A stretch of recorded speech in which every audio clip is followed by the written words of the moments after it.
Well, this is special. Actually, I usually have to ask people to recognize the meetings coming to order and stop the chattering, but that's already happening. It must be a special night here. And it is indeed a special night for the City Commission. It's not only the first meeting in 2026, a whole new year stretches out in front of us, but we are recognizing a special event this evening, and I'll say just a little bit more about that later.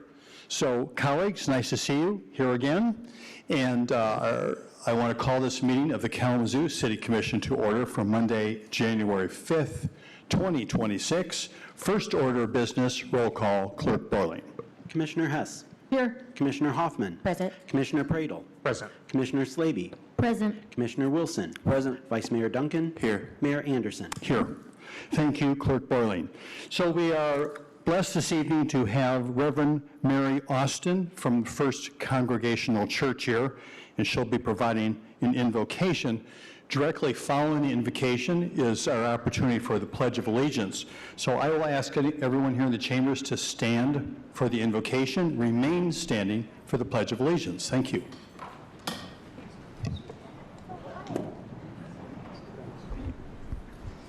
Let us come to the God of our understanding.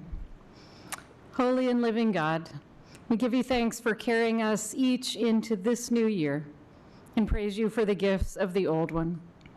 As the holiday lights shine brightly still, may the lights of cooperation, justice, neighborliness, community, compassion shine brightly in our city. We pray this night especially for those who are beginning new work, especially for City Manager Hankins as he takes up this call. Be with him, giving gifts of wisdom, strength, community, grace in this work. Be with our leaders here and with all of our neighbors, binding us together in this, our city. Amen.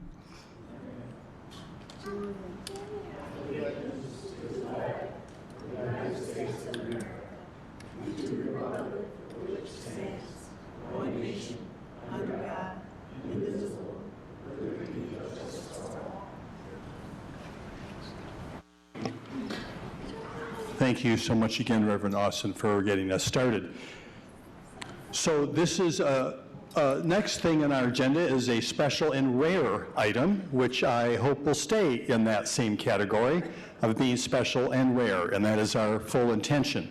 So we are so very honored and celebratory about what is now a new situation here in the Kalamazoo, is that we have a brand new city manager.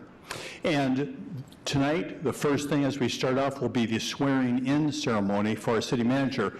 But I do want to take a moment here to recognize there are people here in the chambers who I think have come particularly just to be supportive of this and to recognize this special event. And I know that Mayor Bobby Hopewell's here somewhere. I don't see him right now. There you are, sir. I see Denise Crawford here, who is the director of the FQHC, Family Health Center, here in Kalamazoo, and I'm sure yes, there's pastor for AME Church here as well. I'm not sure if I'm missing people, but I really appreciate that maybe some additional folks have shown up, particularly for this ceremony and this recognition, and it's something that we're very happy and proud about. From us here on the commission, we just want to provide our warmest welcome to you, City Manager Hankins, and your family, your lovely wife Joy, and your two children sitting right here in the special reserved seats in the front row. We do have a special ceremony to go through, and that is led by our Clerk Borling. So, Manager Hankins, if you would come forward at this time, that'd be great.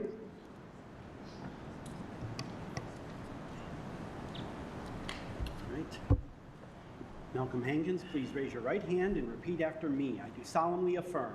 I do solemnly affirm that I will support the Constitution of the United States. that I will support the Constitution of the United States And the Constitution of this state. and the Constitution of this state. And that I will faithfully discharge the duties That I will faithfully discharge the duties of the office of City Manager for the City of Kalamazoo of the office of City Manager for the City of Kalamazoo according to the best of my ability.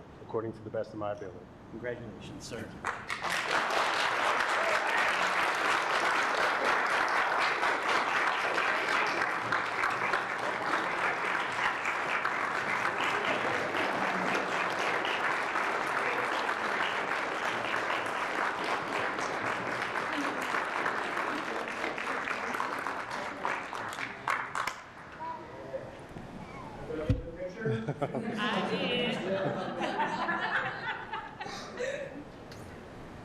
They know Juju. Who brought Juju here? Where'd you put him?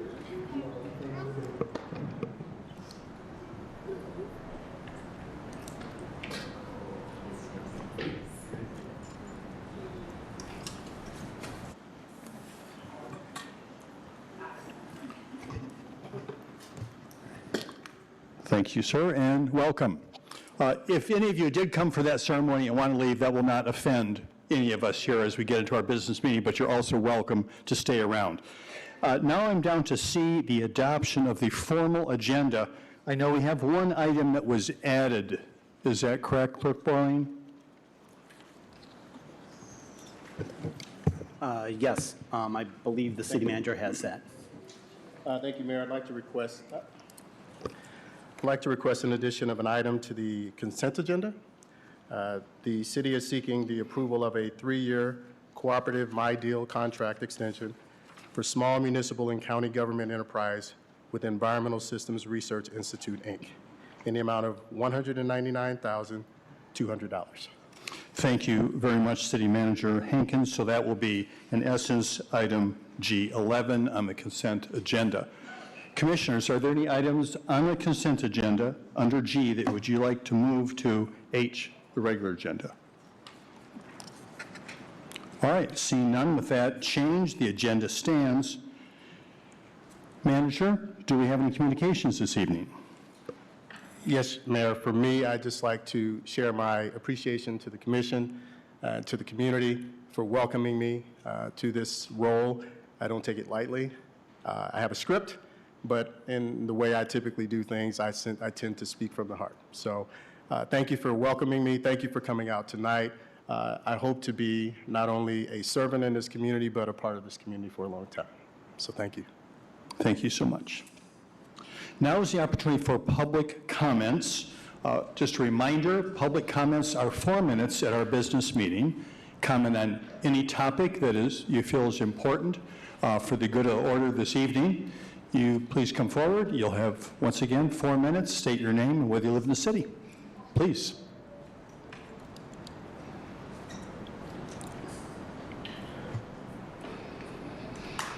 Well, I'm Charles Hanna. You guys know that.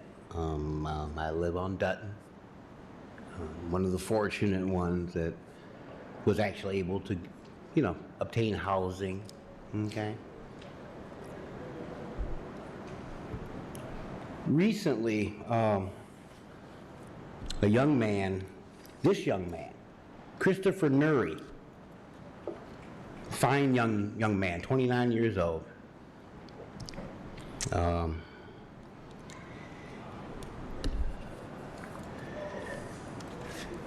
He froze to death in Martin Luther King Park.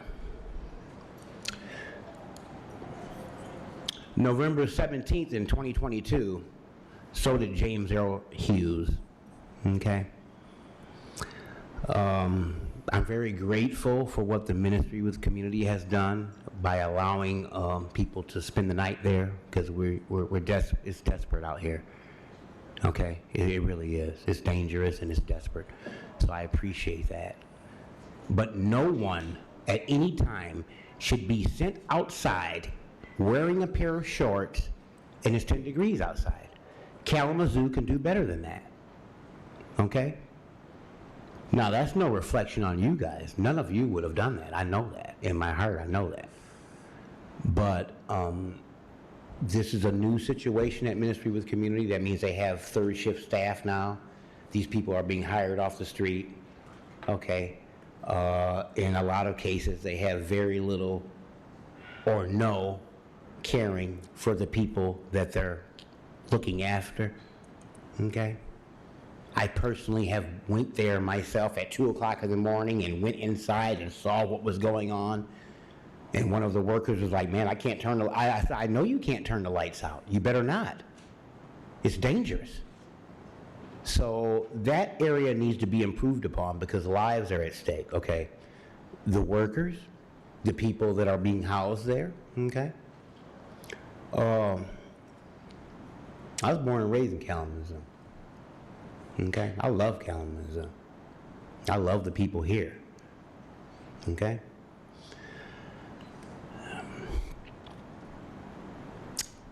It's embarrassing for us because we're great, okay? This is the home of Upjohn, Pfizer. We're great. We're a great community. The Promise. We should be embarrassed that 29-year-olds are freezing to death?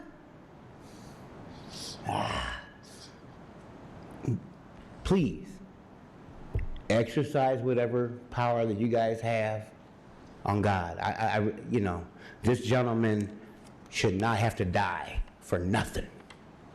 Before Christmas, gone. He was a musical prodigy. He was something. He was a little special, but he was something. I knew this man personally. And that's why I'm here, one of the reasons.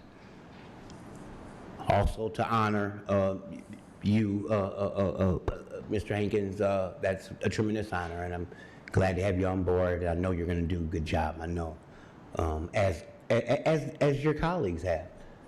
You know, they have. And sometimes I've come up here, and I'm sure they've been like, Hannah, yeah, I may not have been a favorite at times. But we need to do better. Thank you. Thank you. Next, please.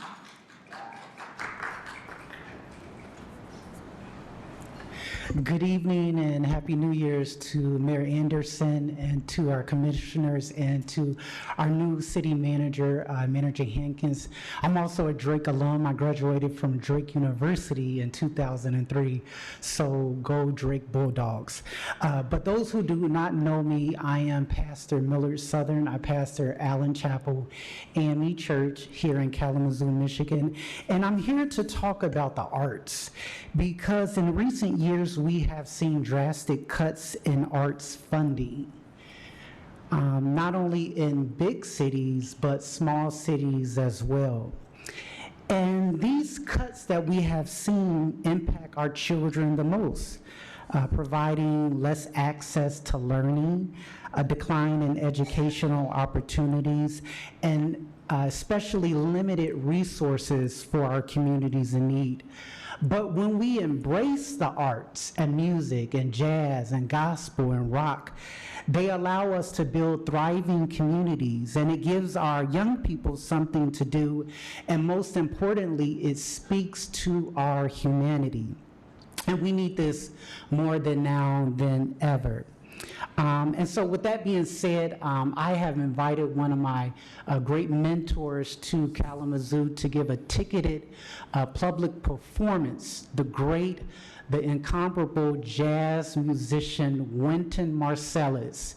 The Jazz at Lincoln Center Orchestra with Wynton Marsalis will be here in Kalamazoo at the Chenery Auditorium on Sunday, February 1st. And then I bugged him so much and annoyed him so much that he's gonna stay afterwards and do a public conversation with me at Kalamazoo College on Monday morning at 11 a.m. And so you can get tickets on the Miller Auditorium website, and I just want you to join us. It's gonna be a festive performance. He's also going to talk about the importance of arts in our community and how we can support art and music. Not only that, but my church has also been a forerunner in a number of events as well. On tomorrow, as we do every first Tuesday of the month, we have a food distribution. As we have seen the recent cuts in our SNAP benefits, Allen Chapel is committed to meeting those needs through our food distribution. And then another important endeavor that Allen Chapel is involved in is our Saturday student tutoring program. I am a pastor that believes in education for our young people. And our Saturday student tutoring program is free of charge. Students can come and get a free haircut, can get free pizza, and they are being tutored by students from Western Michigan University. Once again, I just want to thank you for this time. Please come on out and enjoy a wonderful jazz performance, and I hope to see you there. God bless. Thank you.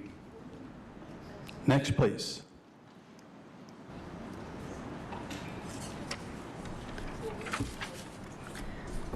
Good evening, City Manager Hankins and City Commission.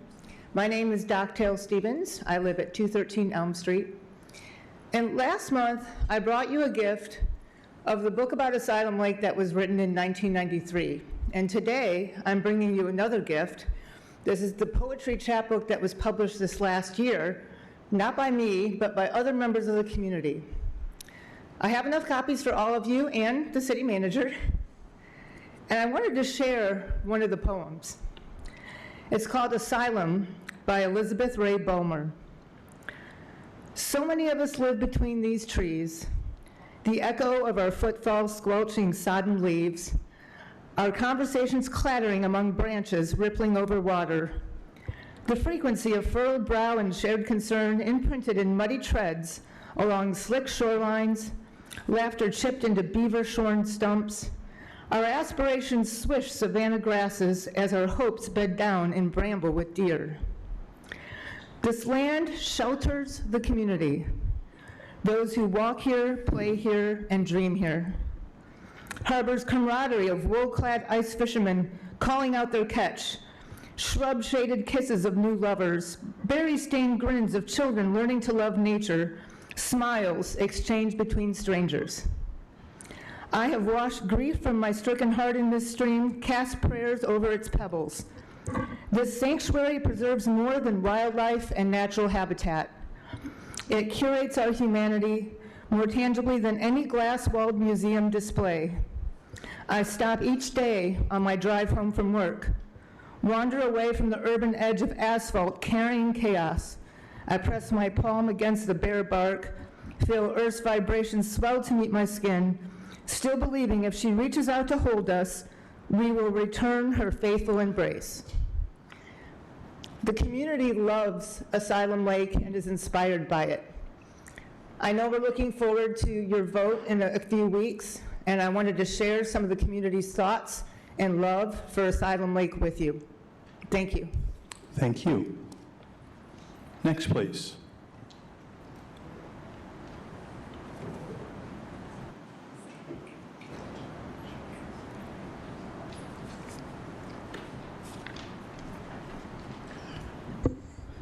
Good evening to our mayor, our vice mayor, commissioners, our new city manager. Welcome. My name is Charlay Davis, and I work at Isaac. I was unable to attend the last December's meeting, but I did listen to it online. And you all had many caring community members that came to the mic for public comments with pressing concerns. Thank you to Commissioner Prado. I heard you say that we hear you and that people are hurting and that there was a lot of heaviness in the world. And you also said that you believe that folks came up because they care and they were doing work in the community. And then you invited the community to keep showing up in the way that they care. So thank you. Commissioner Hoffman, earlier in the meeting, you said that, thank you for saying before the public comments that you wanted folks to keep coming and that it made you resilient, made you all resilient. And you also gave the call to action for folks to go to other municipalities as well, but to keep coming back here. With that, I do want to say that I had some concerns after watching this meeting online, and I am speaking my own truth. I have to lift as I was listening to the commissioner's comments. Mayor Anderson, you talked about personal and professional accomplishments. And while that was your time to speak and your right to share, I definitely honor that. I feel like it might have been an opportunity missed. I felt your defensiveness in your comments. You mentioned feedback from the chambers and said that it was mystifying to you not wanting to create allies, but in essence create enemies and villains. You also said that you didn't go and yell at county commission doing your own housing work. That felt a little dismissive, especially for those who came to speak and share, and many of us, myself included, come to the mic often to share what's on our hearts and our minds. I just ask that all of our elected officials, please continue, if you already are, thank you, to go listen from your heart and to listen deeply to understand. This is not personal, it never really is, it's systemic. These are troubling times, and so community members are going to come to the mic with emotion, rightfully, because it's real and it's personal. Mayor, you also directed a comment to a new commissioner about an invite to talk more, and you said you are more than happy to talk to them about the details about how things actually get done. I can't speak for the new commissioners coming in, but that felt like an expression of power, expertise, and it felt a little targeted. All of you all have your own expertise that you bring to the table. Having worked with Isaac, I have learned the value of having veterans in this work and also new individuals. I have to be honest, it's not always easy, and sometimes the new and the veterans bump heads, but we need both to be able to do this work effectively. That means all expertise and voices are heard and valued. I want to lift two touchstones that I think resonated with me after watching the meeting. The first one is listen deeply. And Douglas Steer has a quote within this touchstone that says, that means to listen to another soul into life. So to listen another soul into life. So that's deep listening. Also, the next one is no language of the soul is privilege over any other language of the soul. And I know Brother Ed was instrumental in bringing this to the touchstones. It says that we express our truths, identities, and beliefs based upon our own inner and outer experiences, and we unlearn socially constructed hierarchies. So I decided to lift this, yes, the first meeting of 2026, as I felt deeply concerned after that meeting, but you all, we have a long road ahead of us. We have a lot of hard work, and we need everybody at the table, and we need to do. Thank you so much. Hey, just a reminder to all those in the chamber, this is a safe space, so please, no clapping or booing. That what people can express their opinions in a safe space without feeling judged one way or another. So I kindly ask, no clapping or booing, please. Yes, next please. Hi everyone again. We're still counting on 8 years. I've been here at every city commission meeting, just flooded last week because of the storm drains overflow. You blamed it on leaves. If it's leaves, then why when the city workers go by them leaves, why don't they stop and take them off? I mean, I had lots of relatives that worked for the city of Kalamazoo through the years. For years, they retired there. And they would clean the leaves, they would patch the holes in the street. You didn't have to call and say, hey, there's another big pothole over here, would you come patch it? They just did it, because that was their job. We flooded, and we're about to flood again, because it's gonna rain. Your ponds are overflowing. Your ponds is up to the top. You've had dead trees that have fell halfway in Crosstown Ponds since the ice storm. That's been, what, 2 years? So once they fall in there, all the way, it's gonna push the water up even higher and flood us even more. All I'm asking you to do is to fix your storm drains. Your storm drains are what floods the streets out. This is what I've been asking you for 8 years. At every city commission meeting. December 18th made 8 years I've been here, every single one. Rushed from the second job to come down here, and nothing's still being done. Nothing.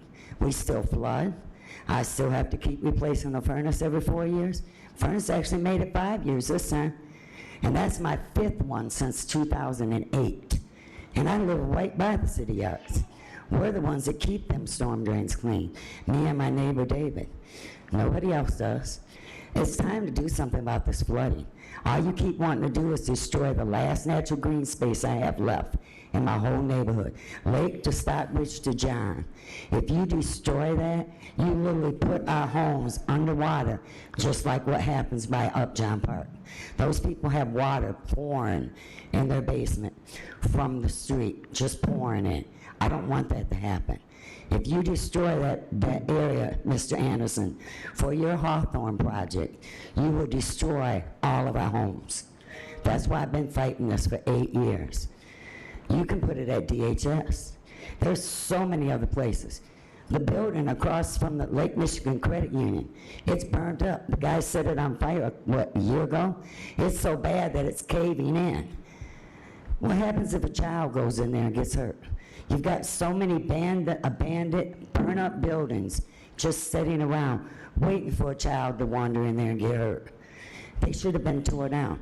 If you can tear down a building like you did the one on Cedar, and you can tear down the McDonald's, you can afford to tear down all these burn-up houses. You can take all that land where there's a home. You can build, what, 6 apartments there in each one? You have so many in Kalamazoo that are all burned up. Been sitting there for years. It could be someone's home. You could take that land and put small houses, tiny houses on it. You could give people homes if you really wanted to. Everything doesn't have to be 80 apartments and 10 are low income, and the rest are regular income, because that's all that's downtown. Nothing but expensive building apartments that no one can afford. Now I heard we're losing another business downtown. You know, you're running all the business away from downtown. You're running all the residents out of downtown because we don't want to deal with the mess you've created down there. There's nothing down there for a family to go in and enjoy. Nothing. Everywhere you go, you drink. So why would you want to take your family there? And you guys got to do something. Like I said, you can take these old houses and you can build homes for people. It doesn't have to be big, huge apartment buildings so big that the windows match people. Thank you so much. Next, please.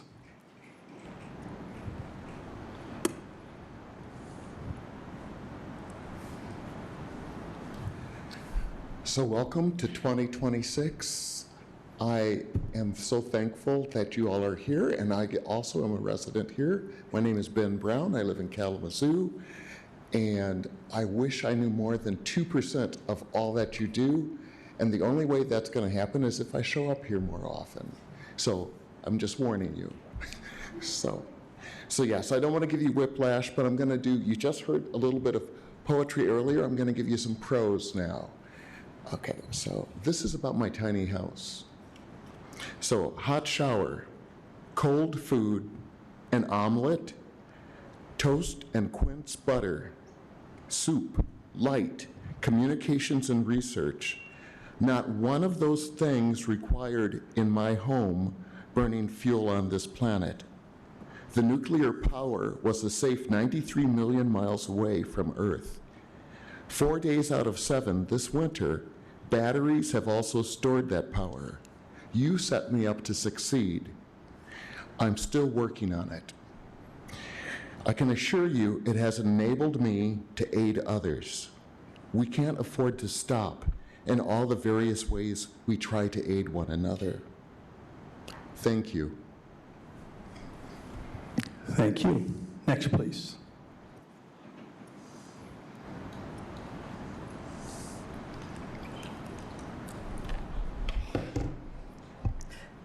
Hello, everyone.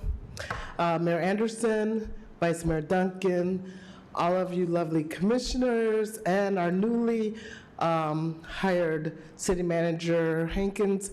Welcome to 2026. My name is Gwendolyn Hooker. I am a resident of Kalamazoo. I happen to also be the tiny house developer, as well as the CEO of Hope Through Navigation.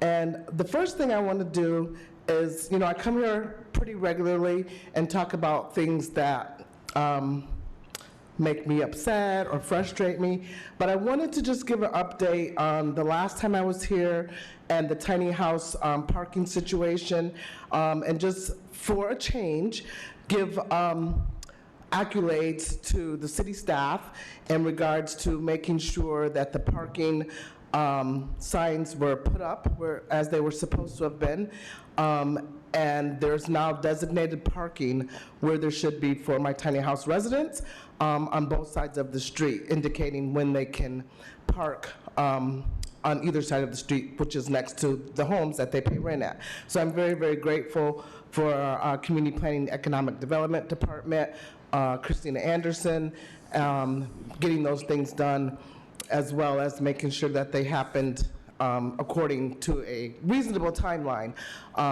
Also want to thank the Northside Association for Community Development, which allowed the residents of the tiny house project to use their property to park on until that situation was resolved. So I'm very, very grateful and thankful that our community partners continue to help and support that project. Also want to remind folks that we are still in the development stage of tiny houses. We are looking to develop more tiny houses across the street, which requires funding. So I'm hoping that that will be something that will be coming down the pipe relatively soon. Whenever there's a RFP out, I do intend on applying for support and services for the next phase of the tiny house project. And then on a somber note, I do want to encourage this commission to use whatever creativity, thinking outside of the box, any ways that we can figure out a way to prevent our unhoused folks from freezing to death in the snow. Chris was another friend, unfortunately deceased way too soon. And these are preventable deaths. These are things that we as a community should be able to prevent. And we can do that in a various myriads of ways, but it can't just be applying these Band-Aids to bullet holes. We need a long-term strategy for supporting unhoused people in a way that is dignified, not encumbered with a lot of religiosity, that creates atmospheres of hope and compassion, and always keeping in mind that no one wants to live that way. And so just trying to have conversations with these unhoused folks to figure out how we can best support them. It's not a county problem, it's not a city problem, it's a people problem. And I think that if we can collaborate, pulling all of the entities together, all of the wonderful partnerships that this commission has, I think that we should be more intentional about not waiting until. Thank you. Next, please. Hello, my name is Chris Glasser. I'm an East Side resident. Now, Dr. Davis kind of touched on this a little bit, but that's all right. Citizen comments are limited to 4 minutes, and that's fine. It doesn't bother me. Commissioners have the privilege to speak for an unlimited amount of time, which again, I typically don't have an issue with. They might they give their 2 cents about what's going on, they provide feedback, they talk about upcoming events, they give people congratulations and thanks, and usually that's not an issue. The last meeting I had to leave early, but I still wanted to listen to the commissioner comments, because particularly I want to see if any of the commissioners respond to any of the citizen comments from earlier that night. So I hopped onto YouTube and I listened to all of the commissioner comments, including yours, Mayor Anderson. And by the time you were done speaking, I thought to myself, Lord have mercy, how long did that last? And so I had to go back to the timestamp. And yes, you talked about yourself for 22 minutes, gavel in hand. You control when the meeting ends. You're talking about yourself for 22 minutes. That blew my mind. And apparent defensiveness of what people are saying about your history regarding housing and homelessness. And if you've said yourself you don't like being called out in the public stand like this right now, and if you don't want to get called out, I recommend not going on 22-minute rants about these things. You like people to meet with you in private, and that requires building trust, and let me tell you, that trust isn't there right now. On the topic of housing and homelessness, I'm more interested in what's happening now, not what happened 20 years ago. What's happening now is we've had 2 people die out in the cold within the span of a year. What's happening now is that homelessness is on the increase despite spending millions of dollars in Kalamazoo County. What's happening right now is people who are working directly with the unhoused feel like the city is an adversary and not an ally. So if you truly feel that this is an issue that's important to you, you should work on building up that trust. And that takes a little bit more listening and perhaps a little bit less talking. Thank you. Thank you. Next, please.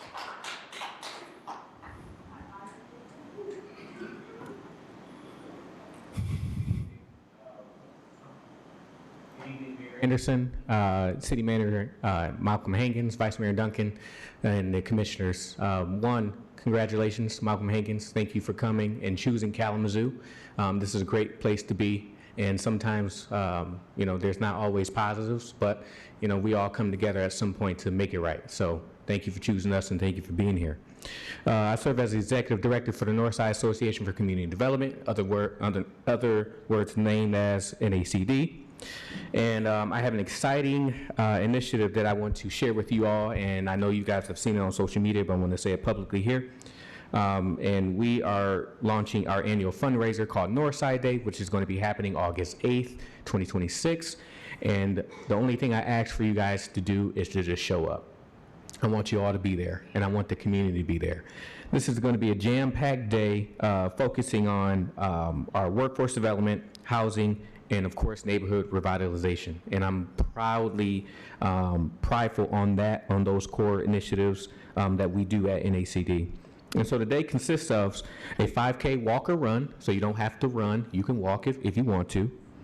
We'll have a community celebration at Lacrone Park, so at the heart of the north side of Kalamazoo. And then we'll have Beats on Bates Alley, which is going to be more of an adult event for some of our adult friends. So that'll be at the NACD building. So again, this is on Northside Day, which is our first annual fundraiser that we're going to be launching August 8th. And that's going to be an all-day event, and that's a Saturday. So looking forward to seeing everybody there, and I really appreciate you guys' support thus far. Been here for 7 months now, and it's been going great, so I appreciate that. On a personal note, I have to complain. The parking downtown is irritating, especially down on the mall. I don't get mad or upset that easily, but as soon as I stepped out my vehicle and I went into the BACC and I was there for literally 2 minutes, I get a ticket. And I call and there's just not any help, and I have to pay the $15. Granted, $15 is not a lot of money, but it's a lot of money for me. And out of stepping out my car to go into BACC, and I was literally there to pick something up for 2 minutes, and I get a ticket, is annoying. So is there a way that we can figure out some type of arrangement where there's no fee for parking downtown? I mean, you want people to come shop, you want people to come enjoy downtown, but we got to park, then we got to pay. It's kind of like, I made a comment last year, and I used to work for Michigan State University, and I got to pay to go to work. So it's kind of insane. So it's just, I don't want us to become that. I want us to enjoy downtown Kalamazoo. I want to be able to just get out my car, go grab something, and come back without having to pay a ticket. And that kind of annoyed me. So I just had to say that. But in other words, please support Northside Day. There will be a proclamation submitted soon, and hopefully that you guys support that and honor that too. Thank you. Thank you. Next, please.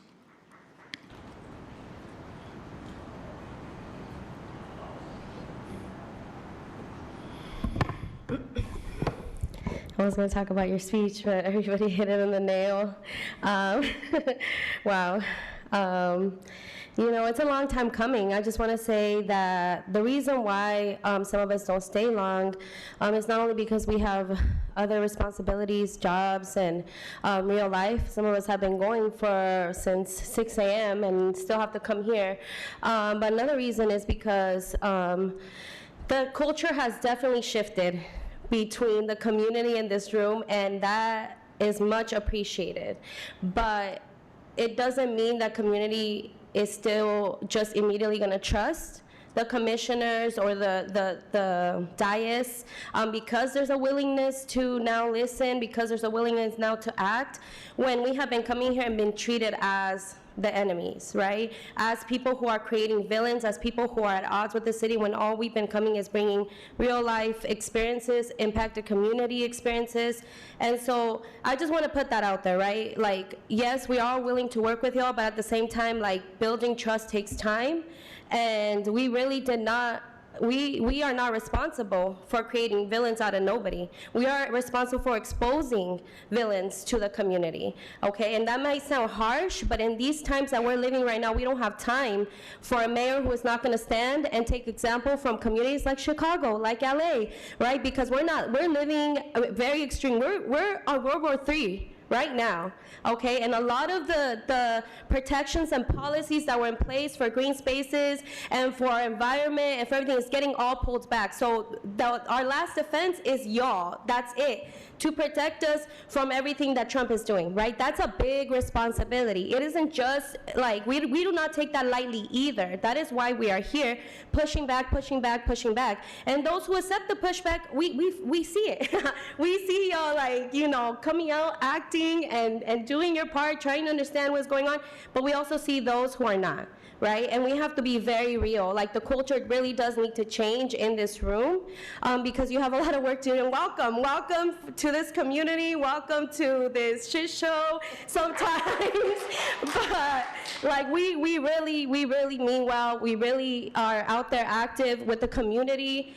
We really hear the impact of community. We're doing the heavy lifting in these organizations, getting everybody together. Like, there's so much work that is happening in the background that we are bringing forward, right? So it's like, I appreciate y'all. I appreciate y'all 100%, but building trust is gonna take time, and like, I feel like we are turning a new leaf, but I can't be just lost in my hope. I have to be real about what is still impacting this community. I still have to come here and bring this real life experience that people don't have time to bring, right? That people don't have a voice. So yes, you know, this has never been personal. This has never been personal. This has always been about the people.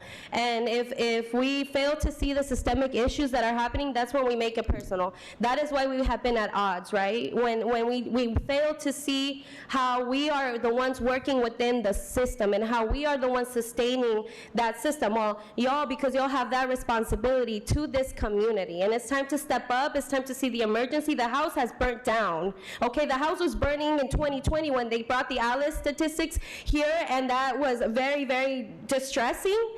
But now the house has burnt down. It's time to rebuild, and y'all gonna have to stand on your business and really either stand with community or stand against. There's no other way. Fascism is here. World War III is here. Trump is a fascist tyrant, and like, we really have to see the people who are going to back up the community and the people who are gonna keep acting like villains. Okay, thank you. Next, please.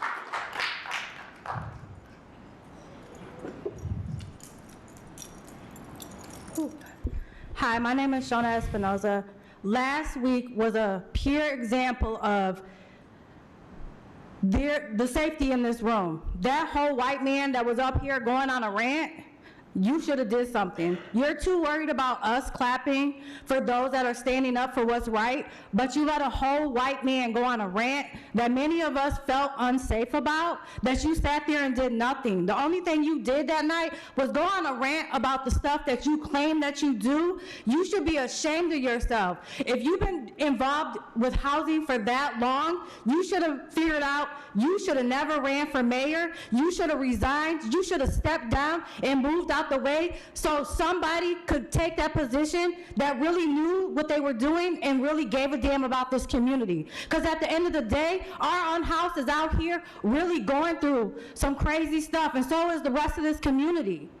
A man died, 29 years old. He went to school with my daughter. They're the same age. You should be ashamed of yourself for going on a rant for what you claim that you did for housing, because if you truly gave a damn about housing, this community would be thriving. Housing would be cheaper.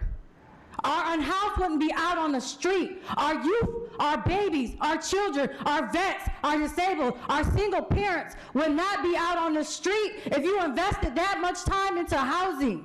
Look at Interfaith. You sit on that board that oversees that. You sit on many boards where places look like they shouldn't be livable. You should be ashamed of yourself. You should resign. In reality, y'all should hold this man accountable. Something needs to be done because there's no way that our unhoused, our most vulnerable, those who are on the brink of being kicked out, those that are children that are struggling out on the street or close to it, that should not be happening. Everybody should be housed. Everybody should be safe. Everybody should have a hot meal. But then we come here and you go on these 22-minute rants all about you. Was it in a coincidence it's the same week that Trump went on his rant about himself? You're almost exactly like that man because you don't care. Because if you did, you would have gave up that spot to somebody that gave a damn. You have a vice mayor that's been out here busting his ass out here with us, besides us, making sure these meals, coats are all given out. He's bringing food to make sure that people that don't have a hot meal have something. It's the small things that matter. We're not asking you to be out here every single day, but there's so many of y'all that could be out here once a week with us doing the work. Drew has shown up more than a lot of y'all with us, and he ain't even been on the board that much. I want to thank Stephanie. Stephanie helped a family. Their mother was lost the week before school. She made sure they had a damn good Christmas. That is something y'all should look up to and do. Y'all have leaders on this board. Don't let this man corrupt the rest of y'all to thinking what he's doing is right, because if it was, he would have stepped down and never ran. Please get yourself together, because this is breaking my heart that there's so many children out here. There's so many vulnerable people out here, but you have this man going on a rant for 22 minutes about what he did. What he did. No, you failed. That's what you did. Thank you. Next, please.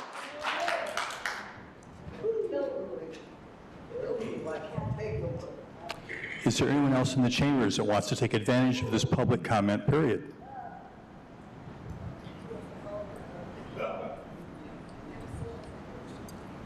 Hi, my name is Dusty Morton. I live in Portage. In 2021, Housing Resources, Inc. purchased 50 housing pods for $1 million to create safe and secure temporary housing for Kalamazoo's unhoused population. 3 different locations were proposed for the placement of these tiny homes. Neighbor pushback meant HRI couldn't secure a location, and the pods were auctioned off in June 2025 and purchased by Lansing. Kalamazoo received $38.9 million in COVID-19 relief in 2021. They announced plans to put $1.2 million into the creation of emergency shelter. That didn't happen. However, the city chose to put $1.6 million of those funds on the Arcadia Creek Festival site. Imagine if that money had gone towards a housing pod project instead. In August 2024, Kalamazoo stated they were putting another $1.2 million towards creating emergency shelters. That also did not happen.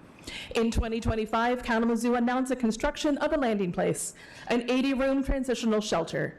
A location was purchased for $5.6 million last February. News stories about the landing place and its promised mid-2025 opening were reported regularly by the media. The news also reported our unhoused population is the highest it's been since 2011. In January, they approved using $500,000 from unspent shelter-dedicated funds for emergency housing. $22,000 went to Dignity in Motion, aka Kalamazoo Together for the Unhoused, to put people in a hotel for a week to escape the winter weather. $22,000 more was given to this group in February for another week-long hotel stay. An exact count of people that received shelter is not given. There is no publicly accessible way for people to apply for rooms. Board Vice Chair John Taylor is quoted by Now Kalamazoo as saying, "We spend more than $22,000 requested in emergency services, in hospitals, in our jails. This is actually a really good return on our investment. Hotel rooms are a better investment than shelters." The landing place did not open in mid-2025. However, proposals to hire a managing agency started in March, offering a 3-year, $10.8 million contract. In July, construction on the hotel conversion was reported as being done. Volunteers and donations were being recruited. In August, the city announced they were going to spend $2.5 million more on construction. MLA reports the entire project was on hold in September. A month later, a management contract was given to Family Promise, Inc. Construction and service contracts were approved for over $12 million. In November, MLA reported that again, not all the money earmarked to provide shelter was spent. $700,000 was put together to try to offer shelter before winter hit. Ministry with Community received $421,000 to help boost their bed count. $50,000 went to HRI. Nearly $229,000 went to Kalamazoo Together for the Unhoused to support a 4-month-long project dedicated to helping medically fragile, unhoused people to receive care and shelter in a hotel. There has been no public statement on how to enroll, how many people have been helped, or who is expected to be considered for this hotel-based housing. Then the polar vortex hit and there wasn't enough shelter. Meanwhile, the news reported an anonymous donor is getting $23.3 million over 3 years to help provide housing in Kalamazoo. $11 million is earmarked to fund operations of the landing place. $700,000 will go towards construction costs. With this long history of funds being made available and either not spent or redirected, where is the commitment to the landing place becoming a reality? How much more money is going to be promised to a project that should have been opened by now? How many more people are going to die on our streets while plans are announced and city money goes to an organization that has zero transparency into how they spend that money and who is actually being helped in those hotel stays? How many more people are going to die on our streets before you do something? Thank you. Next, please.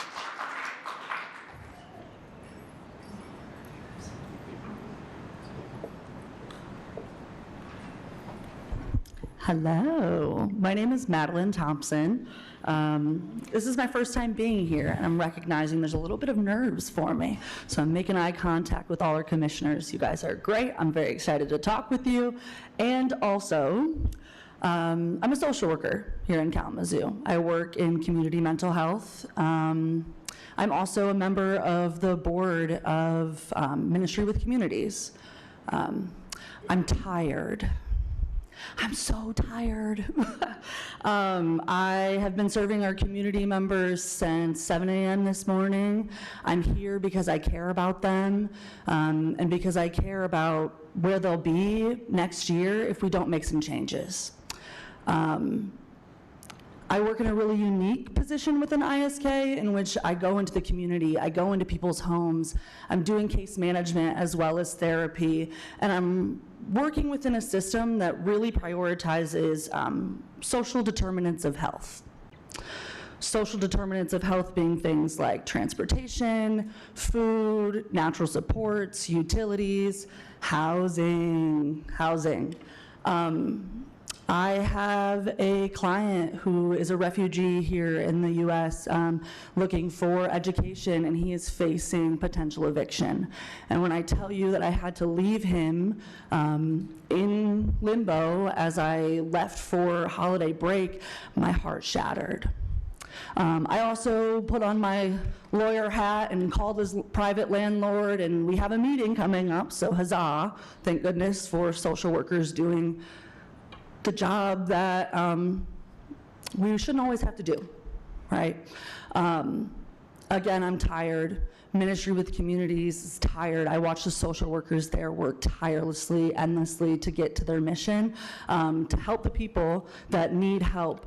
All I think about is the person that's facing eviction and the other 30 people on my caseload that with one small injury, right, or their parents losing their job, or their car not working, their heat going out, they're homeless, they're unhoused, and they have virtually nowhere to go.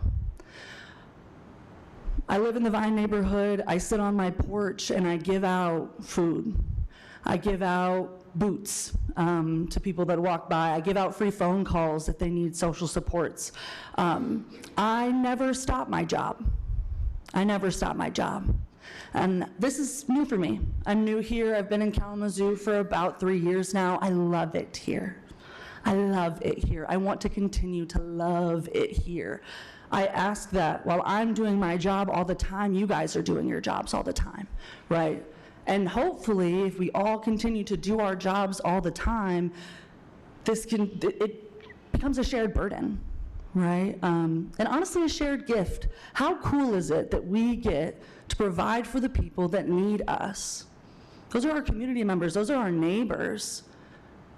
I've been unhoused myself, and getting to the position that I'm in now to be able to give back, that lights my world up. And while, yes, I complain about being tired, I'll do it tomorrow, and I'll do it again and again and again and again, because I care. I really, really care, and I think you guys care too. But for what I'm hearing, there's a lot of really displeased Kalamazoo citizens, right? And it sounds like, Mayor Anderson, that you've been working, I'm going to give you the benefit of the doubt, tirelessly, to also make some solutions for the unhoused population, but something's not working. Something's got to give. I'll be back. Thank you. Next, please.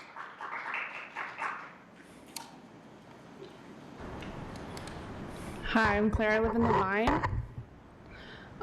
So we kind of touched on this last meeting, but the national issues that we're dealing with are not separate from the local issues. We have community members who are scared and in fear, and we really need you guys to publicly denounce and pledge to refuse 287G agreements. We need to pass policies that prohibit ICE in public areas like schools, churches, police department, parking lots, so that we can have some peace of mind. And then also there's been like trainings that have gone on that haven't been properly communicated with the community that have caused some serious fear and anxiety. So if you guys could be communicating those and communicating them effectively, right? Like one training was communicated and it was said it was gonna be like Wednesday through Friday on Western's campus, and then it lasted for like a whole week. So just like accurate communication there. Getting to the downtown area, it's pretty clear what's happening, right? So there's gentrification happening downtown. We are seeing a huge building that could be used for, shelter, for low-income housing, that's gonna be turned into whatever a boutique hotel is. Gross. I'm hearing that there's talks about moving the bus station. We tore down the McDonald's across the street there, so there's some definite like gentrification and displacement that's happening downtown that I just wanted to call out. Because, we need to be clear about that and what our priorities are. Yeah, I'll get to that. Anyway, the warming shelters, again, inadequate, right? They're in Portage. They're 8 miles away. How are people going to get there? How are people going to stay in a place that's unfamiliar to them with no transportation? That's insane. We have to do better than that. We can do better than that. What about the churches? What about the libraries? Like we were talking about how, or some people of you were talking about how this is a county issue, right? Like we should be going to the county, and why aren't, Mayor Anderson, you said a lot about the county, but each of you has power in this community that needs to be utilized for this issue. You could be pushing KPL, you could be pushing the churches with us, right? Yeah, we have to do better than that. That's insane. 8 miles away? No. Okay, so calling out some more barriers. We talked about some of the barriers. I hope you remember what they were because I don't have time, it's only 4 minutes. But some more barriers that came up with those warming shelters, because we have been transporting people there because there's no other way for them to get there. So the Portage Library has policies that ban behaviors like sleeping that are going to happen in a warming shelter. When people feel like there's some semblance of safety, like they're gonna fall asleep sometimes, and people shouldn't be kicked out because of that if they're gonna call themselves a warming shelter. Also, like the hours listed on the city website are not entirely accurate. So Sundays, it says it's open like 9 to 5 or 8 to 5. It's only open 1 to 5, and then they don't talk about like when they're closed for holidays and stuff like that. So that came up. The senior center was saying that they're only open for individuals who are above the age of 50 years old. That is not on the city website. And then also like maybe some communication with them would be great because that shouldn't be a thing. Let's see. So people are being displaced by what's happening downtown. People are moving out of that downtown area where there are at least some resources and people helping, people giving meals, our community showing up and stuff like that. People are being pushed out of that area because of the arena, because of the hotel building, those kinds of things. And that's like super inhumane and not okay. Also, you had the chief of police come up and talk about the community safety team. It's only 4 officers and they're going into encampments in uniform. Shit, I'm out of... Thank you. Next, please.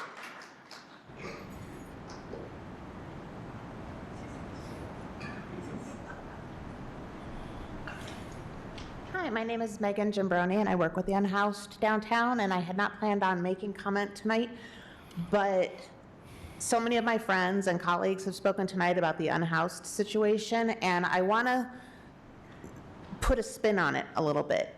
We use the term unhoused intentionally, just because they do not have four walls and a roof over their head.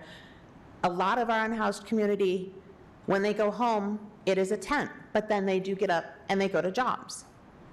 Calling someone unhoused is trying to make it sound gentler, but I think that is being taken advantage of.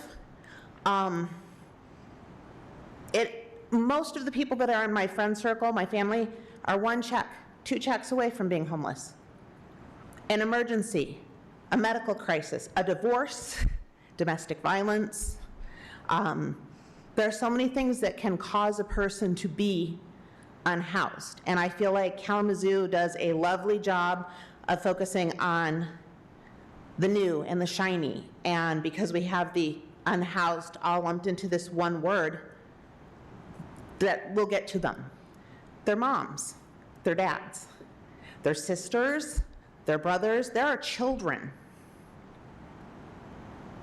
Some of you wouldn't even know the difference that they are going home to a tent or sleeping in the Mission or couch surfing if you didn't know, because they hide it so well. And I think we need to put the humanity back in unhoused. I think it needs to be important to understand how close we all are to being unhoused.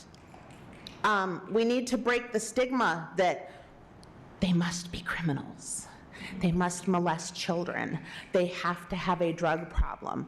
They must be alcoholic. I guarantee at least one of you on the board goes home and has a glass of wine with your meal, or maybe a glass of bourbon to unwind, and nobody judges you because you're in your four walls. You don't get judged because you're unwinding. A lot of our folks didn't start out drug addicted, alcoholism, criminal backgrounds. Those are things that are byproducts of being unhoused. That doesn't have to be the starting point to being unhoused. It needs to stop. They are people. Stop and talk to them. I have to give props to Drew too. I called him and I said, come work with my nonprofit. Come out and talk to the folks that you want to vote for you. And he did, and he does. He shows up all the time. He cooks, he talks to our folks, he gives them a space to feel safe in expressing what they're scared of. And right now, what they're scared of is you guys. They're scared of you guys. They're scared of the police. These are people that we don't have any clue how they got unhoused. And I'm not saying that all of them are angels. I'm not saying there's not people that have done bad things, but by and large, most people don't wake up and go, you know what, to hell with heat. You know, I'll eat what I find in a dumpster. That's insane to assume anyone would wake up and think that that's a lifestyle choice. We need to do better. We need to do better.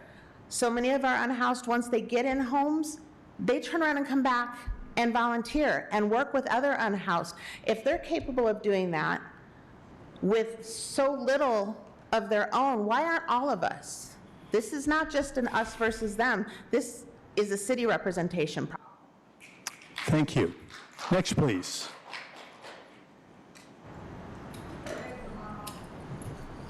Wow, shit got real, huh? Welcome. Thank you for joining the team. I'm looking forward to working with you. I just want to amplify a lot of the voices in the room like I always do. The unhoused problem is obviously out of control. I think oftentimes we come to you with problems, but I'm coming to you with a solution. I saw those tents out there for the New Year's Fest that were heated, and they're down now. The city owns those, right? So why don't we have those up for warming shelters? The city and the churches and the buildings downtown don't want the liability of having people in their buildings when we had tents that we could use right there that maybe the county with that $23 million donation can help fund, and the churches can help put their parking lots up for space that we've been trying to lobby to do something with. And I mean, along those lines, I see a lot of you guys out here helping the unhoused on the meals, cooking and serving and treating them with dignity. But I also implore you guys to have a little bit of empathy and remember that we are all closer to being unhoused than we are to being one of those billionaires that are funding that fucking stadium. Thank you guys. Next, please.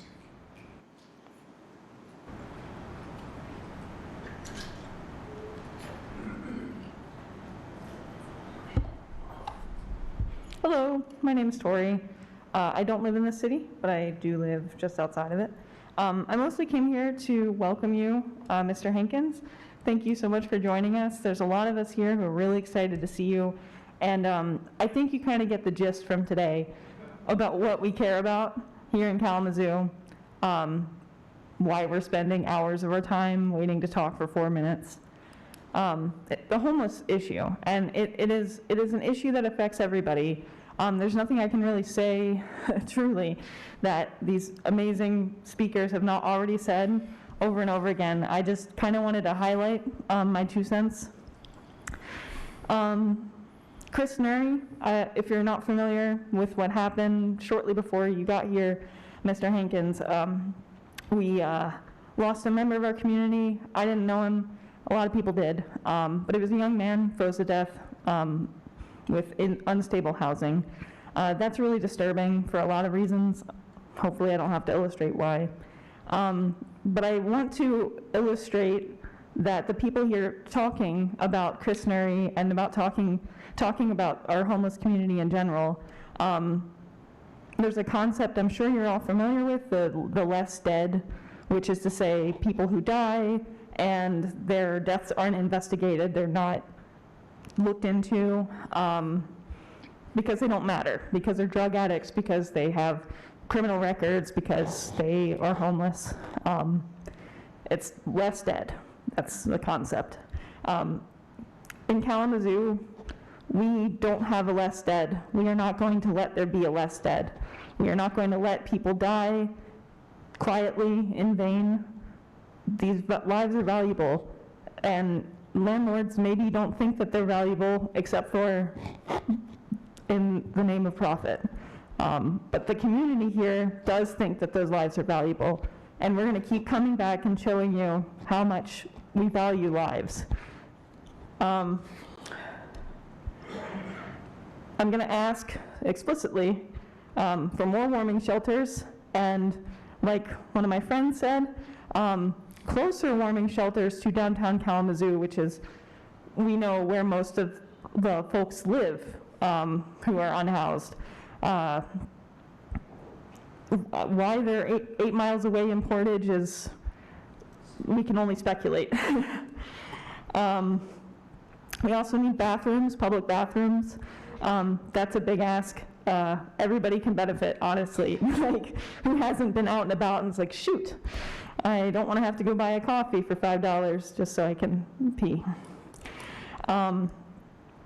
We also want to push for denouncing 287G agreements. That is related in every facet, and I have to echo what my friend said before, that these federal issues are going to continue to prove to be a local issue.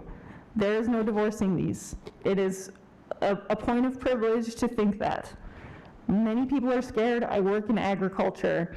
I know a lot of folks who are afraid to go to their jobs, even if it's not an ethical concern for you, 287G agreements are scaring people out of work. It's an economic issue. If you want to be really callous about it, it truly is. We need those folks working. If you can't see the human aspect of it, I'm going to try to plead to the money aspect. Anyway, I just wanted to say welcome again, and thank you for listening to our comments. We really wanted you here. Thank you. Next, please.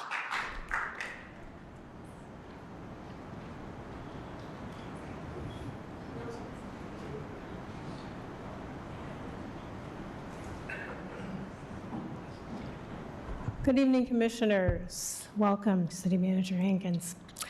My name is Iris Potter, and I have a request that I'm pretty sure that you can take care of. And that is that the fence around Arcadia should be taken down. Why is it up at the winter? There's no construction there. There's not going to be heavy construction going on right now. To me, it's clear it's up there for a reason. People need a place to go, and they have gone there. And I really think that it's really an obvious affront to many of us that went up, that fence went up. So I would recommend that we take care of that. Take it down for right now. Because first of all, most of the people in this room and in the community didn't want Arcadia to be redone anyway. But the other thing is about the public bathrooms. What's the status of that? That's all. Thank you. Thank you.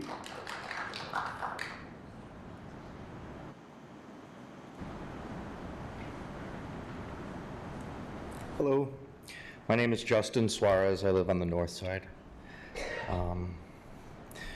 I've been looking at some financial statements from one shelter in particular, the Kalamazoo Gospel Mission. I was just curious, as they're limiting availability, how much their CEO makes, and I found some interesting numbers. The CEO, looks like filed in 2023, made about $90,000 with an additional $31,000 in benefits, so roughly $120,000, which is an awful lot of money. It's times what I make in a year, all while they're limiting bed space. My understanding is they're a for-profit operating with a religious tax exemption. I'm also looking at financial statements from other homeless shelters and other shelters around the country and trying to get an idea of how much money would it take to build something or run something or maintain something that could be, highly beneficial. It's obviously, there's money around this community. I see the stadium being built. I haven't been here a long time, and I also understand that was all private contributions. The city really didn't have to put much money into that. I don't think the county did either. There's just a lot right now. It's a lot to see the people out there. I was going to the store and there was a table of people in a blizzard handing out chili to folks out there, and I said, I talked to them, they're from Urban Alliance and they're doing great work, and I said, why are you standing out in a blizzard handing out chili? Like, surely there's a church or somewhere around here where you could do this indoors. And it was wild. There was 20 people there, lined up to get a hot bowl of chili. They offered me some. I think it's great, but that they're doing that, but I just feel like the whole Kalamazoo as a whole is lost in this whole, just listening to the comments, and I don't know what the answer is, but I think everybody I talk to agrees that this is kind of priority one, and it seems to be an issue every winter here. So I'm hoping to get some ideas on numbers, maybe talking to some other people. It's hard to find this data, but I'm hoping to share that more with the public and see if we can't find something, a permanent solution to the problem, because I haven't heard of any yet around here. So thank you. Thank you. Next, please.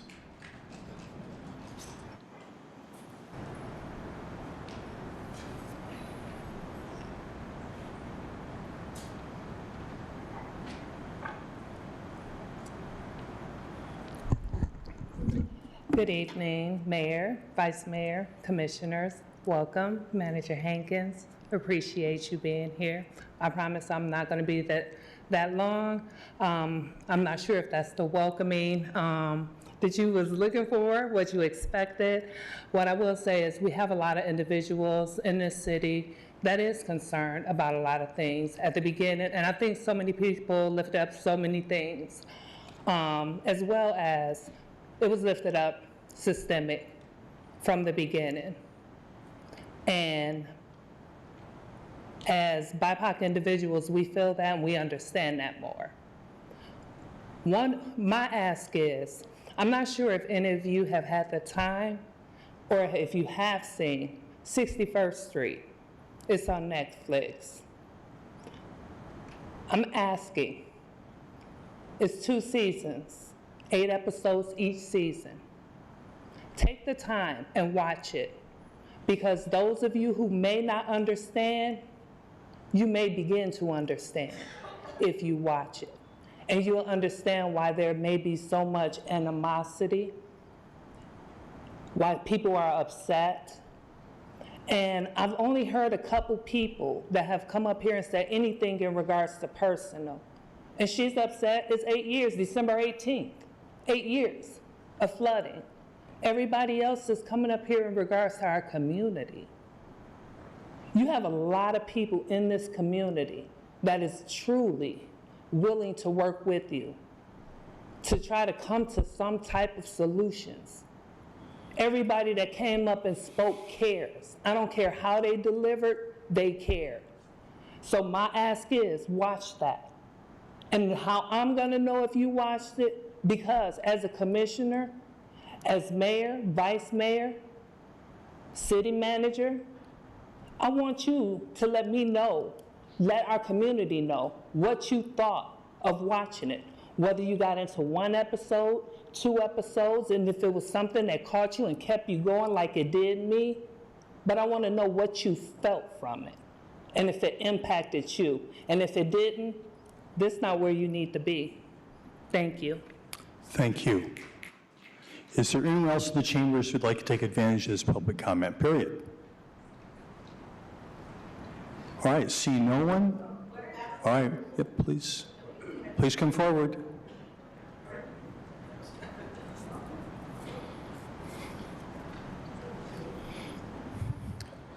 Hi, Commissioners. My name is Tom Howes from 2716 Mockingbird Drive. I'm here to request, first, I'd like to echo some of the comments behind me. I'm fully supportive of a lot of what was just said by these passionate people. I support their message.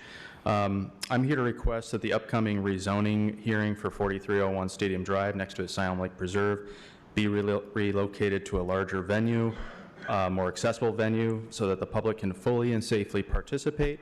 I urge our community members not to see this just as Asylum Lake issue, but as a structural one that reflects how our city chooses to respond to such a clear and demonstrably broken part of our governance.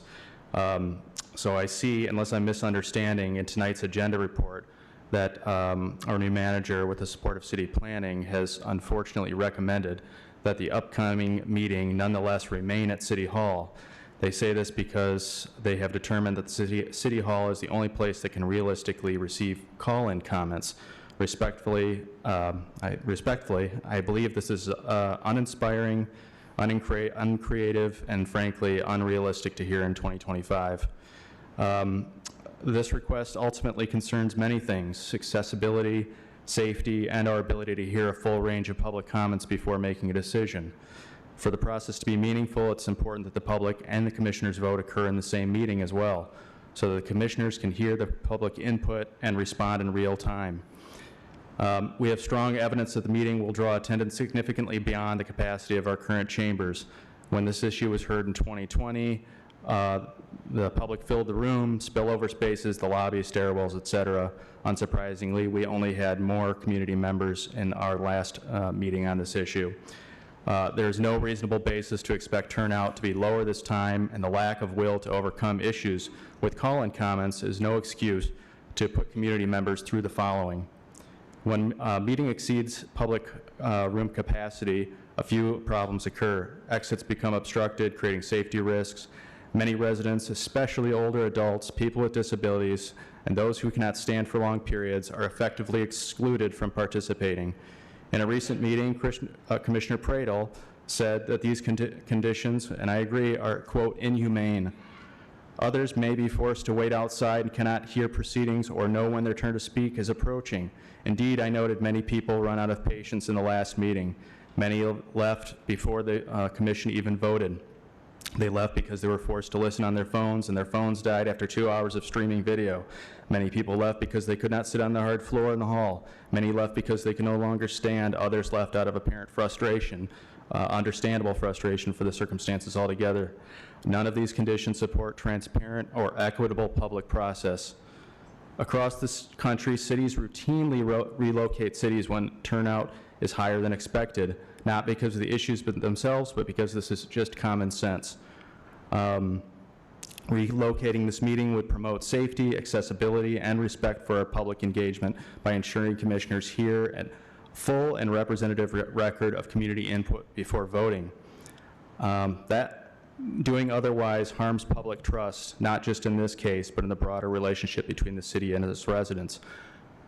I urge the Commission to continue prioritizing this issue and support moving the hearing to a larger venue so the community can be heard, present, all at the same time, in the same room, and part of the decision in real time. Thank you. Thank you. Next, please.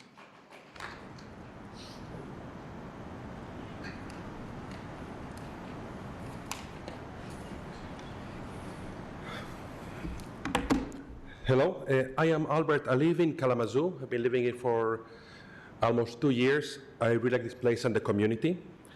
One problem is kind of obvious is there's people in the streets sleeping in the middle of the winter. For the best of my research abilities, I found out there's $500,000 of the city budget are being used to address this issue.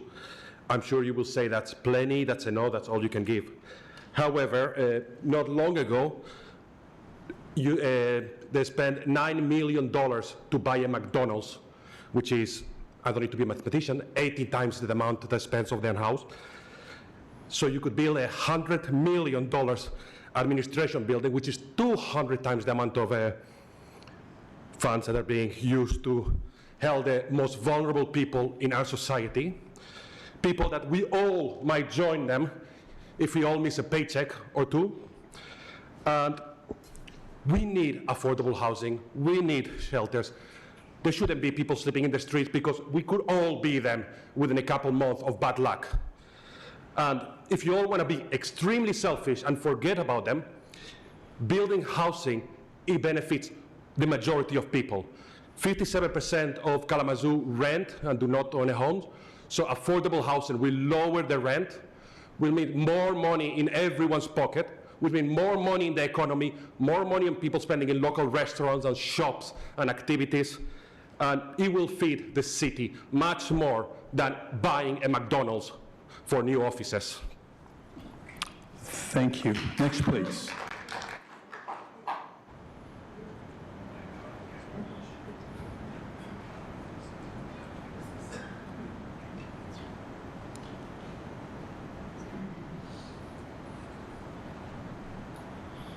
Hello, I'm Hannah Gingrich. I live in Kalamazoo. First, I want to say welcome to City Manager Hankins. I actually didn't know that you were starting tonight, but what a welcome for you. Special thank you to Vice Mayor Duncan. I just want to highlight what's already been said tonight. I have personally witnessed the work that this man is doing in the community, and it's invaluable, and it needs to be talked about more because we need more city officials willing to openly do the work that they're doing. I also want to say thank you to all the commissioners. We did go home and actually listen to what you had to say. I had to go home and get my kids down, but I heard what you had to say, and I appreciated that we were heard by all of you. I did. I left here. I know I came in with some strong words my first time, had no intention of speaking, but I felt heard, and I appreciate that. Mayor Anderson, I went home to bake cookies that night, and I used that $700 to purchase tents, and as I was listening to you, I felt a little bit like a child, like I was being admonished, because I had to leave, and like you weren't having the audience that you wanted. It did not come off maybe the way that you intended it. No one is here to be your enemy. You are a mayor. I know that you have daughters like I do. You have 4, I have 2. We just want the world to be better for them. And I'm here to hold you accountable, and that was not okay, sir. That was disrespectful to your constituents to assume that we are not educated on these matters just because we can't be here the entire time. I felt utterly disrespected and felt like my time was utterly wasted. Those 22 minutes could have been well spent elsewhere. I just want to echo all of my friends have said here tonight as well, that, you know, we have a lot of work to do with the unhoused. It's just people like me, parents like me out here doing this work. You know, we're exhausted. We're doing the best we can. I'm not going to be here griping every single week in your face. I'm a person who likes to sit back and listen, absorb, and learn. But I felt like I needed to say to you, Mayor Anderson, that it's just not a way to speak to constituents that you want to work with in a meaningful manner. I would like to work with you, sir. We moved here. You're going to meet my husband in one of these meetings eventually. We're young citizens of the city, and we're not going anywhere. And we do want to meet with you, but there is work that has to be done. And reflecting on things that were happening in the 90s, sir, I wasn't even double digits, and my daddy was able to purchase a 5-bedroom home with a pool making $16 an hour in the 90s. That's completely irrelevant to 2026. So we need you to meet us now where we are and leave the past behind and take the centering out of all of this work. I think you and I both know that one of the tenets of public service is knowing the danger of centering oneself. And I do feel, sir, that you have a little bit of reflecting to do in that manner. But I'm here to work with you. But if you aren't willing to meet us to do the work like many of your commissioners are out here doing, please step out of the way and let someone else do the work. And I don't mean that disrespectfully. I'm not telling you to quit your job, but there's about 1,000 people behind me that can't be here, that have a fire under them to make this city better. And I really want you to get on our side, sir, but we really need a little bit more to go on. Thank you. Thank you. Next, please.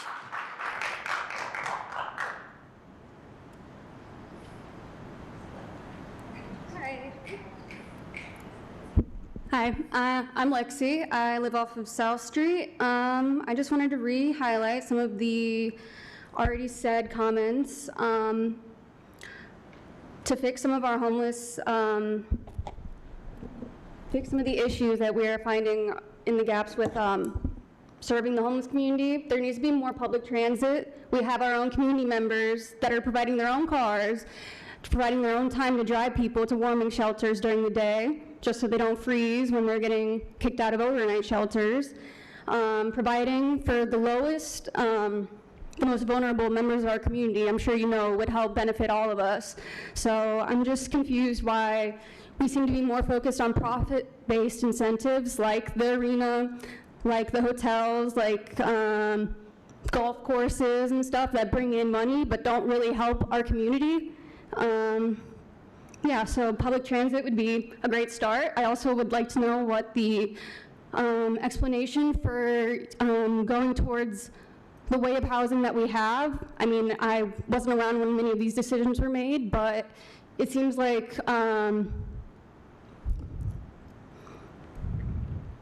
public housing would have been a more sensible and better long-term solution instead of whatever we're doing right now. I like that we do have mixed income families and such, but public housing is still not where it needs to be.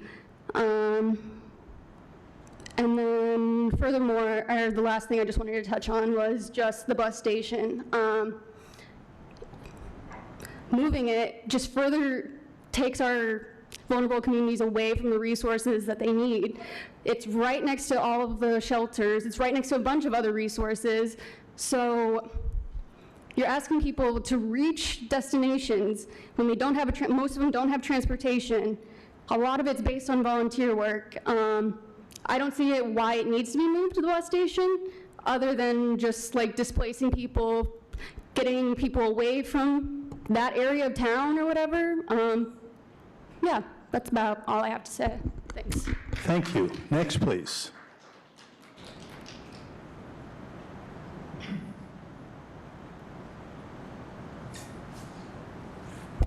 Good evening. Jeff Messer, city resident and community consultant for the Kalamazoo County Continuum of Care. One of the duties of the Continuum of Care is to conduct an annual homeless census called the Point in Time Count, or PIT count. If you've read any local news articles over the past several months about homelessness, you've seen the statistic that homelessness in Kalamazoo County was up 19% in 2025 over 2024. Those data come from the PIT count. By federal mandate, the PIT count is to be conducted during the last 10 days of January. In Kalamazoo County, the PIT count is going to be conducted on the evening of Thursday, January 22nd. It is our ambitious goal to count every unhoused person in Kalamazoo County, both sheltered and unsheltered. The sheltered part of the count will be conducted in-house by the Continuum of Care's data analyst, Carrie Bosch. She will call all the shelters in the county and ask them how many people they accommodated on that night. What we need the community's help with is the unsheltered count. We are going to try to count everyone who is out camping in the woods, underneath bridges, along riverbanks and creeks and dumpsters and storage units and crawl spaces, frogging in buildings, automobiles, vacant buildings, and any other place that's not intended for human habitation. If you would like to help with the count, please go to the Kalamazoo County Continuum of Care website. That's at kzoococ.org, kzoococ.org. On the homepage at the top, you will see HMIS and data. Click that. Point in time count will be the drop down there, and then you'll find the volunteer form. Again, the count itself is 6 p.m. to midnight on Thursday, January 22nd. You will have to, quote, attend a virtual training session prior to that. The benefits of volunteering are we are going to feed the volunteers before they go out and for the night, and you can network with other people who are in the community who are concerned with the plight of the unhoused. There's obviously a lot of energy in the room to do things, and some people have been doing things, but this is another clear thing that we can do. We can't address the problem until we can get an accurate count. Every year, we don't know how far short we fall on the count.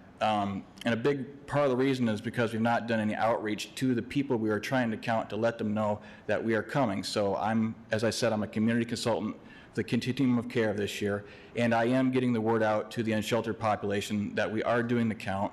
And also new this year, we're going to have coffee and comfort stations around the county where we're inviting the unsheltered to come visit us, because we would have to be omniscient to know where everyone is camping in the county. I'm proposing that here in Bronson Park, that we have a coffee and comfort station here in Bronson Park, and then people can come visit us. So we need volunteers to help with that. So again, if you would like to volunteer, kzoococ.org. On the homepage, click HMIS and then PIT count, and there's a volunteer form. And if you are in contact with unsheltered people, please let them know that we want to count them on the evening of Thursday, January 22nd, and tell them to please come to Bronson Park. Thank you. Thank you. Next, please. Last call. Is there anyone else in the chambers that would like to take advantage of public comment period this evening? All right, see no one. I want to thank everyone who took the time and made the effort to come down here, take advantage of public comments. Next, consent agenda. Manager Hankins. The following items are presented for approval.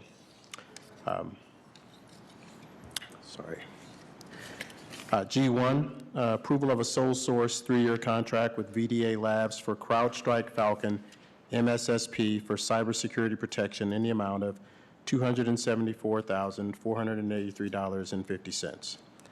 Item 2, adoption of a resolution recognizing the Kalamazoo Institute of Arts as a nonprofit organization operated in the community for the purpose of obtaining a charitable gaming license. Item 3, adoption of a resolution approving changes in the street lighting contract with Consumers Energy for the removal of street lights at 459 North Rose.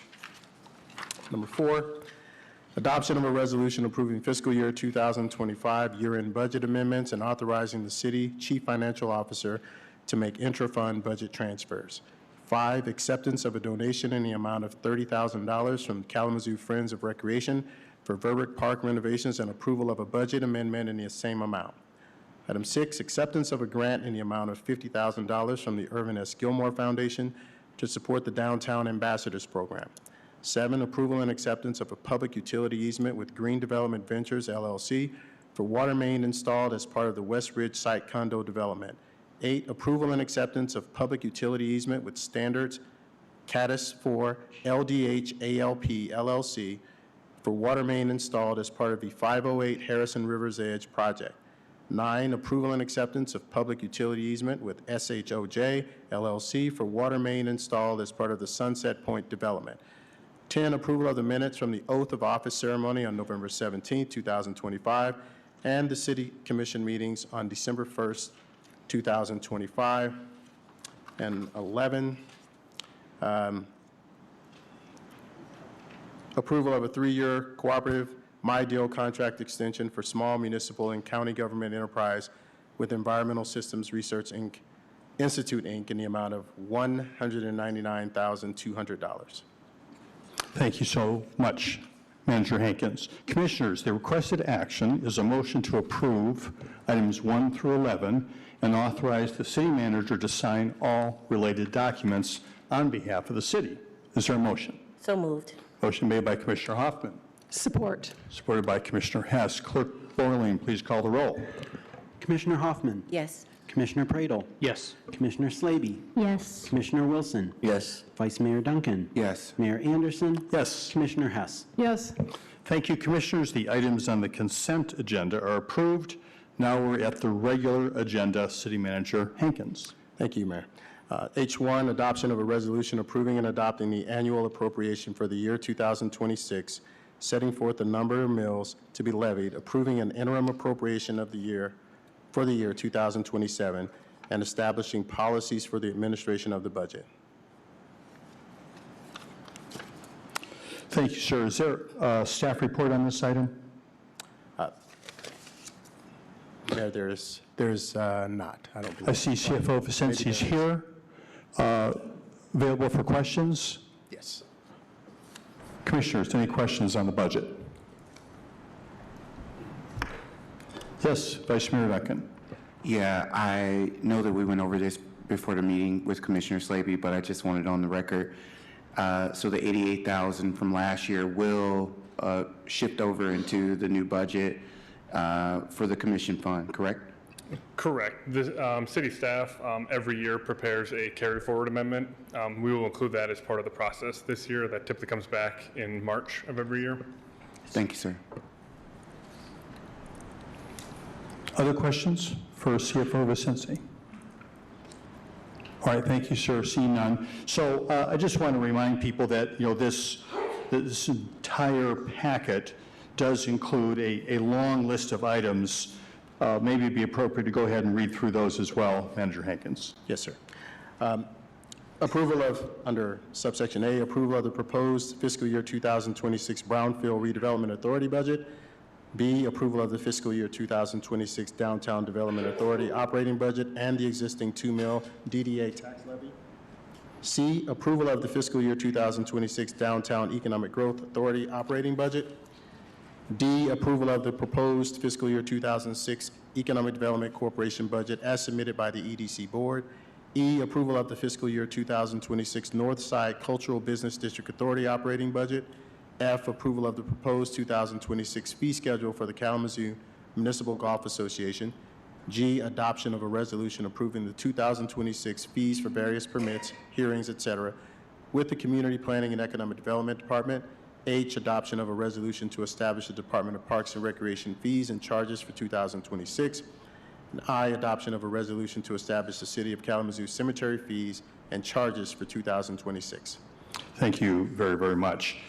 Seeing that there were no more questions from Commission, is there anyone in the audience who would like to comment on this item? That's item H1, first item on our regular agenda. If so, please come forward, state your name, whether you live in the city, and you'll have 3 minutes to comment on this item. All right, seeing no one, Commissioners, The recommended action is a motion to adopt the annual appropriation resolution and annual budget policy and approve the component unit budgets and fee schedules. Is there a motion? So moved. Support. Motion made by Commissioner Wilson, supported by, Commissioner Slaby. There we go. Thank you so much. Discussion, commissioners. Commissioner Praedel. Sure. Thank you, Mayor.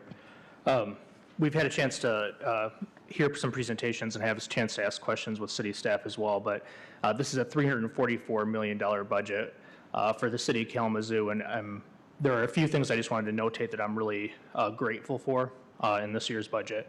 One of them is the home share program. We allocated funding for this to do an assessment of this and try to evaluate whether this would be effective in our community. I'm immensely grateful that we're going to hopefully fund that in this budget. We heard a number of people tonight speak about housing. One of the things that home share does is create housing for transitional purposes for folks. So effectively what you do is you might be an individual that lives by yourself in a large home, have rooms available, and have the capacity to provide somebody a place to stay. Toby, Hannah Davies, who's here in the audience, has done it, 6, 7 times with folks. And it's a meaningful way that we can create more capacity of housing in our community, safe housing for folks, and then hopefully also drive down costs of housing because you're creating that excess capacity. You're also helping keep seniors safe in their homes in many cases, and you're also able to help preserve homes in the communities as well. The other beauty about it is, when you have a lot of issues with NIMBYism, which is not in my backyard, which we faced with like the pods, the home share program would exist in all 22 neighborhoods of the city of Kalamazoo. So I think it's a really innovative way to address housing, and it's something that I've been really passionate about, and I'm grateful to city staff for making that happen from our last retreat. The other thing as well is just even things like what we heard from Director Baker at the last meeting, that by the end of this next year, effectively 75% of every lead service line in the city of Kalamazoo will have been replaced, which is incredibly ambitious.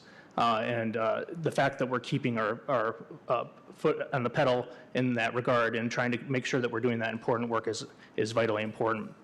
There's a lot of other vital infrastructure improvements that we're trying to make for the community to make sure that we have a community that is thriving for everybody. And I think the lead service lines are a great example of that.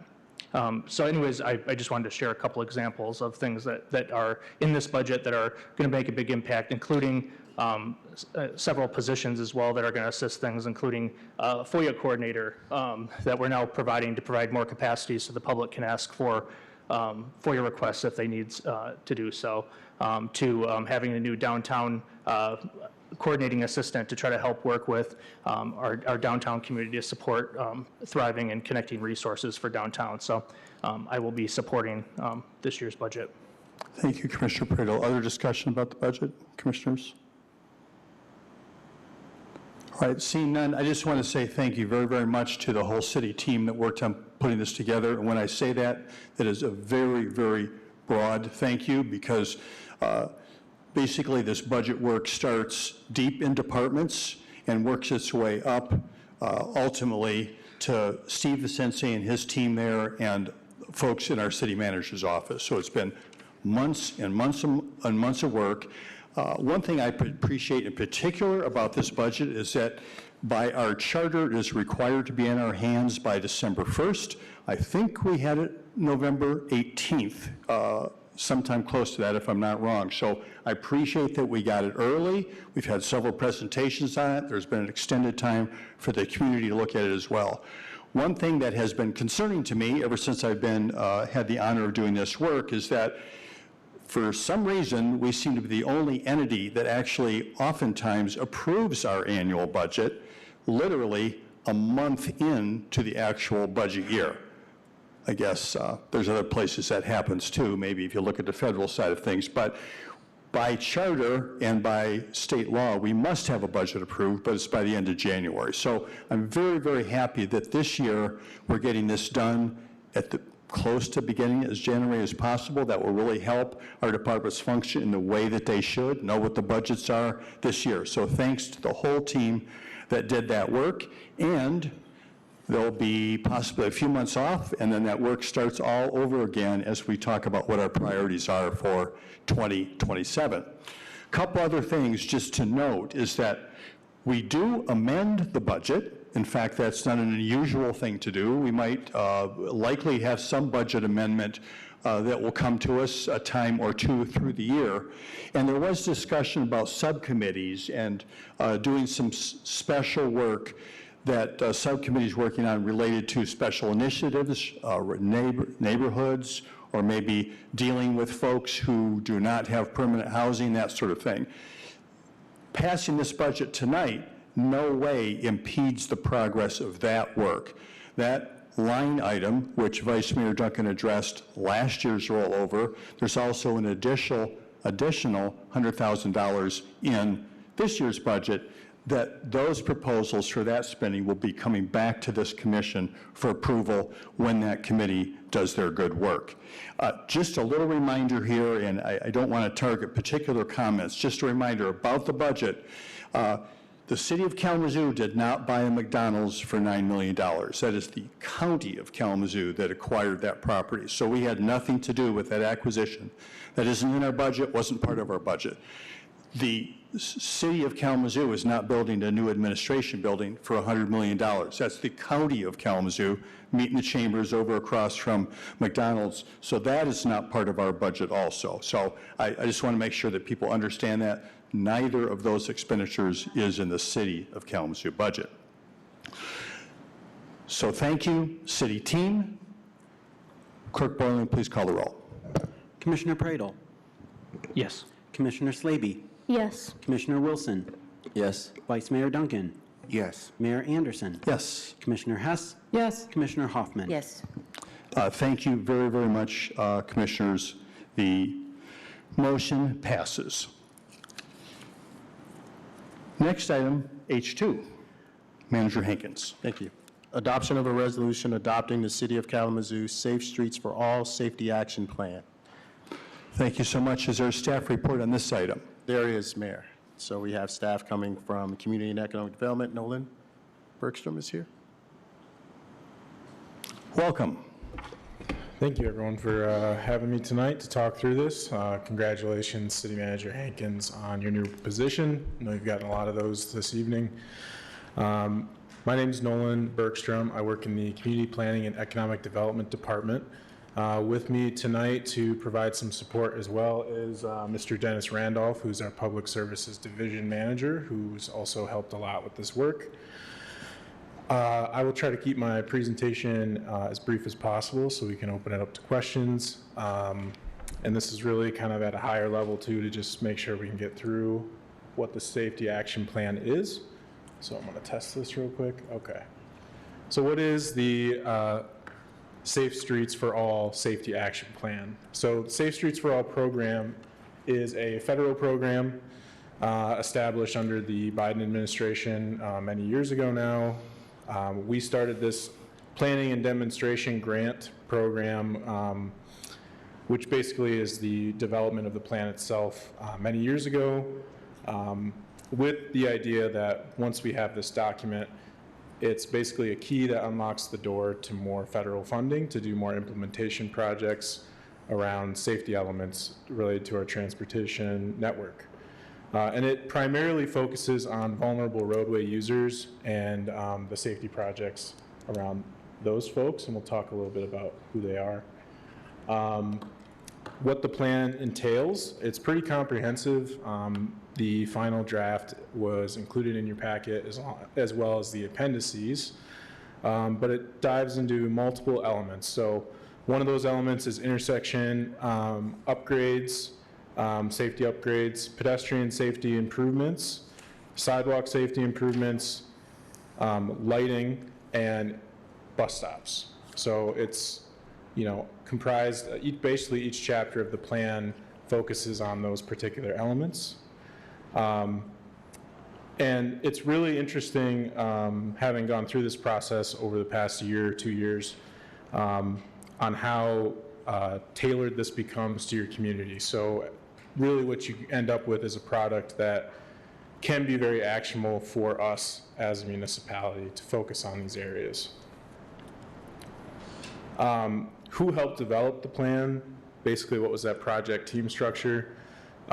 This is pretty interesting. We had started the process with someone from our public services team, an engineer, George Waring, who you may remember from other projects. He had worked with our grants team and public services to pursue this planning and demonstration grant dollars through the program. We were awarded the grant, and so we went out and did our RFP process. And the interesting part about it was we had two different consultants to work with on this project, which made it the task of city staff to kind of help wrangle those folks. But Alta Planning and Design was who developed the overall safety action plan. They also did the intersection upgrade safety improvement portion of the plan and focused on the pedestrian safety portion. AECOM, which is another consulting firm, worked on the sidewalk safety component, lighting safety component, and bus stop component.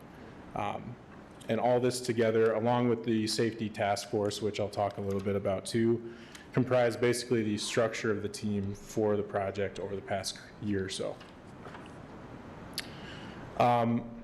What's the framework for this plan?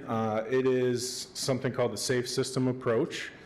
It seems like these terms sometimes shift and move every 10 years, but this is essentially the evolution of Vision Zero work. And if you're familiar with Vision Zero, it's been around a long time, and this is basically a more refined version of it. Ultimately, the goal is still to eliminate or mitigate traffic fatalities and serious injuries. And what this safe system approach does is really acknowledges that humans are vulnerable and we make mistakes sometimes. So it actually, what makes this a little bit different is that we're looking at building systems that can handle or better handle when someone does make a mistake. So you can think about it like an older historic home, and you put a fire system in to that older historic home. You hope you never have to use that fire system, but it's there in case, say, it's a multi-unit house and someone leaves the burner on the stove and a fire starts, right? That system's there to help mitigate what could make, there's going to be damage, but it mitigates it so that we don't have these, in this case, traffic fatalities or serious injuries. So we're really trying to mitigate to the extent possible using system-wide safety changes to help facilitate that. So like it says here, definitely looking at promoting system-wide changes to our transportation network, but just understanding that human element that's there.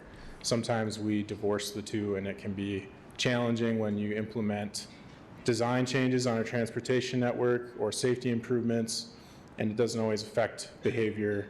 So that's why this system is kind of all-encompassing. The other part of it too that I think is important is that the humans are vulnerable portion. There's only so much trauma that humans can take, and we've been seeing vehicles get bigger that can accelerate faster, that have different sight lines than 10, 20, 30 years ago. We're also seeing, the Ford, maybe unsurprisingly, but Ford F-150 pickup trucks are still the most popular vehicle in the United States of America, and those types of utility type vehicles are becoming more common, and so it's putting our at-risk populations in a precarious position when they navigate our transportation network. So mitigating that impact to people and promoting system-wide changes. Also looking at this from the aspect that safety is a shared priority, and this plan really matters because of that, right? There's the component of wanting to mitigate the fatalities on our network and severe crashes, but we also want to try and unlock funding that can help us accelerate and get these projects implemented faster. So that's one of the big reasons that we're going through this process. There's the funding aspect, which For those in attendance, there's not a lot of funding, since the budget was just brought up, traffic calming related work or sidewalk related work doesn't usually come from our general fund. So we search for other funding mechanisms to get that work done. And this helps us do that. And it also helps prioritize the folks who need it the most and who are most at risk. And so that should actually have safety impacts beyond just them when we design for kids, the elderly, people with disabilities, people who have trouble moving through our community, that can only help able-bodied people as well, or people that have the privilege to continue to drive a motor vehicle in our community. The end result of having this plan too, again, is to help improve the quality of life, bring in some of those economic benefits and the co-benefits, including, safer streets, slower speeds, helping promote more walkable corridors. And I like to use this chart to show how this balances out, who has the greatest amount of power and who also has the greatest amount of responsibility. It's kind of a cliche, but it's true that the motoring public does have a greater responsibility when traversing our transportation network. But we at the city, especially in planning and public services, have this responsibility to understand how we can continuously improve that network and make it safer and do things proactively. We don't want to wait for people to perish before we make a change. So I talked a little bit about this, but some of the funding and fiscal impacts of having this document is we unlock federal grant dollars or other state grant dollars, and that we can help leverage with local match funding to implement projects. We can also work on implementing these projects into our CIP each year when we're able, and we can look at doing a phased approach. Once this plan is adopted, we can essentially go right away to work with our grants team and try to push for implementation dollars fairly soon. So we wouldn't have to wait that long. We don't want the plan to sit either. It's supposed to be an actionable item that we start using as soon as we can. Okay. I wanted to touch on how we aligned the plan as it was developed with our current planning documents and policies, as well as some of the engagement that was done. So many of you know we have a lot of planning documents. Some of them maybe end up sitting on a shelf for a while before we realize they're there. That's not what we intend to do with this one. It pulls together our complete streets policy, which in all fairness needs its own update, our very aged non-motorized transportation plan, which needs an update, our climate and sustainability plans, our neighborhood plans, and it looks at regional transportation plans. It did look at IK 2025 because we are in, we're still developing IK 2035, but it also acknowledges IK 2035. And this will be a key pivotal piece for updating documents like our non-motorized transportation plan. So this would kind of act as a base or a framework. And this would also tie, directly to our new master plan, IK 2035. And so those are the plans kind of in a nutshell that we made sure to incorporate.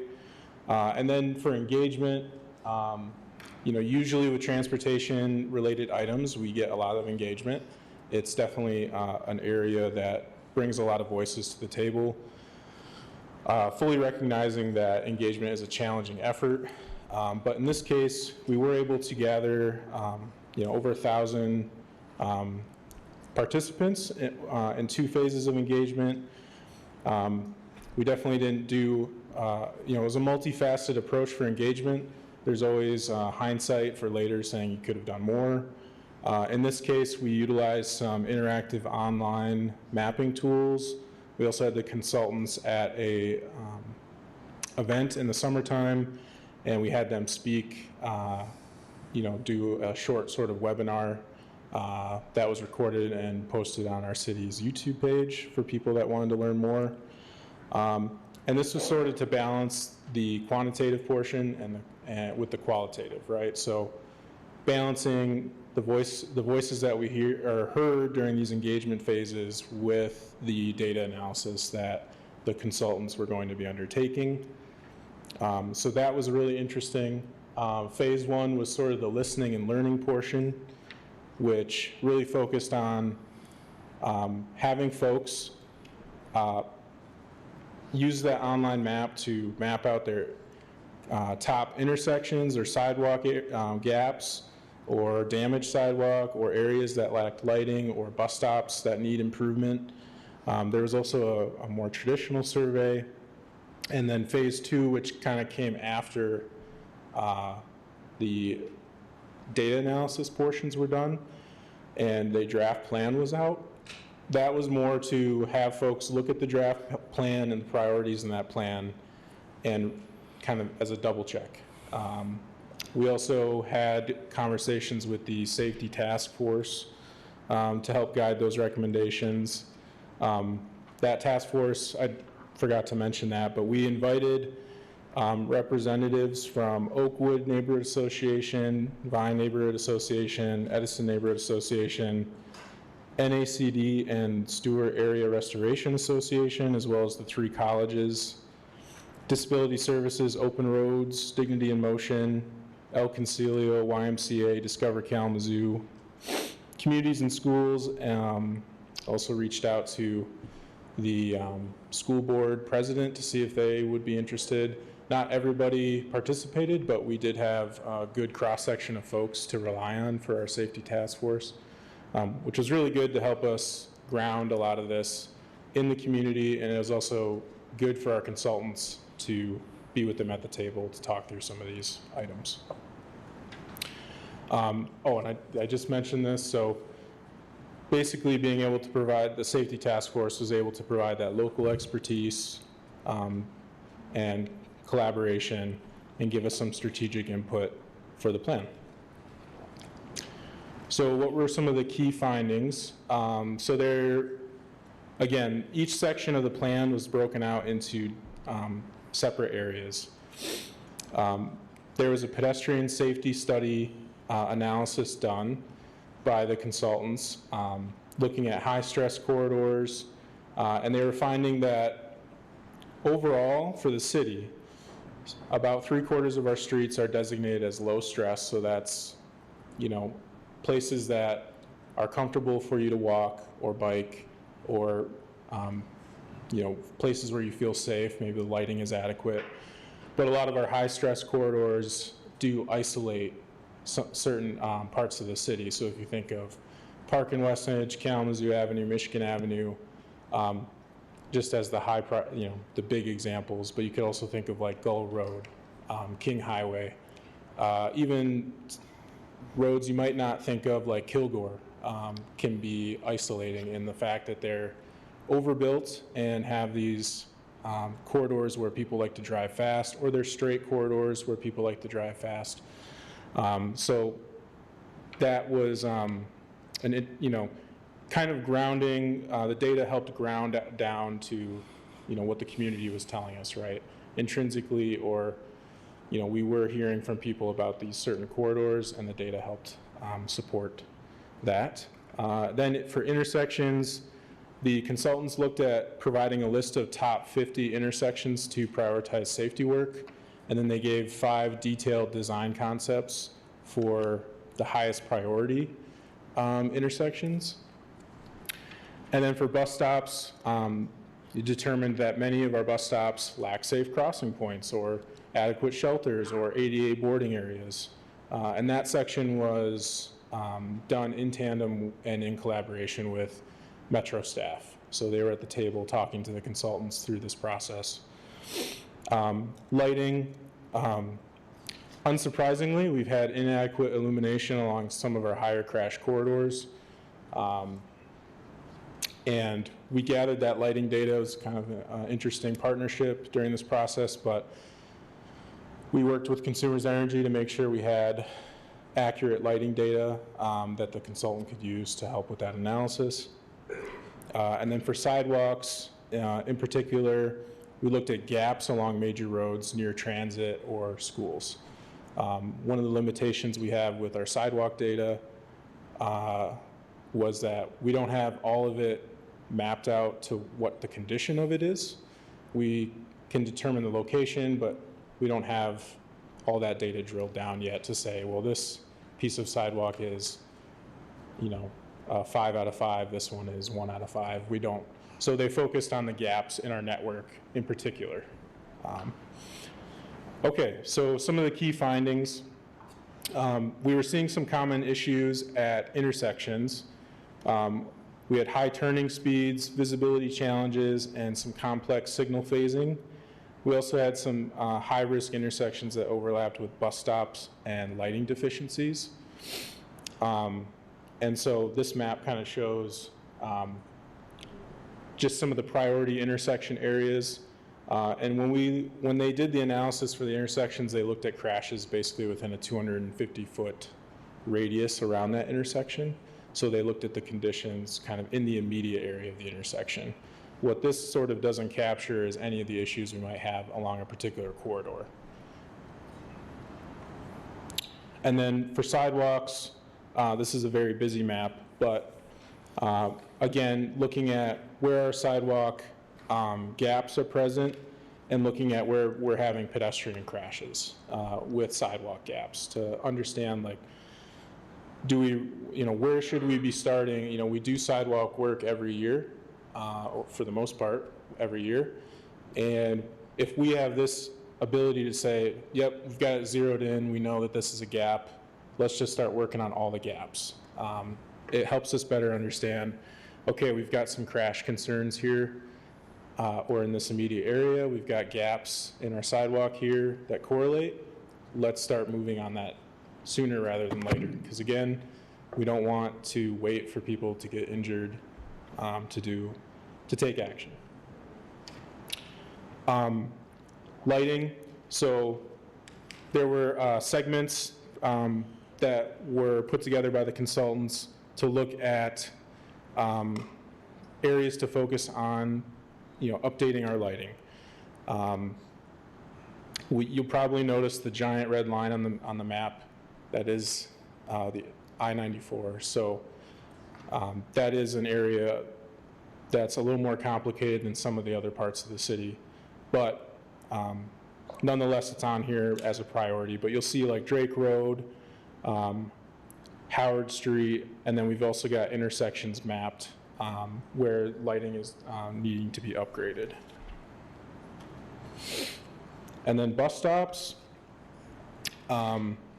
So they mapped out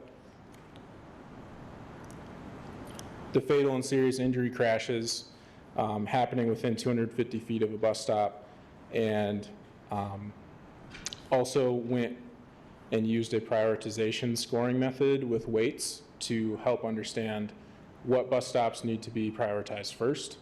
The hard part with this is that there's some limitations with space requirements for bus stop locations. That's why it was important to work with Metro and their staff to better understand, there's a lot of space required in the right-of-way to make a bus shelter work.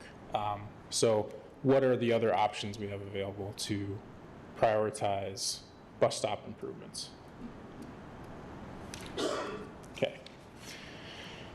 Moving on to some of the recommendations. I mentioned it earlier, and this is an example of one of the cut sheets.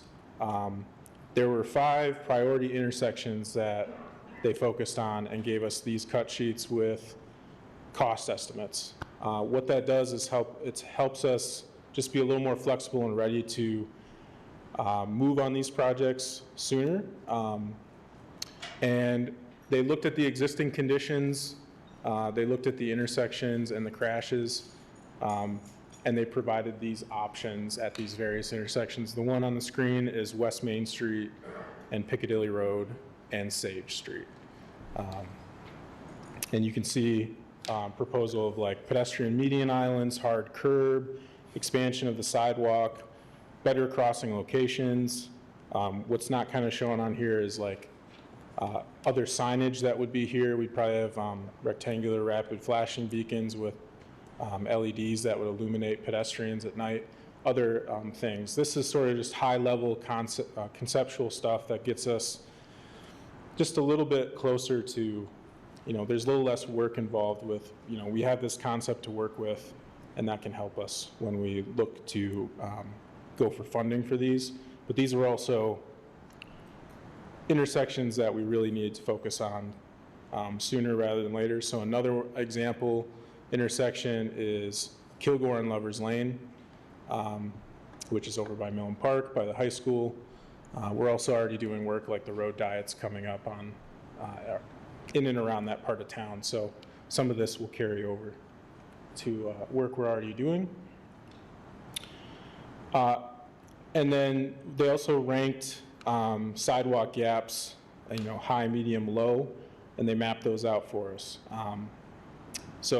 And this included the gaps, and the public comment that we received from the community helped inform this a lot. But again, one of the things that we don't have right now is, for some of the newer sidewalk installation, we do have it, but for our entire sidewalk network, we don't have all the conditions available for, what is existing out there. So we focused on the gaps. You'll probably notice on the map, we have a lot of gaps in the southwest part of the city, some parts of Edison, and up in Westwood, Burke Acres. There's a lot of older parts of the city that have existing sidewalk networks, and we know that some of those networks are probably deteriorated and do need to be replaced. But since we're just working and focusing on the gaps, some of the newer areas of the city that kind of either were annexed later or became a part of the city later or built up later don't all have sidewalk. So they are missing sort of that complete network. And then I talked a little bit about lighting, and we worked with consumers on this to get the lighting data. I found it interesting. We still have a higher proportion of the high pressure sodium lights, which are the classic street lights that you see that have that sort of warm orangish glow to them. And consumers is pretty forward with wanting to transition those as much as possible when they go out to LEDs. We are at about 39% LEDs right now. So we'll be working with them just like we'll be working with Metro as a partner in the future to look at these locations and see how these areas in particular can be improved lighting-wise. And I will say for all of this too, this kind of is our baseline now. So this might not be all inclusive of everything. It's fairly robust, but we are always going to be building on it. So as we continue to do engagement or if we continue to do project work, we'll adapt, but we can use this as our baseline. And then similarly with bus stops, looking at, basically mapping out our top 50 focus locations for bus stops. There's a lot of routes, or a lot of bus stops along Park and Westnedge. That's by far the most used route. But there's also some bus stops on the periphery as well. So working closely with Metro to understand, based on the recommendations in the plan, how to improve those bus stops first. So just an overview broadly, infrastructure-wise, of what the plan's recommending. It's for intersections, it's looking at adding curb extensions where possible, definitely focusing on high visibility crosswalks, things like leading pedestrian intervals and median refuge islands. For the lighting, it's looking at upgrading our fixtures and spacing along our high crash corridors. For sidewalks and crossings, it's looking at closing the missing links in our sidewalk network. For transit, it's looking at upgrading and adding ADA pads, shelters, and crosswalks at those priority bus stop locations. And then continuing to do things like our quick build type projects. You've probably seen them past year or two. There's been a number of different pilot projects that have been out in the community. Some sort of pedestrian refuge islands. You would have seen one right out here on Rose as an example that was painted a different color and had some flexible delineators. There was also some mini roundabouts or mini traffic circles, in particular along the boulevards or at the intersections of boulevards in Edison neighborhood. And then there's quite a lot of speed humps installed. I don't have all of those locations memorized, but there's also going to be future work outside of this to continue doing a lot of that. So again, this process has been really good in the sense that we've got this framework now, we've got this baseline of data to build on, and we'll be continuing to build on it with IK 2035 engagement activities, as well as when we go to update other planning documents like our non-motorized plan or our complete street policy. It's also going to help us prioritize our CIP projects in a different way and go after that funding from the state or federal government to unlock some of these projects. And then the best part about it, I think, has been building some of the long-term partnerships. I think the city has come a long way with doing that. We're still figuring out how to do that to the best of our ability, but working especially with groups like Consumers Energy or Metro, as an example, we can't do any of this without them. So we, through this process have been able to keep building on those relationships and have that two-way door so that we can talk to them, they can talk to us, and there's no surprises, right? This is the stuff that we want to continue to focus on. So that's all I have for you. Happy to take any questions you might have, and if Dennis has any, he can help me with any technical questions. But thank you so much. I really appreciate your in-depth review of this topic, which obviously a lot of time has been spent and work and effort on this. Questions, commissioners? Yes, Commissioner Wilson. Thanks, Mayor. And thank you for this presentation. It was very informative. I had a resident reach out regarding some lights that were changed in the Vine District. And after seeing this presentation, it makes sense. It sounds like we're shifting towards HPS lamp types, which are a little brighter. Yeah, so the high-pressure sodium, they're kind of the older light that you'll see. They have that sort of warmer color temperature. They're that orange-ish color. And Consumers is, once those kind of burn out, they'll replace that with an LED light. Thank you. Has it been given any thought about historic district preservation when it comes to installing some of these lighting types? I know that some of the neighborhoods have a certain feel to them that they would like to preserve. I was just wondering if that's been brought up in conversations. I think like with the historic character, it's something that Consumers has been open to having conversations with different groups about. So they've definitely had conversations with like the Stewart neighborhood. They've had conversations with city staff in Parkview Hills, which have different character, right? One's more historic, one's more about the ties to nature and things like that. So there have been, I think that's been part of this, is that those relationships have continued to build, so we're able to have those conversations. But I think they do have, Consumers also has their product line that they're trying to stick to because it can make it's easier for them to replace something if something breaks. But one thing that is important is that with the LED technology, we're not just locked into like that bright white light that you always see, so we can actually mimic the warmer color temperature, which is a little less intense, and then you can focus the light down or have the intensity change based on what you're trying to accomplish. So.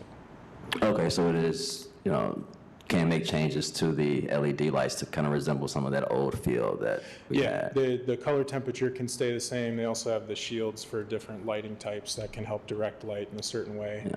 Because we have different lighting priorities for a road like West Edge or Park versus Vine or another neighborhood street that doesn't need that quite as intensive light. So. Okay, yep, and to your earlier point, that's where the community engagement is going to come in to play theirs. Yeah, this is kind of, see this as like a first stepping stone. This is kind of the groundwork. We're basically always getting feedback and engagement. This is just kind of, well, it will kind of be a snapshot in time somewhat. A lot of our plans are, but it's just a place that we can really start from. Yeah. Understood, thank you. Thank you. Commissioner Slaby. Hi, Nolan. Really great work. I'm always nervous when I see like 5-page plans, so I'm glad that this is very much more than 5 pages and shows the depth that we went into to explore safety for our pedestrians, our cyclists, but also our motorists. Because they all have to work together in this ecosystem and interact with one another, so prioritizing a safety plan is awesome. I will say I'm concerned to hear that we mention aligning this with our non-motorized plan. You verbally referenced that this is a pretty outdated plan, but there was really no conversation in the actual plan itself to acknowledge that our non-motorized plan is from 1999. And to me, it seems odd that we would even bring that in for our exploration around this, because it just really is completely outdated and irrelevant to, all of the improvements that we've made over 20 plus years. So I'm with you on let's get an updated non-motorized plan in the next couple years. I absolutely love the mention of leading pedestrian intervals. And I also see that we're discussing rear side bus stop placements, and I know that we've worked with Metro in the past to upgrade ADA, upgrade many of our bus stops to ADA through neighborhood quick win dollars. But I did not, when reading through this, did not see any discussion around near side traffic signals or staggered stop bars lines, which often in combination greatly reduce accidents when taking left turns at intersections.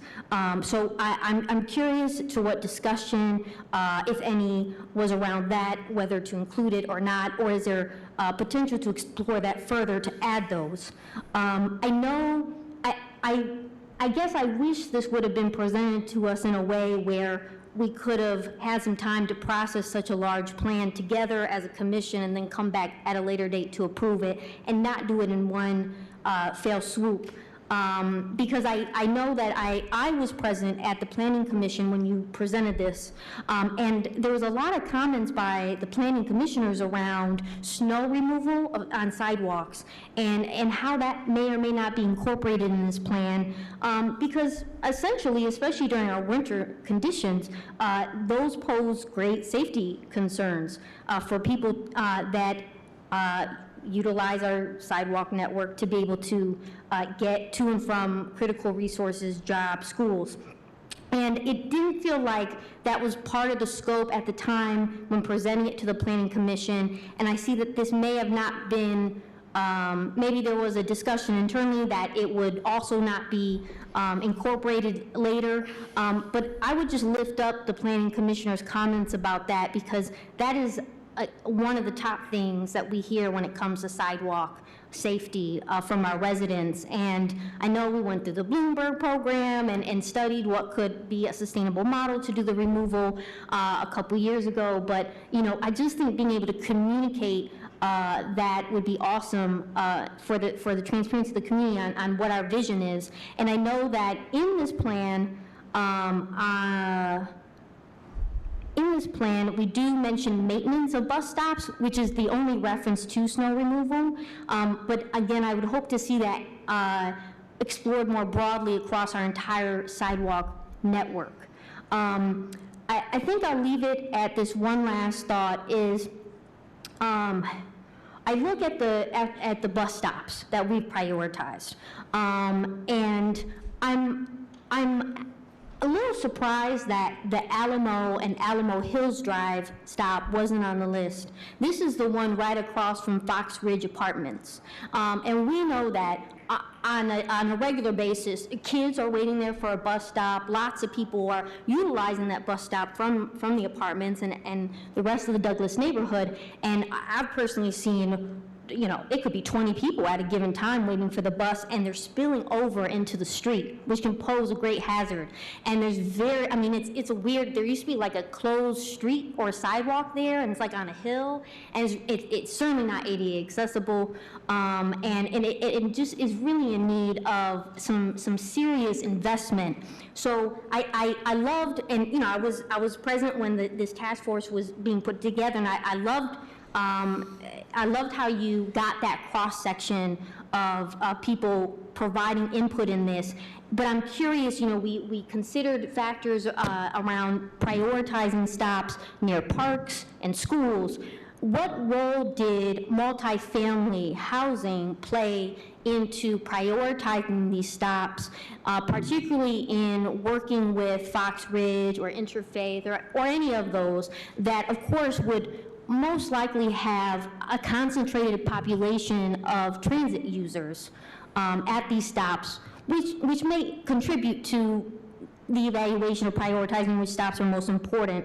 And I would just hope that there's an opportunity to look at Alamo and Alamo Hills Drive, talk with some of those tenants, the property management company there, and see if it's possible to add that on the list for, I would love if it was premium, because it sounds like there's bike racks and public art installed with that, and I think those tenants would love that. But even the middle tier upgrade, I think, really is necessary for that space. Because again, there's tons of people that stop, and I've personally witnessed them spilling over in the street, and I would say that poses a great danger. So I hope some of those things could be considered for the final application of this plan. But beyond that, I think overall, in this 148-page document, is really some great work. I know you, along with our Public Service Department, has worked really hard, and so I'm excited to see something like this put in place, and I'm excited to see how it evolves with some of this feedback. Thank you. Thank you, Commissioner Slaby. Would you like to respond in any way to that? Yeah, there's a couple questions in there. I want to make sure I address those. So this was I brought this back up, but this was the bus stop prioritization scoring. And the metric that had the highest weight was ridership for a specific route, as well as the proximity of fatal and serious injury vehicle crashes, and then bike and pedestrian crashes. So I think it is fair to say that, you know, based on the model or the data analysis, we do have that top 50 to start, but this is certainly not a document that's not inflexible. So I think there's definitely, you know, there probably will be priorities that we address first that might not be on this top 50 list. So I think in the future, we'll continue to get feedback from the community and have to shift if we need to. Dennis, are you going to speak to signals? Well, I wanted to add one thing about bus stops first. Good evening, everybody. But this study is basically a model for us to be able to update on a regular basis. And if you look at, there are hundreds of SS4A studies funded by the federal government over the past 4 years. We were one of the first. And this study is decidedly different than any of those other ones. The fact that we looked at lighting and bus stops and intersections and sidewalks is different than the model that's being used by all those other cities. I think it's a better model, but it allows us also to update it. So if we have a location that comes up, we have a methodology that we can figure out where that location goes on a priority list. So I think that's one of the nice things.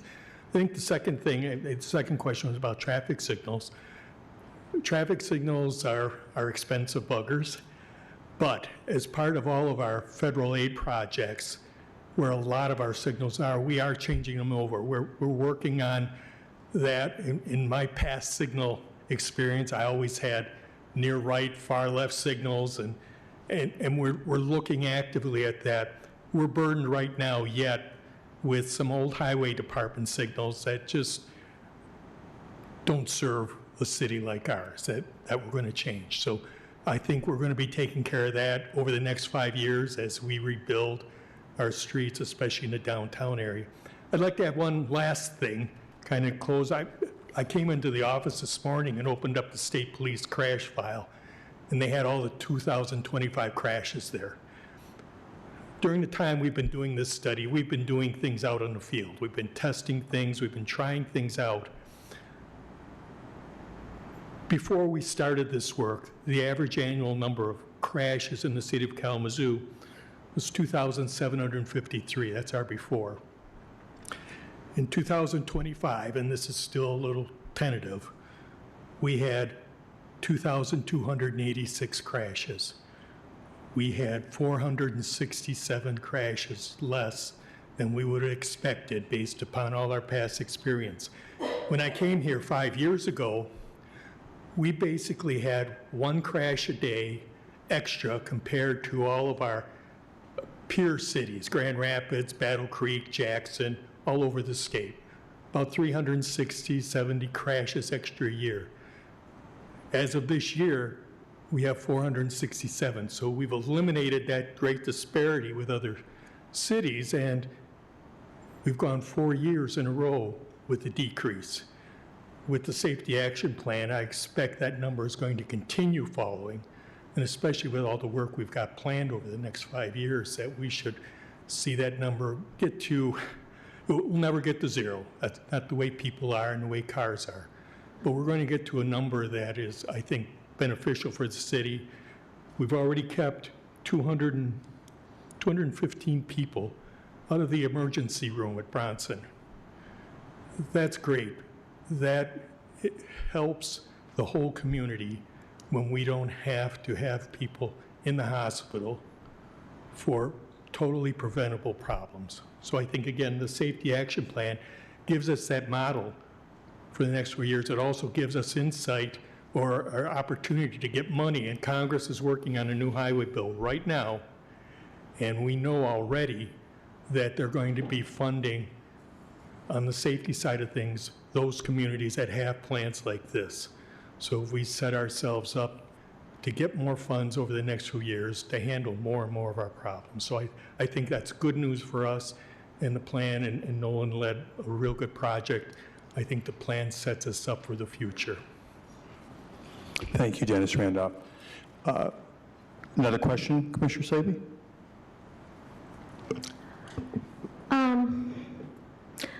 I guess it would be great to understand the role that the multifamily housing had in this work. I guess I'll lift up, for me, talking about one stop to be added, and thinking about who would be served with this. To me, this is such an important population that often gets overlooked. And, I'll just share an example of how data can play a role in exclusion of people in this community. So this very safety plan was based on pilots that were chosen by staff. And we had said that we used a community survey to decide which of those pilot projects we would move forward with to then gather data to then inform us of this safety plan and how we invest our money. One of the projects that was lifted up very loudly from the community, particularly in Edison neighborhood, was a pedestrian refuge on Elcott. Because we had not even just Edison residents, but plenty of families, seniors, disabled people, using that bus stop right in front of Goodwill to access key and critical resources with Family Health Center and ISK. and DHHS and Goodwill and Kalamazoo Literacy Council. And time again, so many complaints had been voiced by the residents directly that it was so dangerous to cross that, again, especially with the vulnerable populations, people with kids, seniors that often, need more time to cross the street, those disabled, and so they wanted to see that happen. Unfortunately, it didn't make the list, and I had asked why it didn't make the list, and I was told because no one voted for it from the survey. But I said, well, how many people in Edison actually, said in the survey, completed the survey? And they said, surprisingly, very low. So for me, I would think, well, then something is wrong. Maybe we didn't do enough outreach or whatever, but this clearly doesn't align with the reality that our residents are facing. And that informed what pilots we did, which then informed what stops we are looking at right now for investment. Now, I don't know, Dennis, what you're going to say. If it's the following, I'm right there with you. I know we already are planning a pedestrian refuge there. Right, this so summer. so I'm excited. So I'm not saying that, I'm glad that we are doing that. But for me, it was the initial removal of that off the list simply because we said not enough people filled out a survey that quite honestly probably wasn't distributed out well. And so I just say this to say, we may not have Fox Ridge residents here in the audience being able to provide public comment, but I'd like to represent them as their city commissioner, that these constituents matter. And I think it is so important for us to acknowledge and identify key priority stops, even beyond the data we've collected, to ensure that everyone feels heard. And so for me, if we can add this, I am in full support of this plan. If today we're saying that our hands are tied to be able to add this, I think that we could do better. Thank you, Commissioner Slaby. Yes, I Dennis just Randolph. wanted to mention that work is scheduled for this year. And one of the reasons that it's taken a while is because it requires, when we do a crossing of the street, that everything all of a sudden become ADA compliant, which runs the costs and the difficulty of getting the work done. It makes it a difficult project, but we're going to be doing it, working on it now to be able to take care of that. Also, I think for a safety action plan, one of the things is, while we want all the input from the public, citizens, whoever property owners that we can get, in the end, I also have to base things on what crashes are out there so that when I go to court, I can justify what I've done based upon facts, and crashes are a standard type of metric that are used when you get into a problem that you end up in court with. So we have to balance that type of number crunching along with citizen input, and it isn't always a real straightforward one-to-one thing. And I think what our consultants did is they were very good about trying to roll that kind of soft information into the hard facts, such as lumens and crashes and numbers of buses and things like that. So I think especially the work we're doing now with community development is to continually increase how are we going to roll that type of soft information into our programming. We've got no objective, no concern with doing it. We want to do it. It's how do you do it that makes sense, and also when I end up in court, can I defend us and make sure that we prevail in whatever decision comes out. So we're working on it, yes. Could I just quickly clarify, just for the audience, for the sake of, because I know I talk fast and I talk a lot, thank you, Dennis. I just want to make sure everyone understands that Dennis just confirmed that we are indeed doing a pedestrian refuge on Elcott. But my current question around what I think should be included that is not, if it is not included, I will not support this plan, is to improve the bus stop at Alamo and Alamo Hills Drive. That's what my main focus is today, and I'm hoping that we can reconsider this at this time.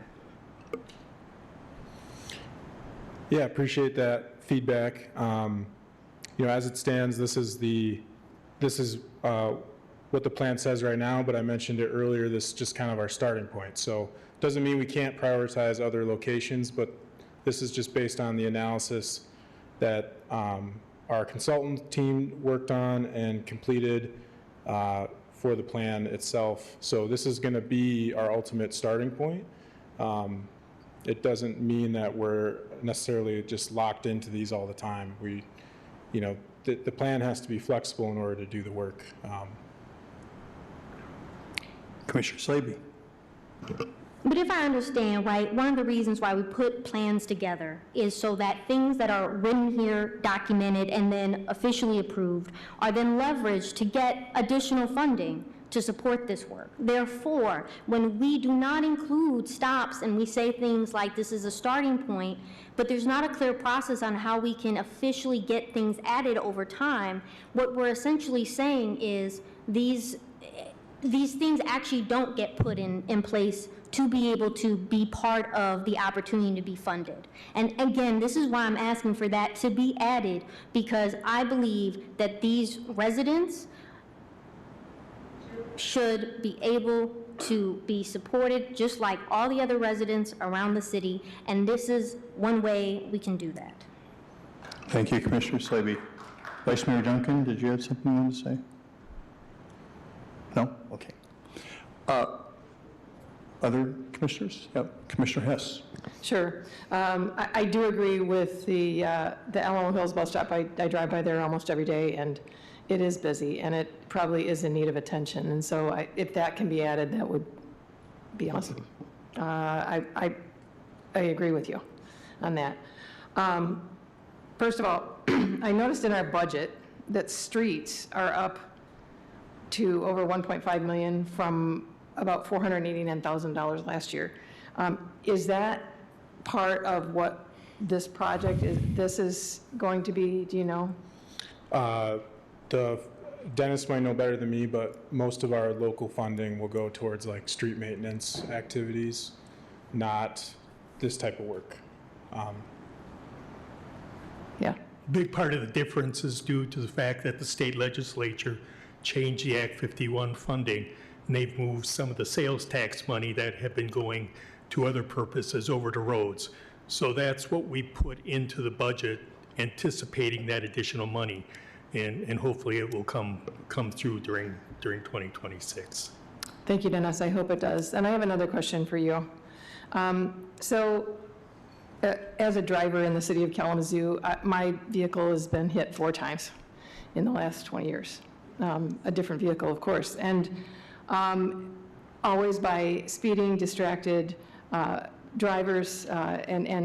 So my question to you is, while we can shift the cement and the signage, how are we working on the culture of the people?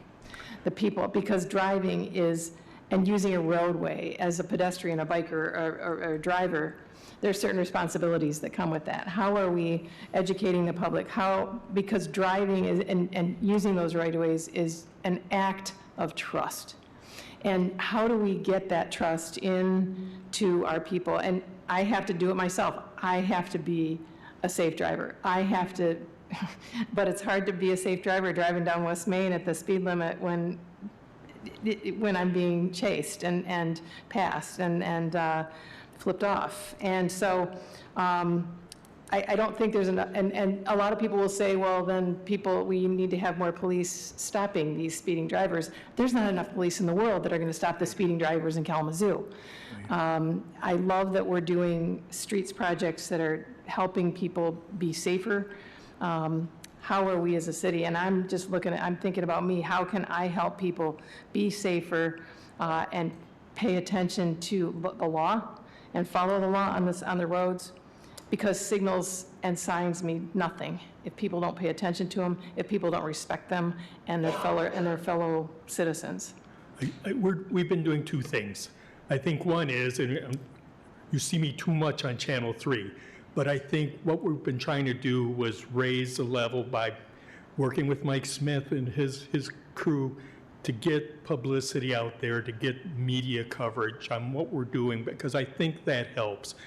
But I read a study the other day from the Transportation Research Board of the National Academy of Engineering that said, in the end, the only way to really effectively manage drivers is by changing the geometry, the nature of streets. That's what we're doing.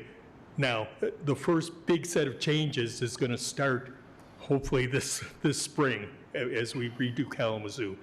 But that is what it really boils down to. So when you see bump outs and lane narrowings and us doing other things to try to just make drivers feel that they have to go slower, that's the real bottom line that everybody recognizes. We've got money to do a lot of that right now.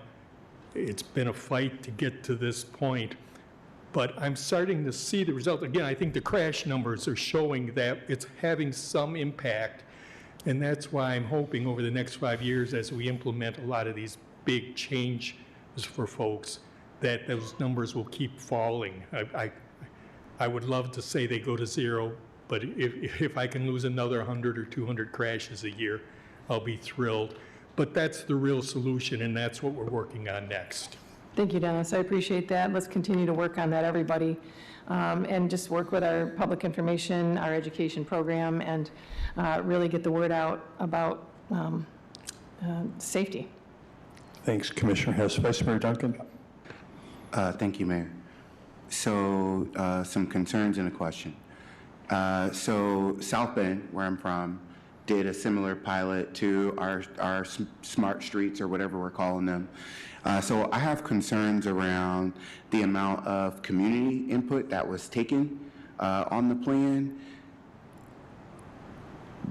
We as a city tend to not do very well at engaging the public and getting a pulse from a larger body of our neighbors.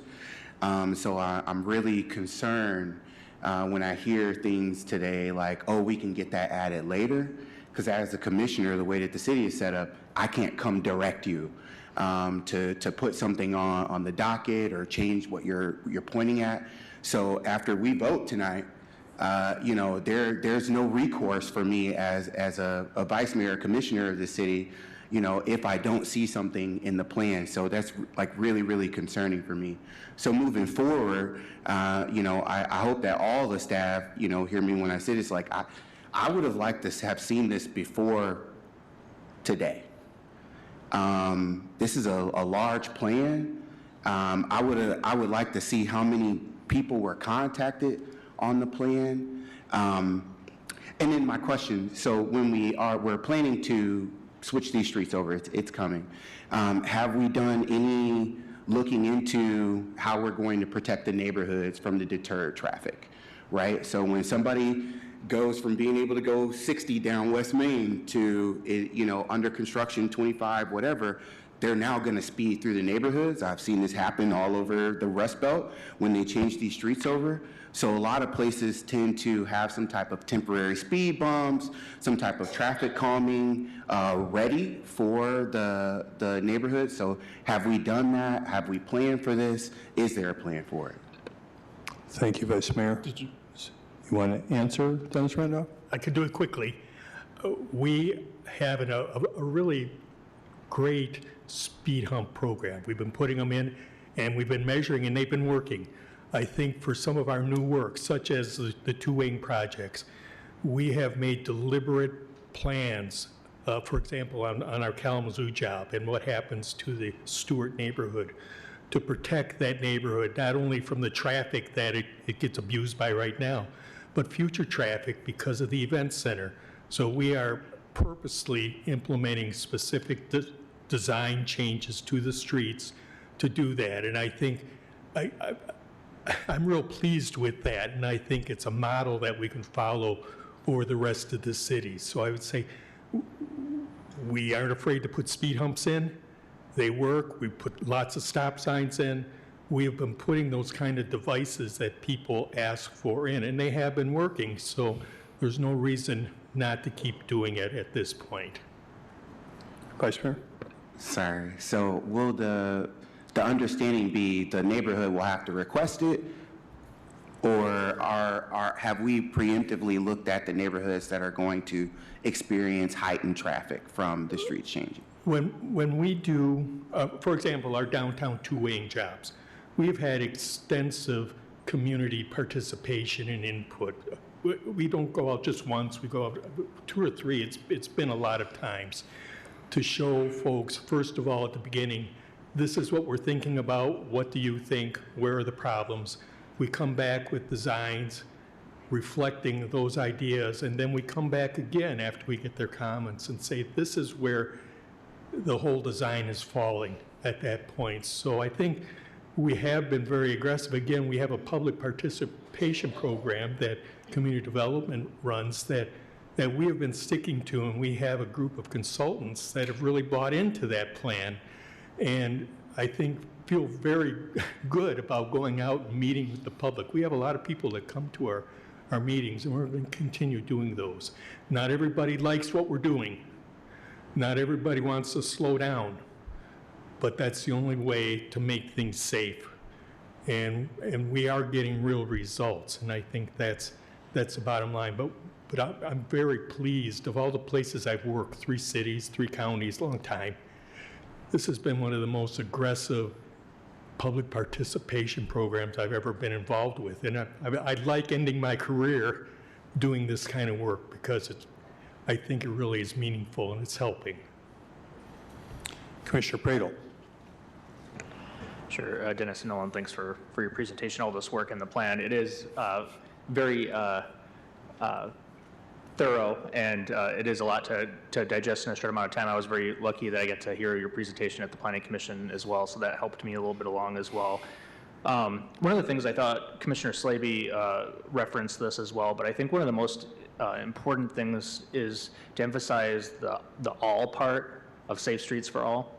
And I think there's this kind of narrative that the community hears more so about this just being focused on just, pedestrians and bicyclists. And that is critically important, and I'm super glad that it has that focus, but recognizing that when we do these things, it makes it safe for every person and every mode of ways that people are getting around. And so it really is for all when we say it's for all.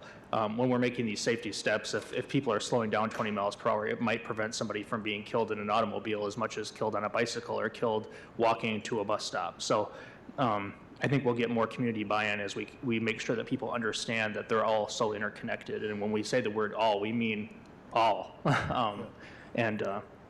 You look like you want to say something, Dennis. Yeah, I always want to say something, right? 2 things. The street lighting portion in particular, most of the problems with pedestrians and bicyclists being hurt are at intersections that don't have adequate lighting. That's one of the reasons we emphasize it. And we've been doing work with Western Michigan University on special lighting. You've probably seen some of them around that point down right on the crossings, and that's an outcome of this. The second part I wanted to mention was about the snow, because it isn't mentioned in this plan, but we have a parallel sidewalk snow cleaning program going right now that we're in our 2nd year of the contract work. We've really amped up not only how our contractor works, but how we follow up with other enforcement of basic city ordinance. So we are doing things in that regard. It's always tough to be able to tell folks, well, we don't know when our plow trucks are going to go down in front of your house, and that's what happens. But we've really amped up our snow cleaning program. You probably can't tell it snowed so much so far. It's killing me, but we really have been working on that, and I think we made some nice improvements. I think it'll just keep getting better for us. I think so as well. That's one thing I was actually going to mention. I guess it's kind of a question as well. When we're looking at a lot of this data, it's annual data, and something that's relatively new is this. So one of the things you brought up about the snow integration into the plan as well. Well, this was just last winter that Ordinance 3318 was adopted here, which is basically saying that we can send a contractor to a home to have the snow removed after you've been warned and you're not removing the snow on your property. But also the other thing that was pretty remarkable as well, as part of that pilot, we added an additional 14 miles of sidewalk that we're clearing now, which is a total of 37 miles of sidewalk clearing, which I mean, it seems like a drop in the bucket. It still doesn't do fully everything, but you think how much of a significant difference that is if you're prioritizing areas where people particularly need that. And what I was curious about is if there's any possibility, as we go on, to look at the data a little bit deeper, to maybe look at it seasonally, because what we might find is maybe we find that out of those 33% of fatalities that are pedestrian or bike, that 90% of them are happening in the winter months, and maybe we can find out that the removal of snow on the sidewalks in those 14 additional miles really impacted that. So I'm very curious to drill down, because a lot of times, and I'm not saying this is the case, and I'm coming from a place that I do not know if this is the case, but a lot of times when you bring in a consultant, they might be coming in from California, and they might not be here studying in the winter when we're seeing everything that we're seeing right now, and recognize how much that this seasonal change impacts the way that people get around. Yes, and I can answer a part of that question right now. About 15% of all of our reported crashes happen when it's either snowing or the streets are reported as snowing by the officers. So we've drilled down that far. There's a lot further we can go. It's a matter of time to get to it, but I think we already have our eye on that, and it would be great to see how it correlates with our sidewalk cleaning program, because it's a really nice program, and I think we've just moved that over to GIS, so we have good location data. We're gathering, setting up the systems to do this, and we're using AI to help us, and I think we'll be able to give you answers like that in a couple of years. Yeah, I think that would be great. The other thing as well, you mentioned this a little bit, but one of the outcomes of putting together a really comprehensive plan like this is the ability to kind of shake our tail feathers, if you will, as a community and say that, hey, we're primed to apply for these state or federal dollars because we actually have a plan compared to other communities that might apply who don't have a plan. And the beauty is I really love the fact that it has so many different elements, from the lighting to the busing to the pedestrian biking to the roads. But my question is, I guess, is there funding out there? I mean, I know 4 years ago there was, but is there anticipated funding? You mentioned the highway funding, but in terms of just doing, a crosswalk in a neighborhood and having funding to do those kind of projects that are specifically trying to support vulnerable populations, not, the person driving the $100,000 SUV.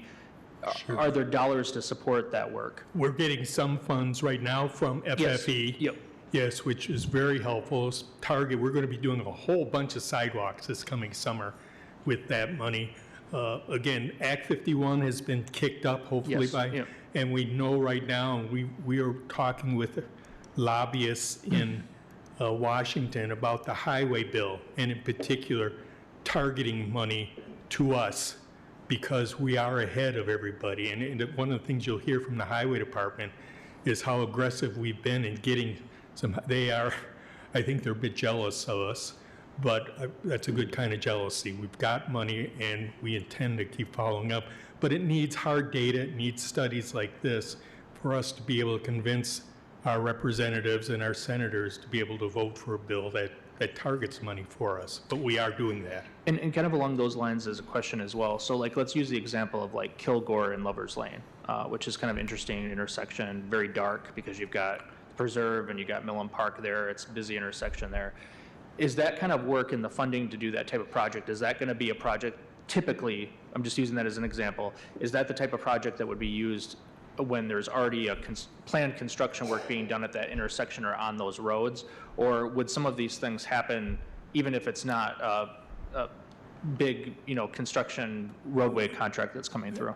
At least once a year, the highway department, under current laws, federal laws, does call for safety money with special safety money they get from the federal government. At that point, what we tend to do is we hire a consultant and we scan the city and see what is happening that is current. We'll look at the 2025 data and see what happened. And if again, they float to the top along with whatever items are on our safety plan, then we're able to say, well, let's apply for this one. This one is a little more critical.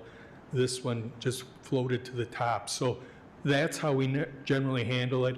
From what I understand, the federal highway bills will be emphasizing safety work. It's been one of those things that all the administrations have been going after, and that's the indication I'm getting right now. So I think because we have a nice plan, because we do survey the city regularly, that we're going to position ourselves for spots like that and other spots around the city. The one proviso is this: they tend to have to be federal aid streets. So we can't get into a neighborhood with two local streets crossing. Usually there isn't money for that.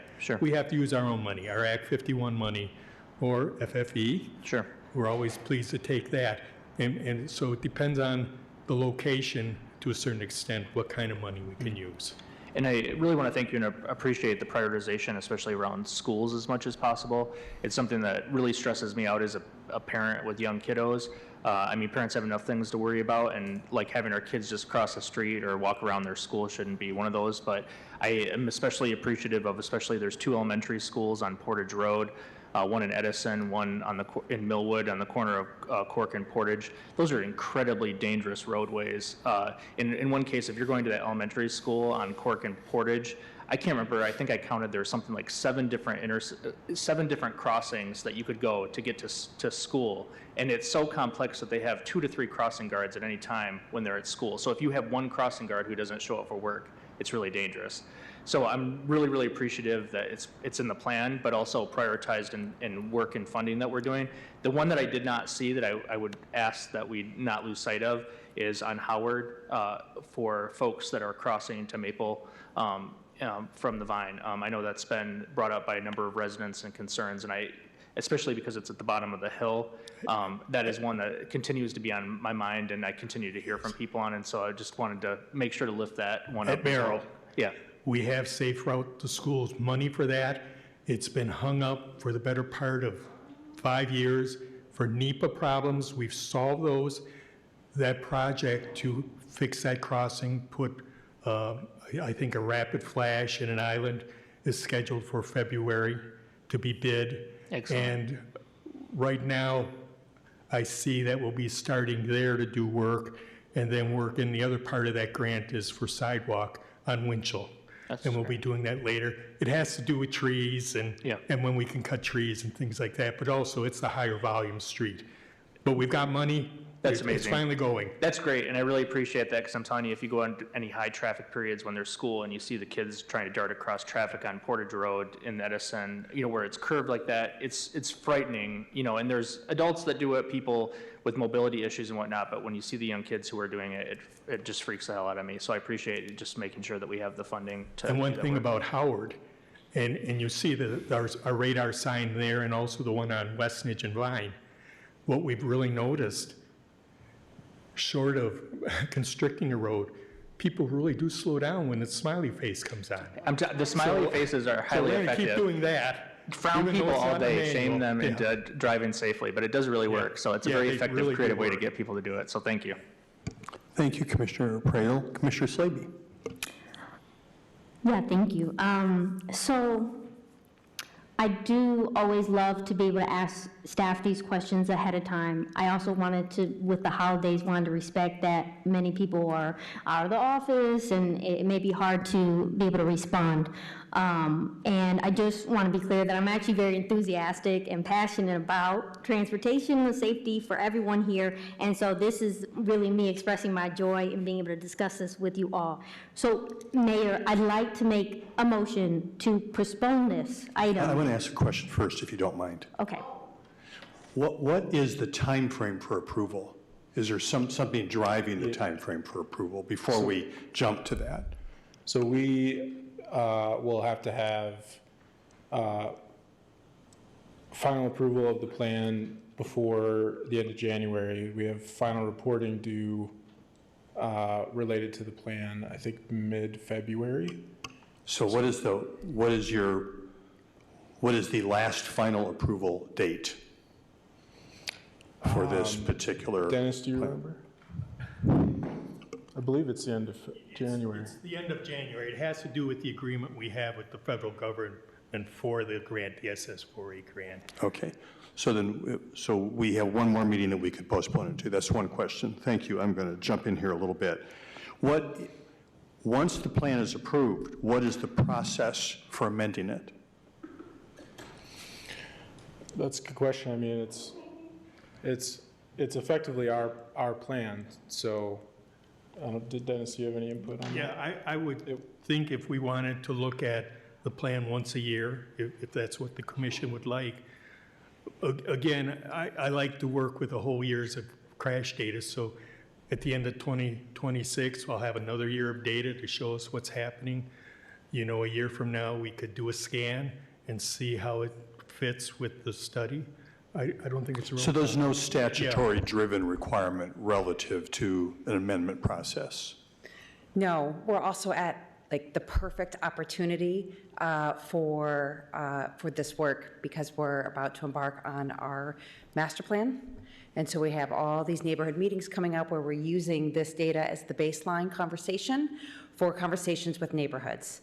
You will be receiving all of these meeting information really soon. We start a week and a half from today, 2 weeks from today.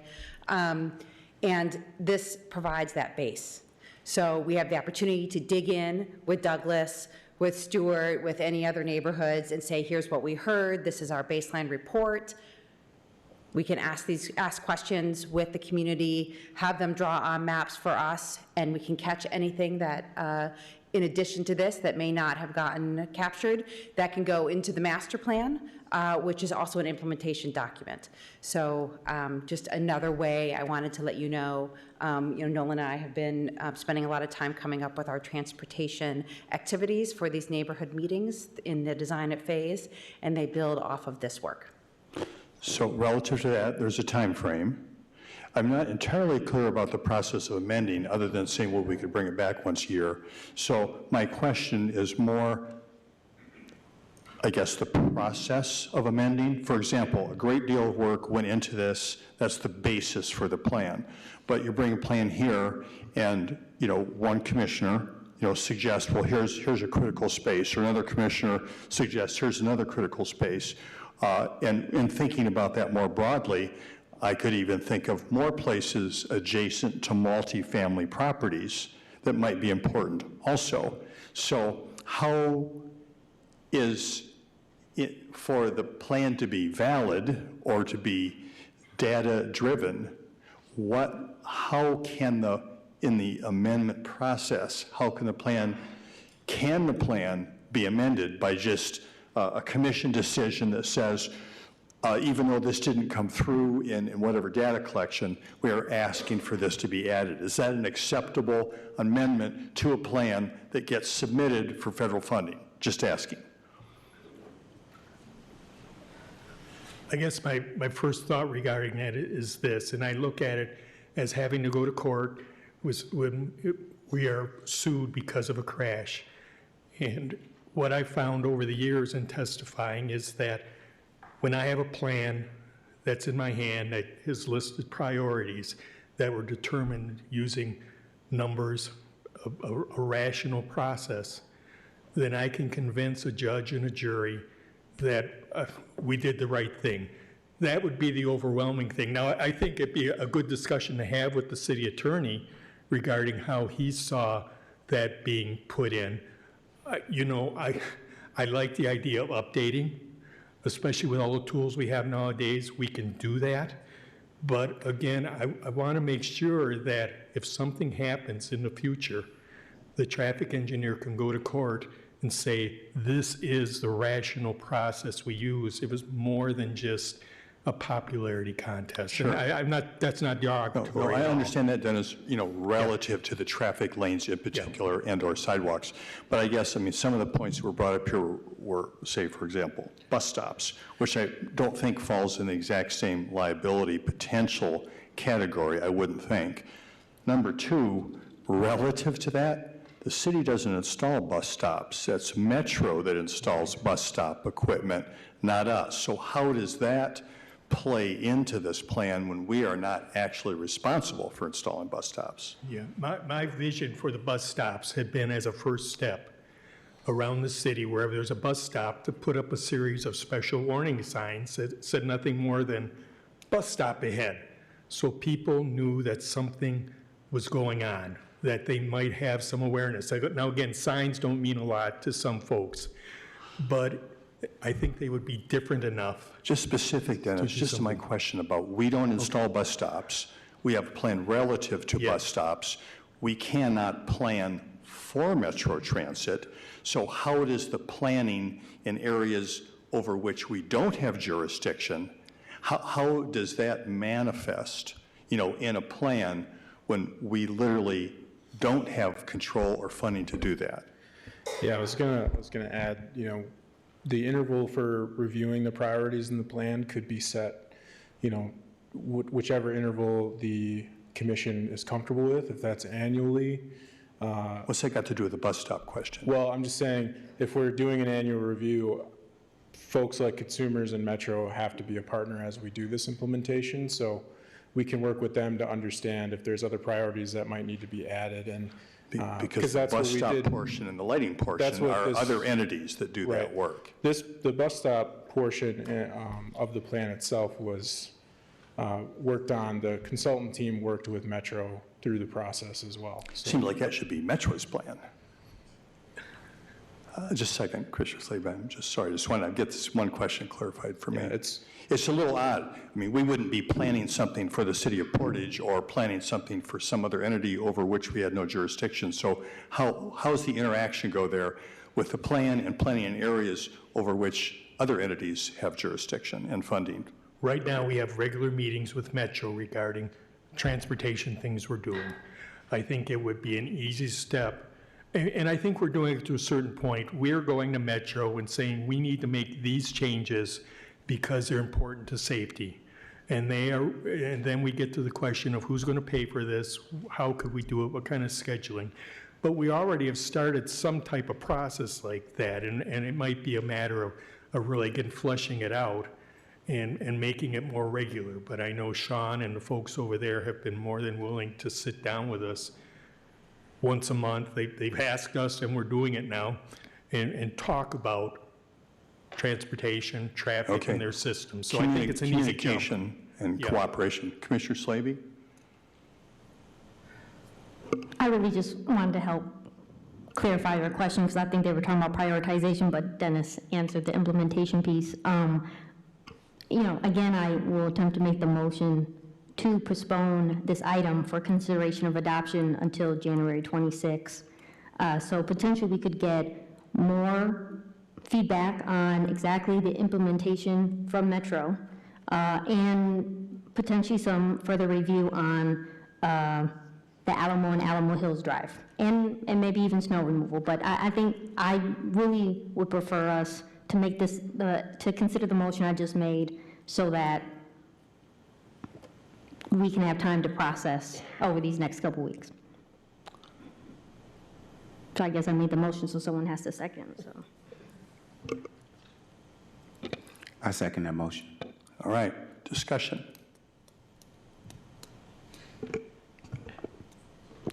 Commissioner Hoffman. Thank you, Mayor. So I guess the easiest question I have is a animal has been identified, and it's not in the data, but it's a human issue that we're trying to address. Is it that hard to do an addendum to this plan to add that, or no.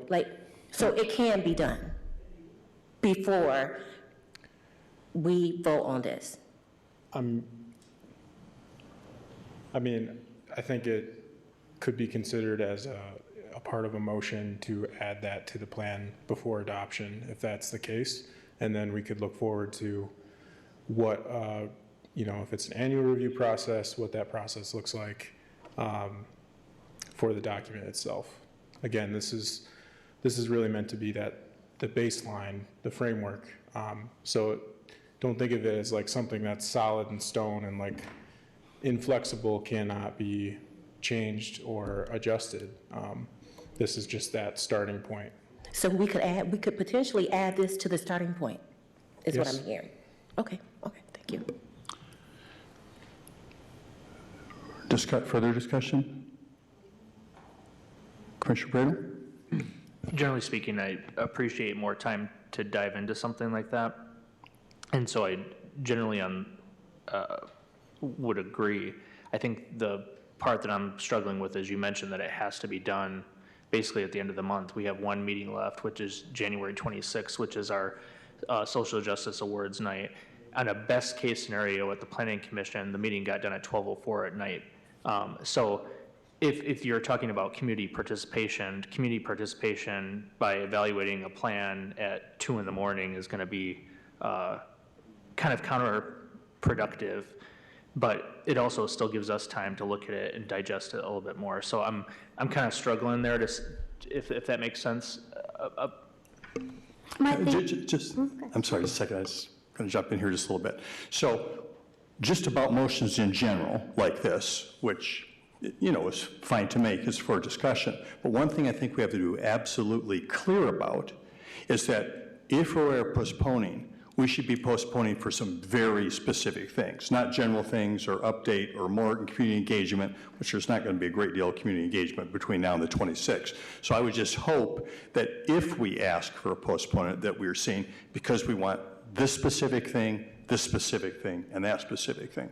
That's just one thing, Commissioner Slavy. And the other thing is that I know that we all probably drive different places or involved in different areas in town, so I don't dismiss your focus in any way, shape, or form, but I'm saying at the same time, we could be in a situation where just because of happenstance or not noticing some other certain area, whether you're talking about in front of Stadium Drive Apartments, for example, and on busy Stadium Drive, or other places where there's multifamily properties, I wouldn't want to inadvertently overlook another list of needs while we're focusing on one. So I just want to, in general, for us to be careful about that idea. Commissioner Slavy. You know, again, I think that Fox Ridge has been identified as a very high crime rate area. I know KDPS has done some investment in their communication with that apartment, but beyond that, we've done very little to work with them and build a partnership to identify how we can further support people there and engage with them beyond what we initially were doing when I was neighborhood activator in getting them free computers added to their apartment. So through that work, I had noticed so much effort in residents being able to feel like their voices are heard and didn't even feel like they could come to a city commission meeting because they didn't feel like anyone would listen to them. And so again, I'm just lifting up their voices and being able to also personally say that I've experienced and witnessed that bus stop as being a hazard. So for me, what I'm thinking about the timing is I do understand that we're saying we need to report at the end of the month, but I'm not asking for us to wait 2 weeks for us to then have staff evaluate this on the 26th. I'm asking for staff to take these next 2 weeks to see what we can do to add this one stop to the list. So that by January 26th, I mean, when what's being presented to us on January 26th be the final version with that being added? And then they submit it, they upload it and send it in. So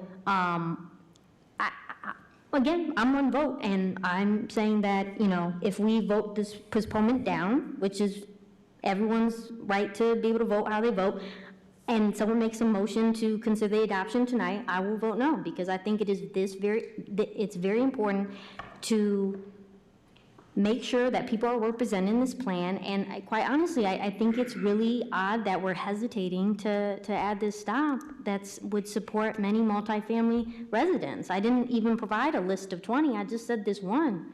So, you know, I don't know if everyone's been familiar with that stop. Go by. I mean, it's literally on a hill, steep. There's a random driveway going through. There's kids in diapers walking in the streets. I mean, I just think it's just from observation alone that should be a priority stop. So that's my opinion. Appreciate that very much. So is that the one item, Commissioner Slavy, you're hoping would be added to the plan by the 26th? Yes. Okay, that's clear. Any other comments on that? As Commissioner Hoffman noted, is it possible to amend it for adoption this evening? Yeah, I believe so, yeah. That could be a part of a motion. So you're suggesting without a postponement, can we add that item to it and approve it this evening? That's what I suggest. If staff feels like that makes sense for them, instead of taking the time to review, I mean, happy to amend it tonight. I was just trying to give staff an opportunity to, you know, look at it, but happy to support an amendment today. We could vote down the postponement since it's currently on the table. Mayor, if I could. Yes, please. Just a question. Is it necessary to have specific language to amend the document for staff's purpose? I'll ask that. It's a good question. I would ask our good attorney here to come up with something.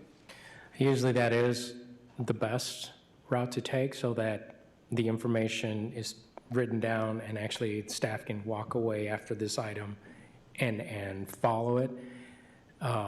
It's less likely that it's less likely that they will forget the information between tonight and tomorrow morning. And so I do prefer that we have at least some language in there that staff can write down and we could put in as part of that motion. It can be something as simple as amending the plan to add this location, this bus stop. Something as simple as that. So that's something that we could do now. Yes, if the commission desires, yes. If the commission desires. But since there is a pending motion to postpone, that is a superior motion, so Right. either the commissioner who made the motion, Commissioner Slaby, can withdraw that, and the person who seconded it can agree to that, and then we can start fresh, or we can vote on the motion to postpone. I withdraw the motion. Support. So, at this point then, before we go to, I guess there's been, I'm sorry here, but I think kind of losing track of the whole process, but after our question times, then generally speaking, what happens is we ask, you know, if we're done asking questions to staff, our next step is to ask anyone who's here in the chambers who wants to comment on this item, to comment on this item, and then we make a motion. So that's generally how we approach that. Okay? All right. No more questions for staff at this time? All right, thank you so much. So those of you who are here in the chambers, this is item H2, adoption of a resolution adopting the City of Kalamazoo Safe Streets for All Safety Action Plan. That's the item you may comment on. Yes, please. Hello. Yeah, so, you know, I see a lot of acknowledgement in this process about community disadvantages, prioritizing communities that are more impacted, like the north side, east side portions, experiencing high levels of social vulnerability, lack of infrastructure, neighborhood disparities. But yet, when I look at the data of how many people, the online survey was, there's almost 74,000 people in Kalamazoo. Only 668 people took that survey, and only 550 people interacted. They received 550 comments for the interactive map and 1,700 likes. And then there was a part where it acknowledges engagement disparities, where they identified, you know, where white residents, most of the white residents, higher income groups were surveyed versus the underrepresented, you know, less feedback from people of color, east side, north side, and like they recognize the city's commitment to ongoing process that continues to seek these harder to reach groups. This demographic can be especially challenging, blah, blah, blah, right? But so like all of that is acknowledged. Yet when I come into this whole thing, and I'm looking at the key plans for these neighborhoods, right? I'm seeing like so when you get to the north side plan, there's two sentences. The Northside Neighborhood Plan outlines several goals aiming at improving transportation, connectivity, safety, accessibility by segmented areas of the neighborhood. The primary focus is improving infrastructure, sidewalks, streetscaping within the district to enhance the overall environment and support local business. That's it. For the rest of the neighborhoods, you have two concise paragraphs talking about specifically points that are going to be addressed in these neighborhoods. Oakwood neighborhood, Park Hills neighborhood, the Stewart neighborhood plan also is very concise, specific, Vine neighborhood, and yet the Northside plan is bare bones, right? So the disparity in this report is very glaring, and as they continue to talk, and I appreciate all the points, right? Because this speaks to systemic issues, right? I'm not expecting y'all to stop and overhaul this whole thing, but we have to acknowledge that usually white residents, more affluent neighborhoods get more access to these services versus the neighborhoods that are more in need. And this speaks to gentrification. A lot of beautification, that's one step to gentrification. Beautification, saying that this is equitable when most of the neighborhood over there is renters. Who's gonna benefit from this when we beautify neighborhoods without considering how this is going to displace people, how this is going to increase the property, how this is going to increase policing to be able to calm neighborhoods? Like, all of this plays factors that this did not systemically see because it did not get enough impacted community input. Thank you. Thank you. Anyone else want to comment on this? This is item H2.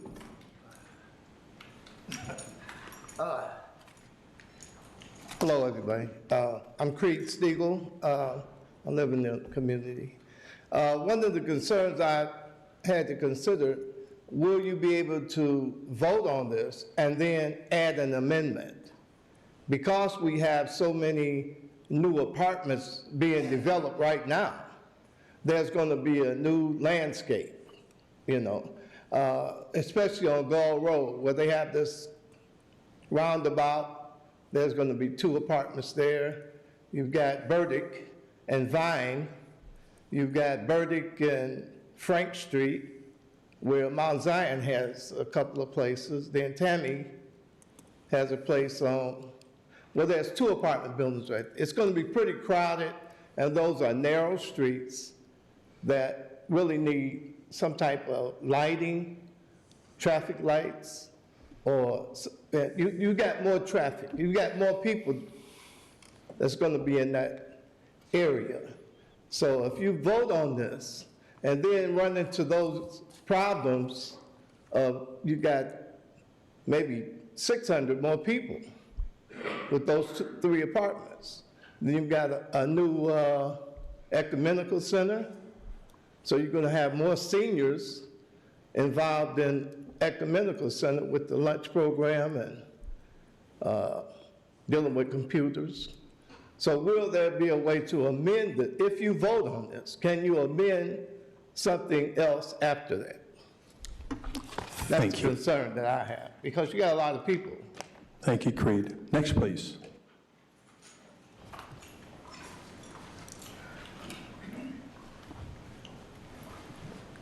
My name is Gwendolyn Hooker. I'm a resident of Kalamazoo. And honestly, in my humble opinion, there's a lot wrong with this. There's more wrong with this than what's right with this. It sounds good until you start actually, and I asked this question when it was on the agenda because you can't it's not even easy to find what this is. Like, you have it on the agenda, but when you go and look for actually what is the Safe Streets project, you can't really find it. You gotta you gotta be a private investigator to actually find the document that you all are just seeing today. I'm very concerned that y'all aren't concerned that if we have a very high traffic area where there's low income, marginalized Black people, children, youth, and impoverished people that also are contingent to a school, which is across the street, Hillside, that everyone on this dais should be concerned that there's not a safe, thorough way for those people to get around. I'm happy that someone brought it up, but you can't just depend on data. I mean, history has shown that. You know, if you continue to do things the same way and expect that, oh, well, the data says this, you're excluding automatically a whole population of people that have a distrust of systems. That's why they don't do surveys and they don't do feedback, because you don't do anything with it. So they stop doing it. And so now you have all of this information, you're going on data this, data that. Sometimes you actually have to go outside, you have to knock on doors, and you have to actually talk to people. That's how you get real quantifiable data, is by talking to folks. And so I think, one, it was a good idea to ask for a postponement, but also, if someone would have said that it could be amended and actually show a clear pathway of amending something, which I still didn't hear, we could have saved like an hour and a half. It took us all this time for them to say, oh, well, we could actually amend it in a motion, which could have actually been said an hour and a half ago, and we would be on to our next agenda topic.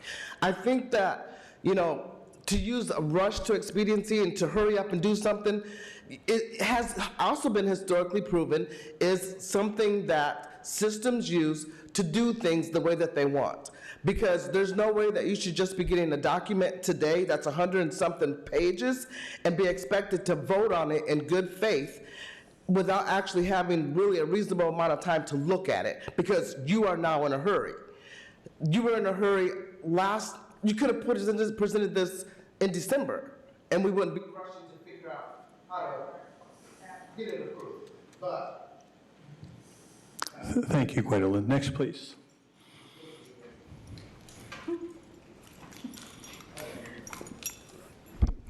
I mean, something else that you need to really take in consideration, who really had a whole conversation with the principal at Hillside? A big percentage of our kids walk that sidewalk, use that bus stop. So doing all this, taking in consideration those principals that are at those schools, that our kids walk that, we have like a high percentage of our students that are middle schoolers that walk up and down that sidewalk, that uses that bus. KC students uses that bus stop. That bus stop, that sidewalk, that should be like up to par to make sure our babies are safe. Make sure our babies can get up and down that hill. Interfaith, they don't get a bus. Why? Because they're deemed the bad kids.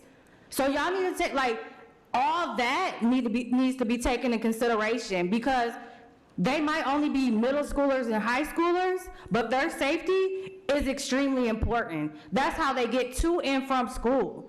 On these days that is freezing cold outside, no matter the temps outside, if they're school, them babies walk up and down that sidewalk, or they get on that bus to and from school. So that needs to be taken in consideration. Reach out to the principal at Hillside. Reach out to the principal at KC. You guys truly need to be out here and see, not some surveys. Because I'm pretty sure those schools weren't surveyed. I'm pretty sure those neighborhoods weren't surveyed. I'm pretty sure the staff that work at Hillside, I work at Hillside, so I know them babies come up and down that sidewalk in that bus stop. That's important. Our black and brown schools, our black and brown students, they are extremely important, even though that some of you guys think they're at the bottom of the totem pole. Thank you. Is there anyone else who would like to comment on this item?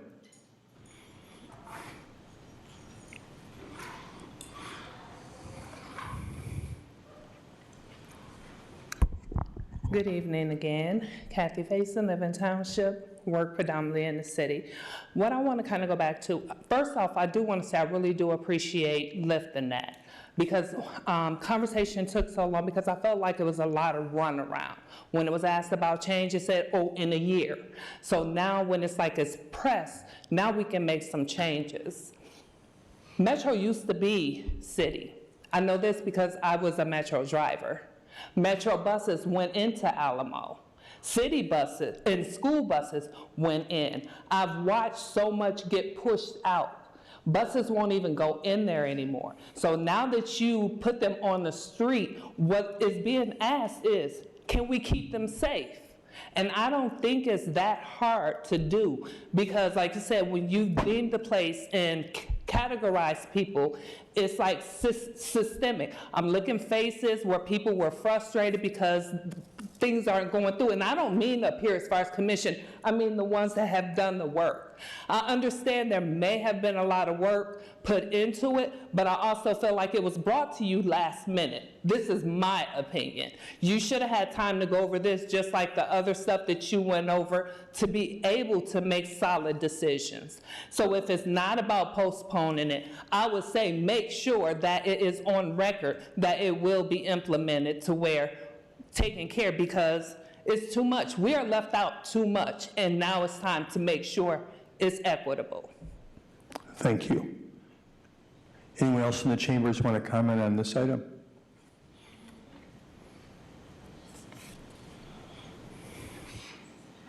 Hello, Tom Howes here again.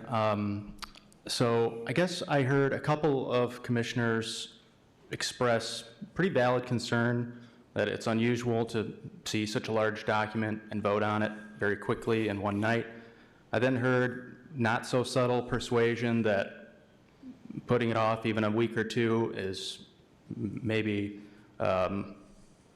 not the easiest thing to do because your next meeting is busy. I don't, frankly and respectfully, I don't know what that has to do with how well aware you are with the details of this document. If you need time, you take the time. And I'm sorry if city staff did not give you ample time, and I hope that changes next year. Second,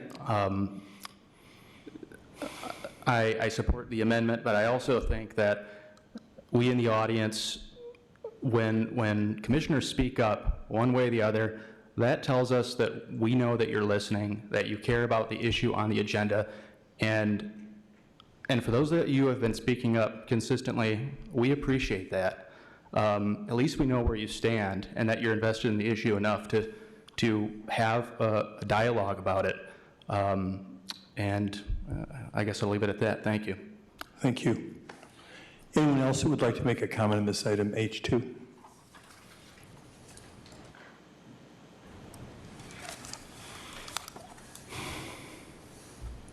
Hi, Megan Gimbroni. I think if this is such a crucial issue that it needs to be decided in one night, that's alarming that you didn't get more time. I think if we're talking about the safety of children and the aesthetic pleasingness of light posts in the same conversation, it's almost comical. If all we're worried about is how aesthetically pleasing our lamp posts are for whoever lives in the neighborhood where that is their top concern, that's great for them. But something as important as keeping kids safe that don't have transportation other than to walk it, that shouldn't be just decided in one evening. And it feels very heavy-handed that it went from being a serious discussion to, well, can we do this and then amend it? Why not wait a minute, make sure you have all the I's dotted and the T's crossed before you make such a serious decision with potentially life-saving, I can't even think of the word, but we're talking about our kids. They need to be safe. This needs to be bigger than just a one evening, couple hour conversation. That's all I have to say. Thank you.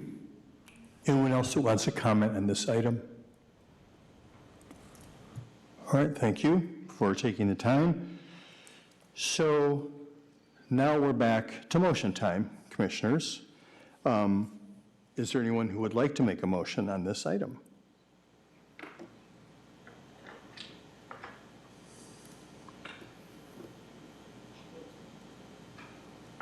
To clarify, is this now this agenda item with the amended language for Alamo, or? I mean, we can make, yeah, the motion that we make will be whatever the motion is. So, I mean, if there's any kind of a motion that someone wants to propose and that another commissioner supports, then that will be the motion that's on the floor. Whole range of options. I would like to see this be a plan that is amendable quarterly. I think yearly is too long. I don't think that it addresses all the stops not one, but several of our commissioners talked about tonight. I do understand the importance of the deadline, but we've kind of talked about this manufactured urgency around some of these issues before. So I'd like, that would be my motion, that this is a living document that we can amend quarterly.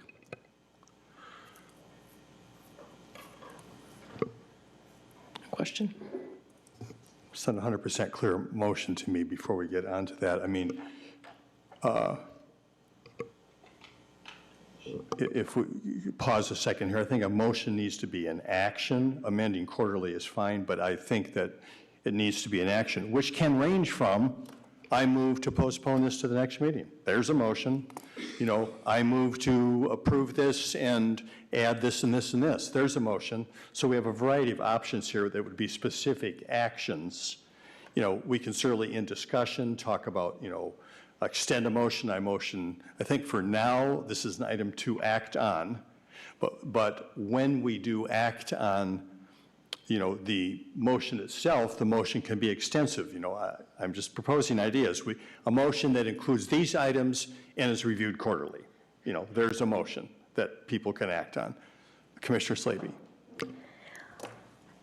I make a motion to adopt, for the adoption of a resolution adopting the City of Kalamazoo Safe Streets for All Safety Action Plan with the addition of the Alamo and Alamo Hills Drive bus stop be added as a priority bus stop to be updated to a premium bus stop.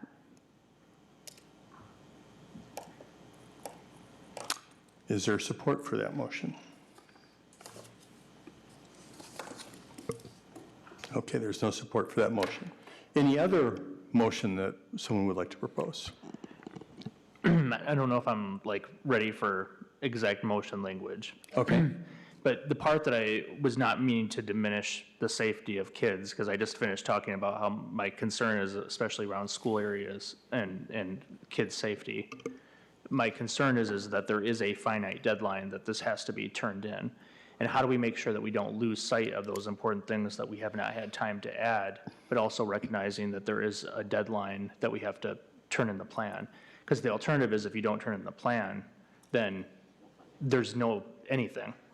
So my thought is what if it was approved with your addition in part of the motion, and then returning to it to reevaluate the plan within like 3 months or, you know, this summer or something. So that gives us a 3 to 6, month period to like fine tune the plan more comprehensively. Because the reality is we all know that's a critically important stop, but there's probably 10 or 11 other critically important stops that somebody's going to come and email us tonight or tomorrow or see us, at the grocery store and say, well, it's great that Commissioner Slaby thought of Alamo, but why didn't, the other, why didn't you think of this spot and this spot and this spot? And so, see what I'm saying? So my thought is like, can we tackle the plan either tonight or approve it at the next meeting, but also come back to it to give ourselves some time to more comprehensively just add any like loose end fine tuning adjustments we want to in say 3 months or 6 months. Commissioner Slaby. I just wanted to make 2 notes. So the reason why I didn't include anything around amendments, because I perceive that as a procedural thing that is not necessarily like us stating that. If that is something that is reasonable to include in a motion, I'm in full support to add that.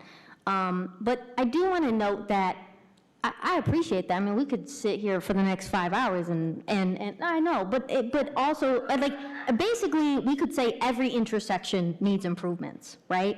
But I just think that I've always experienced where as soon as we bring up a issue like this, then we find all these excuses to say, well, what about this and what about this? And then we don't get to make this change because there's a lot of what ifs.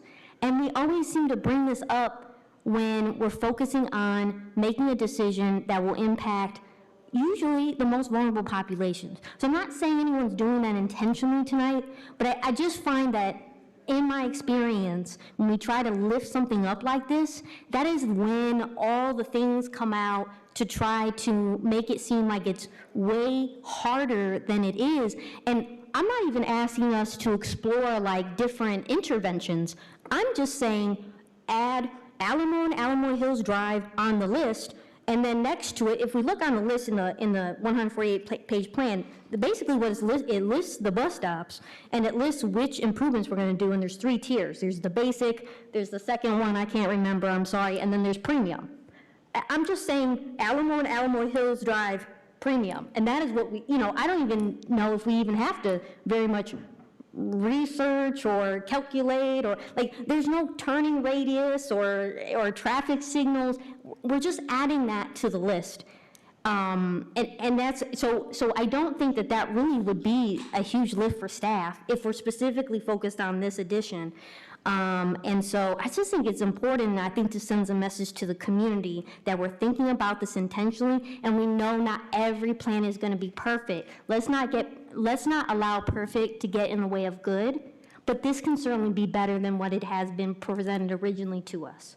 And so if it's reasonable to add quarterly evaluations to this specific motion, I'm full support. I didn't, because I felt like that was a procedural thing that the city manager with their staff handles versus us doing that. But I'm a new city commissioner and I'm willing to learn. Thank you, Commissioner Slaby. Attorney Leal. No, I was going to clarify, but your last portion of your statement told me that what I was going to clarify is not relevant to what the statement you were making, so. Okay, so would you like to try another motion? I mean, I misunderstood where you were going with your statement, and so I misunderstood, and because of that, I don't have anything to add. That's all I'm saying. So it's reasonable for the city commission to create a motion that includes how the amendment process goes. Typically, the way it's worded would be, I make a motion to approve this plan with the addition of, which is really an amendment, but addition of these bus stops, and also, one, addition of the Alamo bus stop. 2, that we review this plan every 3 months or every 6 months. 3, and you just list the items, and these are going to be attached to the plan. Procedurally, I was thinking Robert's Rules of Order, which is not what you were talking about. That was my misunderstanding. And so, but that's the way you would word this motion, to add these items to the adoption of the main motion which is the plan. Vice Mayor Hess? Mayor, so a few things. First of all, this 300-page, I'm sorry. This 300-page document was in our packet to prepare for this evening, so we had seen it before the presentation this evening. I'd like to hear from Planner Anderson about the reality of being able to, or Dennis, one of you who can talk to the reality of an amended plan that can be submitted to the federal government for this funding for our Safe Streets for All. I think one of the reasons that the federal government wants the commission's approval is that they want to ensure that this type of discussion has gone on. We can add that location. I can't tell you it will be at the top of the list, okay, because we're going to try to figure out where it belongs on the list. But adding it to the list, we can do. But again, my biggest concern about the discussion has been asking that we review the list every 3 months, because practically speaking, I don't have the time, my traffic engineer doesn't have the time. It's a big push. If we want to review 6 months, I prefer annual, but I agree that we should be able to review it. That we can review the whole report. I think that's appropriate. It's a living document. That's what we've said from the beginning. This is just a starting point. So again, we can add that. That isn't a problem. I can't guarantee where it might be on that list, but we can have it there. And then as far as a review, I personally would prefer 6 months right now. Other questions? Commissioner Slavy? Dennis, if the goal based on this discussion is to add that one stop to be a premium bus stop upgrade, and maybe for the purposes of better understanding procedurally what would make sense in terms of how often this comes to us, if we were to, I'm just asking questions to understand, if we were to postpone it until the 26th, just adding that to the list, if we approved on the 26th, would that give you enough time to submit it at the end of the year, since we're simply asking to be adding that one thing to the list? Yeah, Carrie and our grants team would be submitting it electronically. That's not a problem. We can send it in the day after the commission takes its action. That would be fine. Because we just need to meet the deadline. Otherwise, the feds will start saying we want all our money back. Totally understand that. Do we actually mention in the plan the procedure of amendment? Like when you originally said it was annual, do we mention that at all in the plan? No, Okay. Yeah, I'm sorry. No, we didn't. Okay. I would love to hear, I guess, from commissioners on whether or not we feel like it needs to be postponed to do the exploration with the new city manager around procedurally what that makes sense for our staff, or if we think that's not needed. But I'm curious to hear from other people.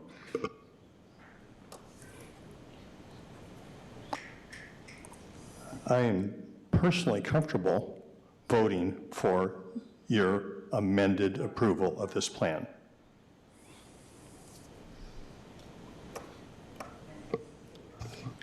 Has a motion been made? Point of order? Has No. nobody made a motion yet? No, I think we're still my motion died. I guess we're thinking about Vice Mayor Duncan had mentioned doing a quarterly. We've just heard from staff that quarterly may not work well based on this type of plan and what needs to be done. So we could postpone it while staff tells us what makes sense, or we could vote today, but I'd be curious to know, do we still want to do quarterly? Do we want to do 6 months? I'm not sure. Just, Commissioner, just a point of clarification. Is the intent of the review, whether it be quarterly or annually, to evaluate other sites to add to a list? Is that the primary purpose of the review? I'd defer to Commissioner Prado and Vice Mayor Duncan, since I think you two have lifted that up the most. Yes, so that's precisely, I don't want to say concern, but my aim is we've heard several stops tonight. There are several stops on the item, and I don't think that the staff or us have, come into a consensus on how many we should add, how many we shouldn't, which one should be on there. So I just want some type of review process that allows us not just to pass this and then we're talking about it a year later and the stops didn't get taken care of. Mr. Mayor, I just want to add one thing that might help you all. When we did the analysis, we obtained a file of all the bus stops that Metro had. We used that as our starting point. So we, in fact, looked at all the bus stops that they had a record of, which was all of them, and did our analysis. So if we wanted to do an update, and what I would recommend is if we could do it every 6 months, send an update to the city manager, and he could pass it on to the commission. That would be a workable solution. It would let you know what's happening. We can run it through the process that our consultant developed, and you would have the information that you need. But I just wanted to mention that we started out with all the bus stops. So if we aren't mentioning them now, it's just because they fell out during the process, but they might come back up. Commissioner Wilson? Thanks, Mayor. I just wanted to say that beyond the frequency at which we review these, I believe the more pressing issue is how we review these, especially the selection criteria in which we are determining priority and ranking. You know, to that point, if we were to add the Alamo bus stop, which I believe we should, it sounds like there aren't metrics captured that will allow you to properly rank that amongst what's already listed, correct? Yes, I think basically we weighed heavily to existing crash records. And one of the reasons we didn't use an idea like land use or multiple structures is because, again, we tried to be creative with this study, and just having the bus stops was creative, but being able to roll in, how do you roll in land use types or multi-use apartments? I think it's a good idea, and it's worth looking at, but that's why it isn't there right now. Got you. Follow-up question. So once this is added, how do we intend on ranking Alamo bus stop? I know there's a process that the consultant laid out, and they provided a spreadsheet that has that data. So I don't know exactly what all the formula are in the cells. I'd have to check that, but I know that we drew circles around all the bus stops within 200 feet or something like that, counted crashes, and then started from there. And I think they added in some volume factors and factors about whether it was a major street or something like that. I don't know exactly. We can tell you that. That's easy for us to do. The point of my questioning there is, through this conversation, it's been identified that there's a lot of gaps, and it seems like we can review it till the cows come home, but until we change the process, we're still going to have those gaps. So, regarding the motion tonight, I would feel comfortable with Alamo on that list, but I'll be honest, I'm not comfortable that it's going to be prioritized the way that it should be. So just one complicating factor, and I don't want to get anyone a misunderstanding about this, is that we do not pay for or install bus stops. Just something to keep in mind. So this is, I know.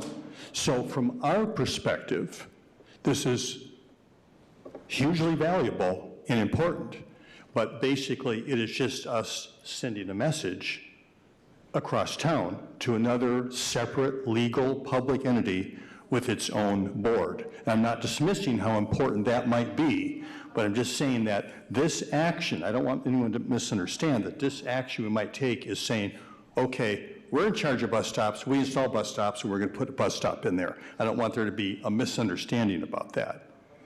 Commissioner Wilson, yeah. So, sorry, I understand that we're not installing them, but it sounds like the Metro is going to be taking our recommendation and installing accordingly. Is that correct? That's what we hope. Yes, we have an agreement between us that says that, but again, we've been really increasing our communications and work with Metro, and we were going to send them the list and say, this is what we found. Yeah. So although we're not responsible for installing it, or it's not our responsibility, it sounds like they're going to be taking our direction. So I want to make sure that we're giving them proper direction. Yeah, got it. Commissioner Slaby. I really just wanted to add this bus stop. So a few things. I know it's getting close to like the next day. So here's the thing. Okay. Dennis, when you say we hope with Metro's cooperation, did the board approve this plan, like to support this coming to us? Is there a step after this that it's going to go to Metro Board to approve, or they're not part of any of this approval process? No, it's our grant, our study, and this is part of the grant agreement that we have with the federal government. Okay. That we need you all to. Okay. So, I think, but this has been presented to the board of Metro? We're going to certainly give them the report. Okay, Yeah, and tell them, they know we worked on the bus stops because they gave us their bus stop information. And we're going to say, this is what we found, this is what the final results were, this is what the commission approved for you, and we want to work with you to get these things implemented as you do work on them. I'll make it clear about that. Yes, we don't pay for bus stops.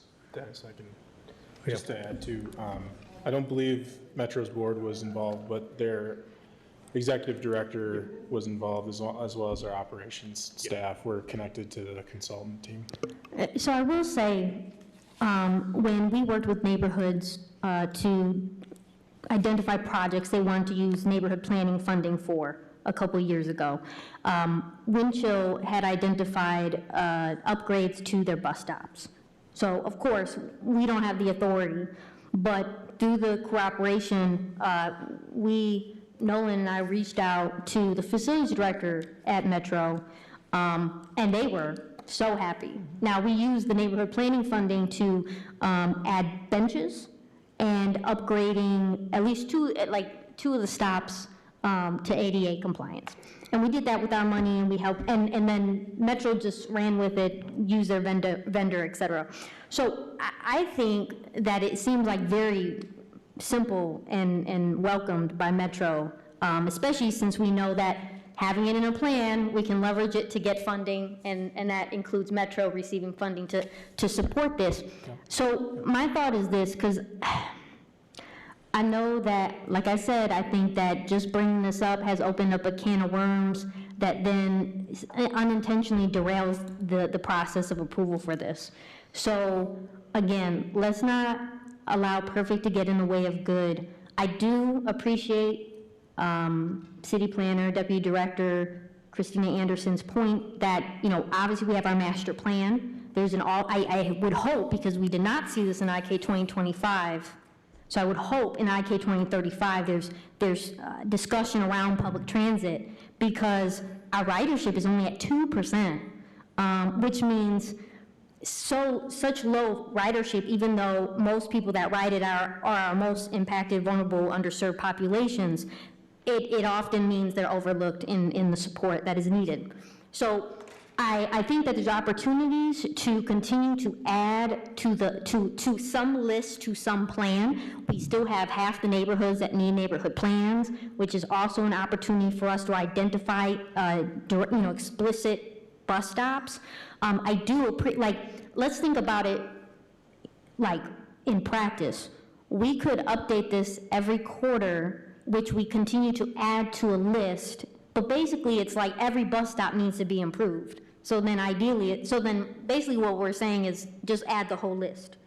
So there's an opportunity for us to pretty much lose the sense of prioritization by continuing to add pretty much every single bus stop to the list. So I guess I appreciate the discussion around this. I really would love a better sense of the process moving forward on how we do this. But I truly think that the way this discussion has unfolded is a clear reflection of when these type of plans come to us last minute, we are now going round and round in circles and trying to wrap our heads around what we need to do, thinking about processes, thinking about engagement.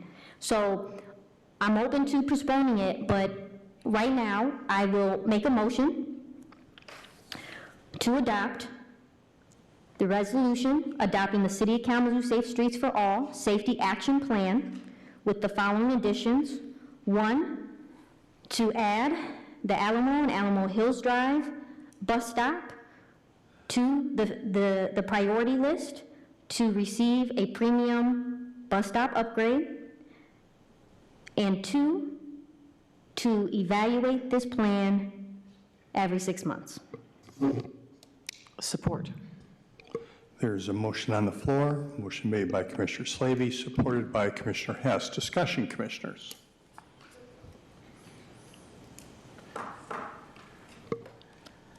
Commissioner Hess? Sure. This plan is necessary for receiving the funding for our entire streets plan. Let's not let it get in the way of good. It is not perfect, and it can be amended. I appreciate the amendment and would look forward to getting that information to Metro. Thank you, Commissioner Hess. Other discussion, commissioners? Commissioner Pradel? I'd like the idea of 6 months, just thinking practicality, I mean, that's 6 meetings if we were to do it on a quarterly like every 6 meetings, we would be doing review of the plan in continuous fashion, in perpetuity, I guess. So I'm just trying to think like the practicality of how we would go about doing that. And then they would go back and study all those areas. So I like the idea of having a little bit more time to review and examine the plan. Thank you, Commissioner Prado. Other discussion, commissioners? Mayor, Commissioner Hess again. I wonder if it could come to us in a committee of the whole, then information, a short report every 6 months. How is this going? And just hear a report every 6 months to see where it's going. And there could be action items on the business meeting. Okay. Any other discussion? Commissioner Hoffman. Thank you, Mayor. And one thing we are very good and well-versed in Kalamazoo is surveys and reports and all these different things that we use the data, we use numbers, we use percentages. What I like about this discussion today is we were talking about humans and the importance of how we don't need a document or a survey to tell us what is important. So I'm glad that you made the motion and then also took it a step further to say we want it to become a premier. Because what I heard earlier was that we could add it to the list, but we don't know. Well, we are saying as a commission, we want it to be at the top of the list because human lives matter, kids matter, and this is a predominantly people of color area as well. And so we're not doing business as usual anymore. We're gonna have deep discussions, and sometimes we're not gonna always agree. We've seen that already. But I'm glad that we were here, and I thank you all for staying this long with us because it is important. It seems small to some, but it's very important, and we're going to be able to do some things differently. So I will be in support of this motion. Thank you, Commissioner Hoffman. Any other discussion, commissioners? I would ask Clerk Borland to call. Oh, I'm sorry, Commissioner Wilson. Yes, real quick, I'll close out. I am fully on board with this motion as well, and I'm fully supportive of the 6-month reevaluation. I would like to see us take a look at that process, and because there's clearly a lot of ambiguity as it currently stands. So I would like us to, within that 6 months, take a look at that process and maybe see how we can remove some of that ambiguity. Thank you, Commissioner Wilson. Mayor, if I could. Yes. Just to clarify on the motion, is it possible to have Commissioner Hess's recommendation of a committee of the whole conversation as the answer to that 6-month review? Is that acceptable to council?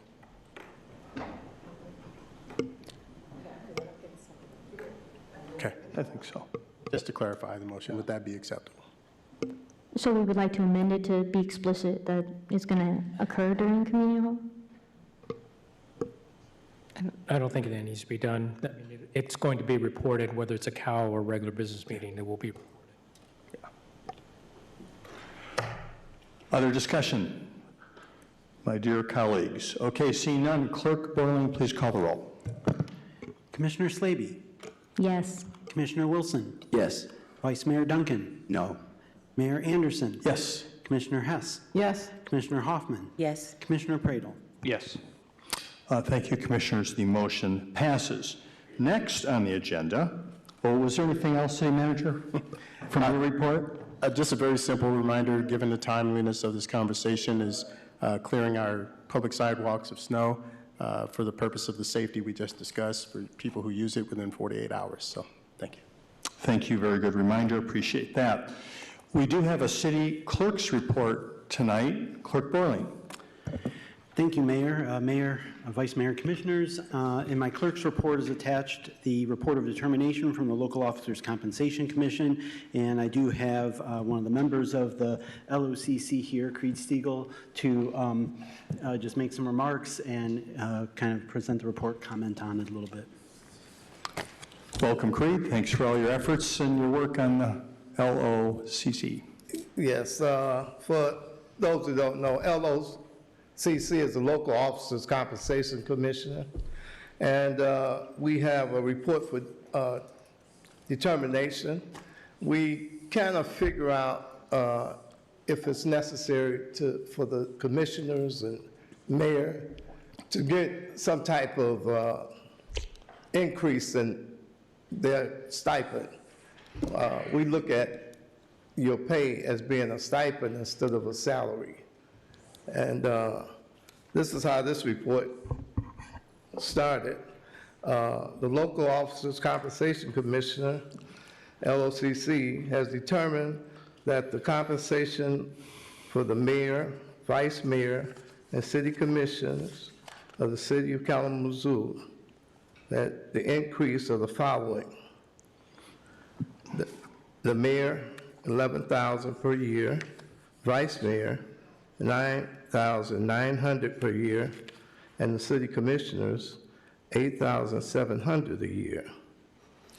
In making this determination, the LOCC looked into several factors: the philosophical basis for the compensation of elected officials in Kalamazoo, and the general state of the economy of the city's improved short and midterm fiscal outlook. And the current levels of compensation for elected officials in Kalamazoo as relatively compatible to the compensation for elected officials in other Michigan cities of similar size.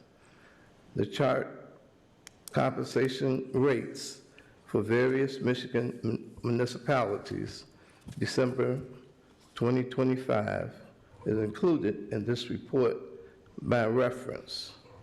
In closing, it is unanimously in a unanimous opinion of the LOCC that the dedication and service of the mayor, vice mayor, and city commissions of this city of Kalamazoo are highly valued and greatly appreciated. And a copy of this is in that hallway, if anyone else would like to go over how we got to this determination. Any questions? See no questions, thank you. Really appreciate your efforts. Well, it goes into a great extent as far as how many cities, what the population is of each city, so thank you. Thank you very much. Clerk Boiling? Yes, I just wanted to clarify that the figures given, those were not the increases, those are the annual salaries. The increases were roughly $300 per year is what the increase was. So that's the, I just wanted to clarify that. And one further note, the state law gives the authority to the Local Officers Compensation Commission to set these compensation rates. The City Commission does not have to approve them. They will automatically go into effect 30 days after the LOCC's determination, and so that date is January 15th. Anything else? Well, it's up to the commission to accept this or not have it, so. Right, it's not an action item for us, so. Yeah. Because in several occasions, it didn't happen, so. Clerk. Okay. Boiling, So the new compensation rates automatically go into effect. The City Commission does not act on this normally. If the only action the City Commission can take is if the commission wants to reject this salary determination, they can. And they have to do so by a 2/3 vote. So they can reject it. If you reject the determination, then the current salaries stay in place. Right. So just to follow up on that, because I've been through this a few times. So we're talking about annual increase of $300, right? Yep. So that's that's $25 a month increase, correct? Right. Okay, so that is what's being proposed. Here's one thing from my personal experience I would recommend. This is a rather modest increase. This is an every other year. This is not an every year action correct? So this is every 2 years it comes to the city commission. So I think this is kind of a modest effort to, in some very imperfect way, applied a little bit of a cost of living just adjustment to keep it whole, but it is really not anything significant. If it doesn't happen on that 2-year rotating basis, then what can come up is that the recommendation in 4 years or in 6 years would be a higher recommendation relative to looking at CPI and adjacent jurisdictions. So that is basically, that's what happens. Any other thoughts or discussion about this? All right, thank you so much. So now we're down to unfinished business, J. Manager Hankins. Thank you, Mayor. Schedule a public hearing to receive comments on an ordinance to rezone the property at 4301 Stadium Drive from residential multi-dwelling RM15 and residential single-dwelling RS5 to community commercial CC. Thank you very much, Manager Hankins. So do you have any staff report on this item? I believe we do. Let me see. No, we've got staff here to answer questions. Yes, not a report, sorry. Yeah. So no report, but questions. Questions, commissioners, for staff? I mean, basically, we're just taking one action, and that's setting the hearing. We're not deciding anything relative to the zoning. So questions specific, if you don't mind, on the topic of setting a hearing time. I just wasn't sure if we should clarify about the venue choice and make sure we Sure, I mean, that's a good question. So, tonight. yeah, go ahead, Commissioner Credo. I know there was some discussion at the last meeting discussing about potentially moving things off-site. City staff spent a lot of time looking at other venues, looking at price, looking at feasibility for call-ins, for virtual live streaming and whatnot. And I just was wondering if you could kind of speak to what the final recommendation was to commission and what steps that staff is hoping to take to, I guess, make it work with that recommendation. Yeah, that's exactly correct. Commissioner Pradell, first, good evening, Commission. Pleased to meet you, Mr. Hakens. Welcome to Kalamazoo. After the discussion from the previous meeting, what came up was the very high attendance at the meeting at the Planning Commission, and, you know, do we need a bigger venue? Does this work? Did the other venue work? City staff went and looked at a number of venues, from Radisson Ballroom, Don Cooney Cultivation Center, Lloyd Norris High School Auditorium, and others, and weighing capacity, accessibility, the ability to stream, the ability to handle live phone-in comments. And there's a small spreadsheet in there, and between costs, advertised accessibility versus, you know, accessibility in grades, things like that. There's a list, you know, there was costs, availability, whether you go late in the night, and then items such as these phone calls or streaming. The city of Kalamazoo has an IT department which makes these work 24/7. So it is possible to relocate those, but that becomes a temporary setup at an off-site location that we do not maintain the infrastructure. I say all of that because of all of the options, this was the only venue that could handle phone call comments. And knowing that that was a very important part of it with all those other constraints, the recommendation was City Hall. And in regards to that, taking some of the lessons we learned from the Planning Commission, with the additional staff that we had, you know, looking at items with working with capacity with Public Safety Department before the meeting, queuing better, perhaps having more additional staff to help accommodate that, and you know, having the commission. I know you guys discussed potentially adding phone call comments. So since that was a consideration, this was the one venue as well. And with all that information, City Hall, at least with all the constraints, seemed to be the best. I think, can I make a comment about, I think just from having attended, and I know a couple other folks were there with the Planning Commission and saw how it unfolded a bit. A couple concerns is just having accessibility seating or ability where, because when the line starts to form around the outside of this room and there's people stacked up around the whole side, it makes it very difficult if, say, somebody was in a wheelchair or was in a walker to be able to get around that space. So like my first thought is about like seating thought about how to make sure that those individuals who may not be able to form an Orion for a long period of time, how we can make sure that they still have an opportunity to be in that queue.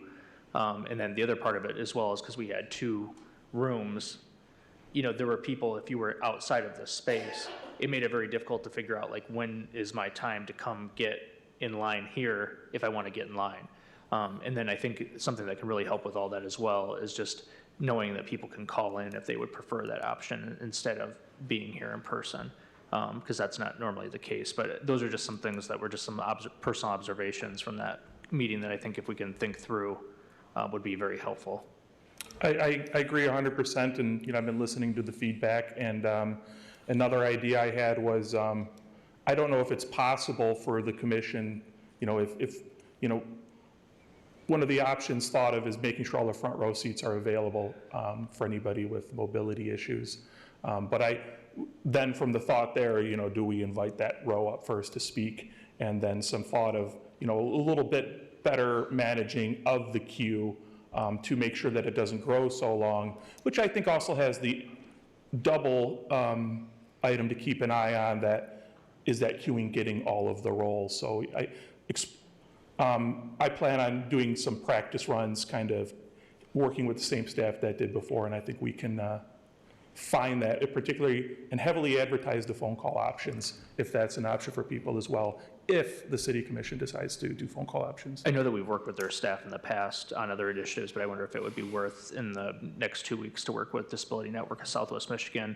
They do space audits, and will come in and help you kind of think through that, and I think that would be maybe a wise choice if we could see if we could enlist their assistance, if they'd be willing to, and maybe just do some outreach to them. I know Kelly Kellis is CEO there, and but they have a team specifically that will go out and go do those space audits and whatnot.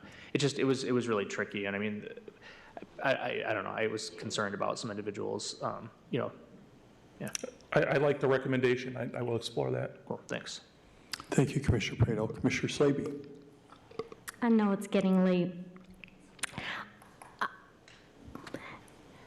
At least in my small group meeting, I thought the discussion was that the whole reason to not move to a large venue, a different venue than this, was because we would add the phone call in to help offset anybody's needs for, childcare, being able to, if they work a different job, just for many different reasons, but including just capacity, right? So while it did still overflow planning commission and we had the call-in option, if we were able to advertise ahead of time, would it allow more people to even engage because they could stay at home and call in? And because we would include the call-in, that for me, I became really concerned with, I would never want us to be in a different venue and try to do this call-in option, and heaven forbid, it doesn't work.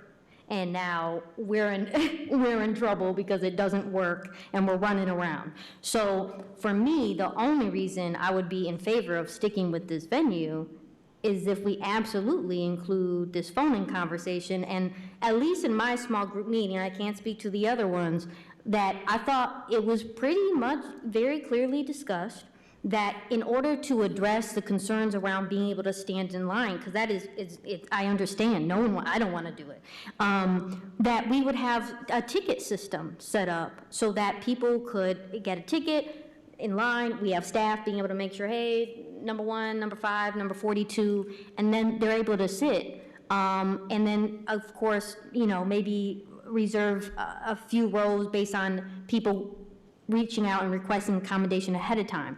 So I guess I'm a little confused. Like, I thought that was what would be presenting us today, but it sounds like we have to make extra change. I don't know. It feels like it wasn't fleshed out. So I I'd like to just be put on the record that I'm in support of using this venue as long as we include a call-in option and that we have a ticket system in place to be able to manage people's order for comments, so people do not have to stand in a line. And that we were told that we would have additional seating provided down there in the lobby, mezzanine, whatever we want to call it.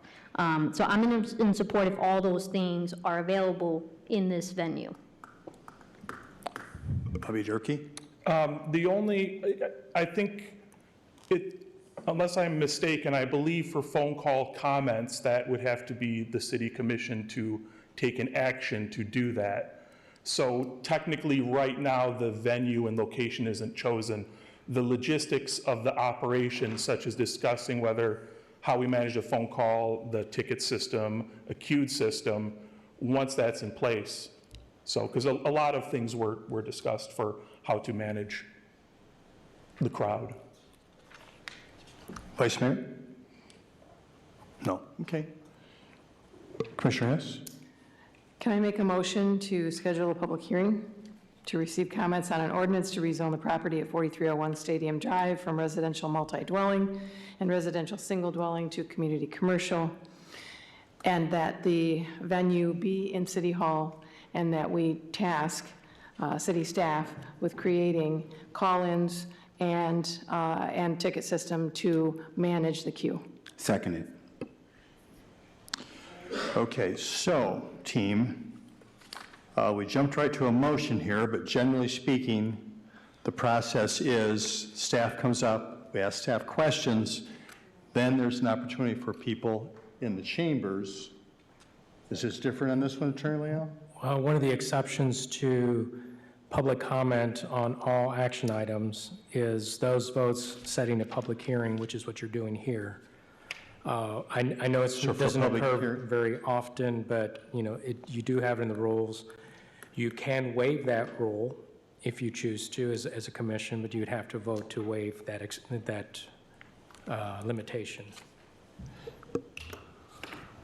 So, I don't know if there's an inclination to waive that rule. At this point, our next step would be to ask if there's anyone here in the chambers that wants to comment on this item, unless we want to vote against that, because we don't need to. Okay, any more questions for staff at this time? All right, is there anyone here in the chambers that would like to comment on this item? This item J1, unfinished business.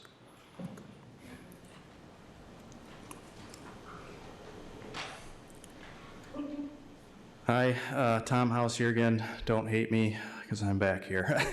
I'd like to share, I find it just frustrating that as long as this city commission has been going on, this is the first time it seems like this has been discussed, that we can't, I've sent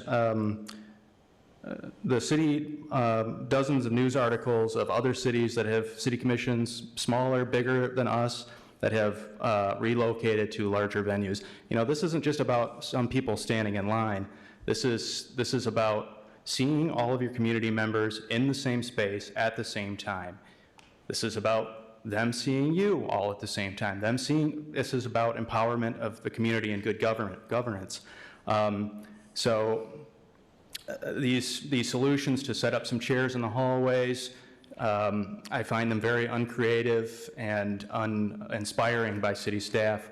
And all it does, in my mind, is disenfranchise people that we could so easily be in a bigger venue.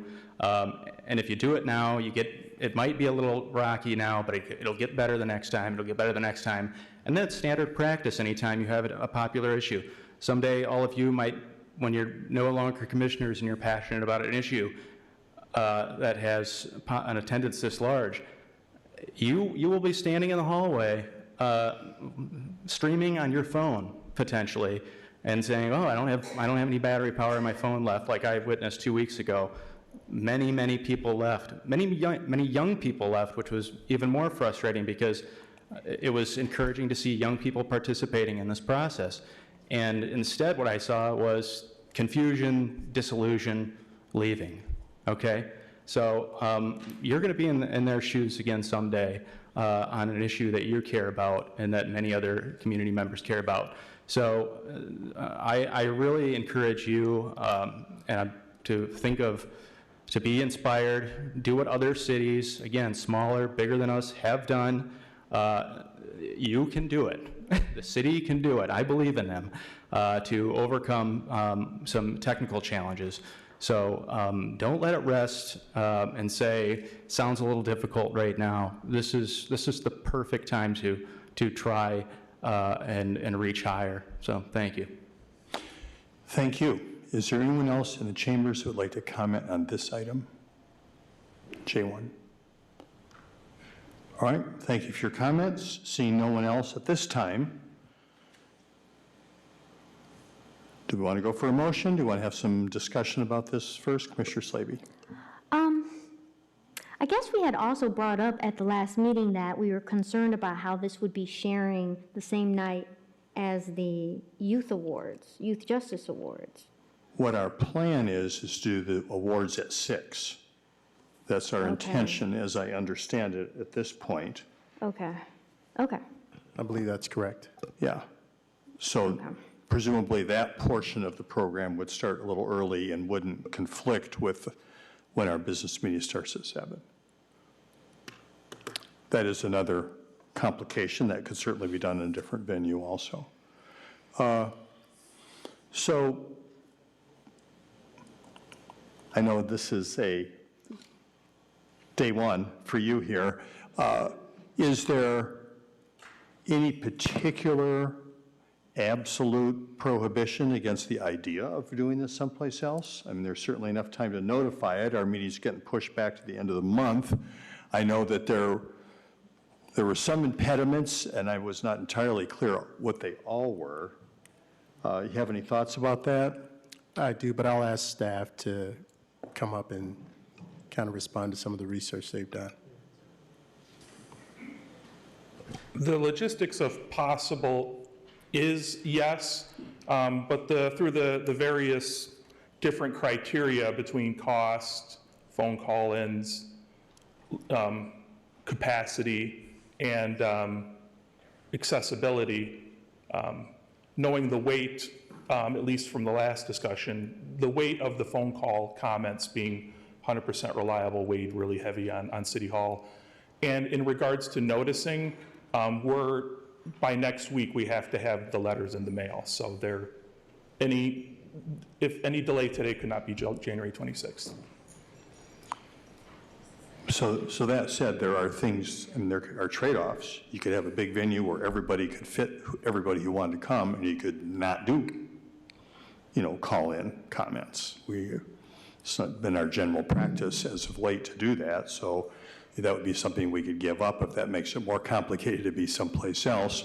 I know that I've been involved in this before in my time on the commission for larger meetings, and so we've met in other spaces, but I know that one thing that occurred to us before when we were meeting in a bigger space was there was a time when that building closed down, and when we ended up having to leave. It was the Van Dusen room in the library, and so it closed at 9. It was a nice big room, and then we had to all walk down the street back to the chambers because the meeting was still going on.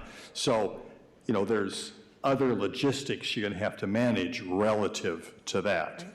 That's not saying it's impossible, though, by any means. No, Mayor, I don't think staff has said it's impossible. I think that when weighing the trade-offs and the comments that we heard from commissioners and the concerns that we heard from the public, staff feels that we can handle those issues in this building. So we know we can do the call-in comments because it's our system. We have PMN in the building, it's all set up, it's very reliable. We know that the stream will be solid and good. So 2 issues that could be rocky in other locations because they're not ours to control. In looking at different venues, thinking through, yes, okay, maybe we could find a place where everyone could be in the same place. If you think about theaters, they're sloped. And so if you're setting up a queue, you're asking people to stand on slopes, which may not be perfectly, that may not work for everybody. Depending on where we have to set up the dais because of a stage and where we have to set up public comment, there could be other accessibility challenges. And then there's the availability of the space and the cost of the space. So when we weighed all those things, and again, the comments that Commissioner Pradel lifted up earlier in the conversation today, and what we heard from the public, again, staff felt that we could handle those challenges by making a few changes, preventing people from standing in line. Everyone will have their opportunity to come up, making sure we have accessible spaces, we have the solid stream, and we have the call-in comments, that we can handle the concerns that we had before and have a public hearing where everyone gets heard. I appreciate that, Christine Anderson. I'll just say, having been here for both of the Planning Commission meetings, the one 5 years ago and the one just recently, and witnessing the crowd management piece of it, it's very cumbersome and complicated. And so it seems like there should be every creative effort to ease that as much as possible. Granted, everybody, if it's here, can't be in this room. So are we setting up a situation where people are going to have to depend on their phones if they want to watch it in real time? Seems like we don't want to do that. Another thing, we don't want people to be standing in a big line, for 3 hours. So we talked about some mechanism like Commissioner Slavy talked about, where you take a number, you say 1 through 10, 10 through 20, and let people sit down and then know that they will get advance notice when their time to come in, and that it isn't just, you don't earn your spot by standing in line, you earn your spot by coming in and getting a ticket or a tag when you come in. So it seems like there's a variety of mechanisms to help with that comfort and crowd management here. And I guess what I want to make sure is that we are employing every one of those, and maybe even things I haven't mentioned, to make that as humane as possible. But I really don't like the idea of the only way for someone who can't get in the chambers because it's limited, who's standing outside, is dependent on their own phone to witness what's going on. And I know that this overflow room is not sufficient to handle that. Sure, would not be able to handle everybody. We did have approximately 50 people in there listening to the stream on the TV in there. As Bobby Jerky mentioned, we're exploring using actually I think it was Commissioner Slavy who mentioned, using the ground floor and setting up some chairs. We've done that for concerts. So setting that up, there are some TVs down there so we can see if those work versus phones. And so yeah, we are exploring every option. I think we know what the concerns were that were lifted up, whether it's a ticket process, whether we dismiss people row by row and then call in people from the community room, whatever it is, we'll have staff here and we can direct people and handle the issues that we had last time. Other questions for city team here, commissioners? Commissioner Hess. Just one thing, I would like for us to have the fans going and to have proper temperature happening. It's warm in here tonight, and there's not many of us here, and it's pretty warm. So just looking at the. Thank you. I think we've felt that on this end, and so I've sent a message out as we've been meeting. Thank you. So now, did we have a motion that was made and supported? Yes. Okay, we did. All right, so kind of jumped the line on that just a little bit, but it's done. Please, can I be reminded, for maybe all of us, exactly what that motion was then? Presumably, Clerk Barley. Yeah, so the motion was what's on the agenda, the language to schedule the public hearing for the rezoning for January 26th, and the motion also that the venue be at City Hall and that city staff be tasked with implementing call-in comments, a ticketing system, extra seating, and any other means to facilitate that. Thank you. Discussion. Commissioners? Further discussion? So I'm assuming now, since we're in discussion time, that we're not going to make any adjustment to the time period for speaking. So are we going to leave it, even if there's 500 people here, we're going to leave it 4 minutes for call-in and 4 minutes? I guess it would be 3 minutes. You're right. That's a good point. general comments, public comments are 4 minutes. So this would be 3 minutes, is what the general allotted time is we have for comments on action items.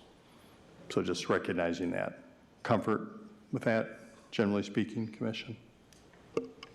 So no changes there. All right. No other discussion? Clerk Borling, please call the roll. Commissioner Wilson. Yes. Vice Mayor Duncan. Yes. Mayor Anderson. Yes. Commissioner Hess. Yes. Commissioner Hoffman. Yes. Commissioner Pradel. Yes. Commissioner Slaby. Yes. Thank you, Commissioners. The motion passes. Now we are down to the point on the agenda for Commissioner comments. Are there any commissioners that would like to make a comment this evening? Commissioner Wilson. Thanks, I'll be quick, I know it's late. I just wanted to take a moment to formally welcome our new city manager, Hankins, to the team. I had the chance to visit you in Des Moines and see up close the work you helped lead, especially around housing. And it was clear how much care and intention went into those projects. I'm looking forward to working together and thinking outside of the box and bringing that same kind of energy and impact to Kalamazoo. And to our community, I hear you, I feel you, I agree with you. We've got a lot of work to do to rebuild trust, and I would never ask you just to give it to us without earning it. What I'm asking for is your willingness to work with us, to stay engaged, and to be part of the process as we tackle some really complex challenges together. If we can do that, if we can stay honest, collaborative, and focused on action, I truly believe we can move Kalamazoo forward together. Thanks. Thank you, Commissioner Wilson. Other Commissioner Slaby. I want to begin by thanking our staff for the significant, who's all still here, our staff for the significant amount of work that goes into preparing this budget each year. I know this represents months of coordination across departments, difficult trade-offs, and a real commitment to stewarding public resources responsibly, and I appreciate that effort. Now that we've approved the 2026 budget tonight, I want to take a moment to reflect briefly on this process and to share a few hopes as we look ahead to the 2027 budget with our new city manager. I'd like to thank the residents who took the time to engage with us on the budget, particularly those who provided public comment during our December 8th special budget session and at our December 15th public hearing. Particularly, participating in budget conversations takes time, attention, and trust in the process, and that engagement is so important. I also want to acknowledge that from the community's perspective, this process can feel compressed. When a roughly $344 million budget is presented in December, right around the holidays, and then approved just a few weeks later in January, it can understandably appear static or as though there is limited opportunity for community input to meaningfully shape the outcome at that stage. Because of that, I want to encourage residents to engage early as we begin shaping the 2027 budget. How? One way is by attending our commission retreat this spring. That retreat is open to the public and is one of the key moments where we discuss priorities that ultimately inform future budgets. And it's an important opportunity for public voices to be part of that conversation earlier in the process. Looking ahead, one practice I'd like us to improve, and explore for the 2027 cycle is modeling what our county commission does by releasing a draft budget by October. Doing so would give commissioners, staff, and the public more time to review, ask questions, and consider adjustments well before we reach the formal approval window required by our charter. I want to also briefly note two observations related to the budget process itself. First, I appreciated the public comment last meeting regarding this year's budget format. I see clear value in the department by department structure that we were presented this year, and would like to continue that approach. At the same time, I agree with residents who noted that having an additional option where the full budget can be reviewed in a single consolidated document would make it easier to compare information across departments. Ideally, I'd like to see both options available in future cycles to improve accessibility and understanding for commissioners and the public. Second, during staff's presentation on how the budget is developed, it was noted that community survey data plays an important role in informing these priorities.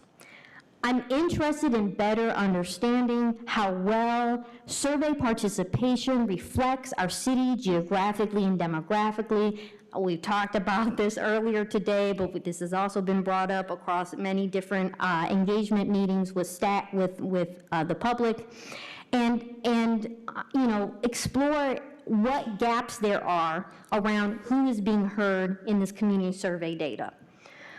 If we continue to rely on this survey as one of the main points of understanding what our priorities should look like that informs our multi-million-dollar budget, I think it would be helpful to have clear metrics around participation so then we can evaluate the quality of this representation.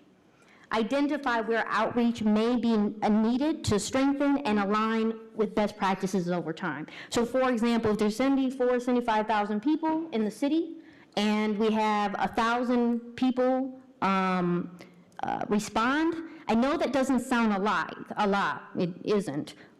It is a significant sample size, so we are meeting that threshold. But again, looking at who are the people participating, and if we had metrics in place, we could say, okay, next year, we need to ensure that at least 30, 40, whatever % of people from each neighborhood is participating in the survey. And to me, I think that helps inform staff on how do we do this outreach? What's the best strategy to get people engaged around providing this information if we are going to choose to still use this survey as a tool to inform us of how we shape this budget.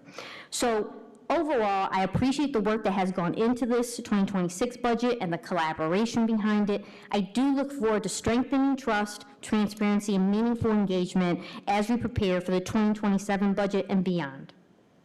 Thank you. Thank you, Commissioner Slaby. Commissioner Prado? Sure. I had a few more things I was going to say, but I'll keep it brief tonight. Mainly, I just want to welcome City Manager Hankins to the team and to Kalamazoo. I think one of the particularly exciting things is we have a new resident of Kalamazoo and your family as well, which is always very exciting. And I'm really look forward to working with you and the team in the year ahead, and just have a lot of confidence in you and what you'll be able to do here with the city of Kalamazoo. So thank you for also choosing us in this process as well. And your success is our community's success. So I think all of us are very eager to support you in whatever way we can to make that possible. I was going to also just mention, you know, I know tonight being your first meeting, it was a doozy. I guess it was a doozy tonight, and it is a little bit before midnight. But I think if you want to talk about the health of a community, I would be more concerned if you had an empty room at your first meeting than a community that shows up because they care so much about so many different things. So I think, you know, as much as you might want to, I guess you could call it a doozy of an evening, I think it was a positive sign about the health of this community that people care enough on your first night to show up and share the ways that they care about things. And thank you. Commissioner Hess? Yep. Amen. I agree. Welcome, City Manager Hankins Slade. City Manager, appreciate it. Look forward to working with you too, and especially now with you kind of temporarily living downtown, you'll get a flavor of the city from inside. So a few things. It seems like there's some energy happening in the city, and so what do we do with that energy, and how do you help that, move that forward? We have boards and commissions, and we have spaces open on boards and commissions now, Foundation for Excellence, the Environmental Concerns Committee, CSPREB, the Public Safety Oversight Board, and CDAC, where we can allocate funds from our federal funding. And you can apply for those on city website. That is a way that you can get into the city, that you can work with city staff, that you can work with folks in the city to engage and affect change. So please look at the boards and commissions. We are not going to meet until after MLK Day, so I just wanted to lift that up. The Northside Ministerial Alliance MLK event is on January 18th at 4 p.m. at Mount Zion Church. Please come. The title is God's View of Justice. All are welcome, and please come and share that time with the Northside Ministerial Alliance at 4 o'clock on January 18th. And then on January 24th, we have another EPS foam collection. There was a special one done on December 27th for Christmas stuff, for the styrofoam stuff.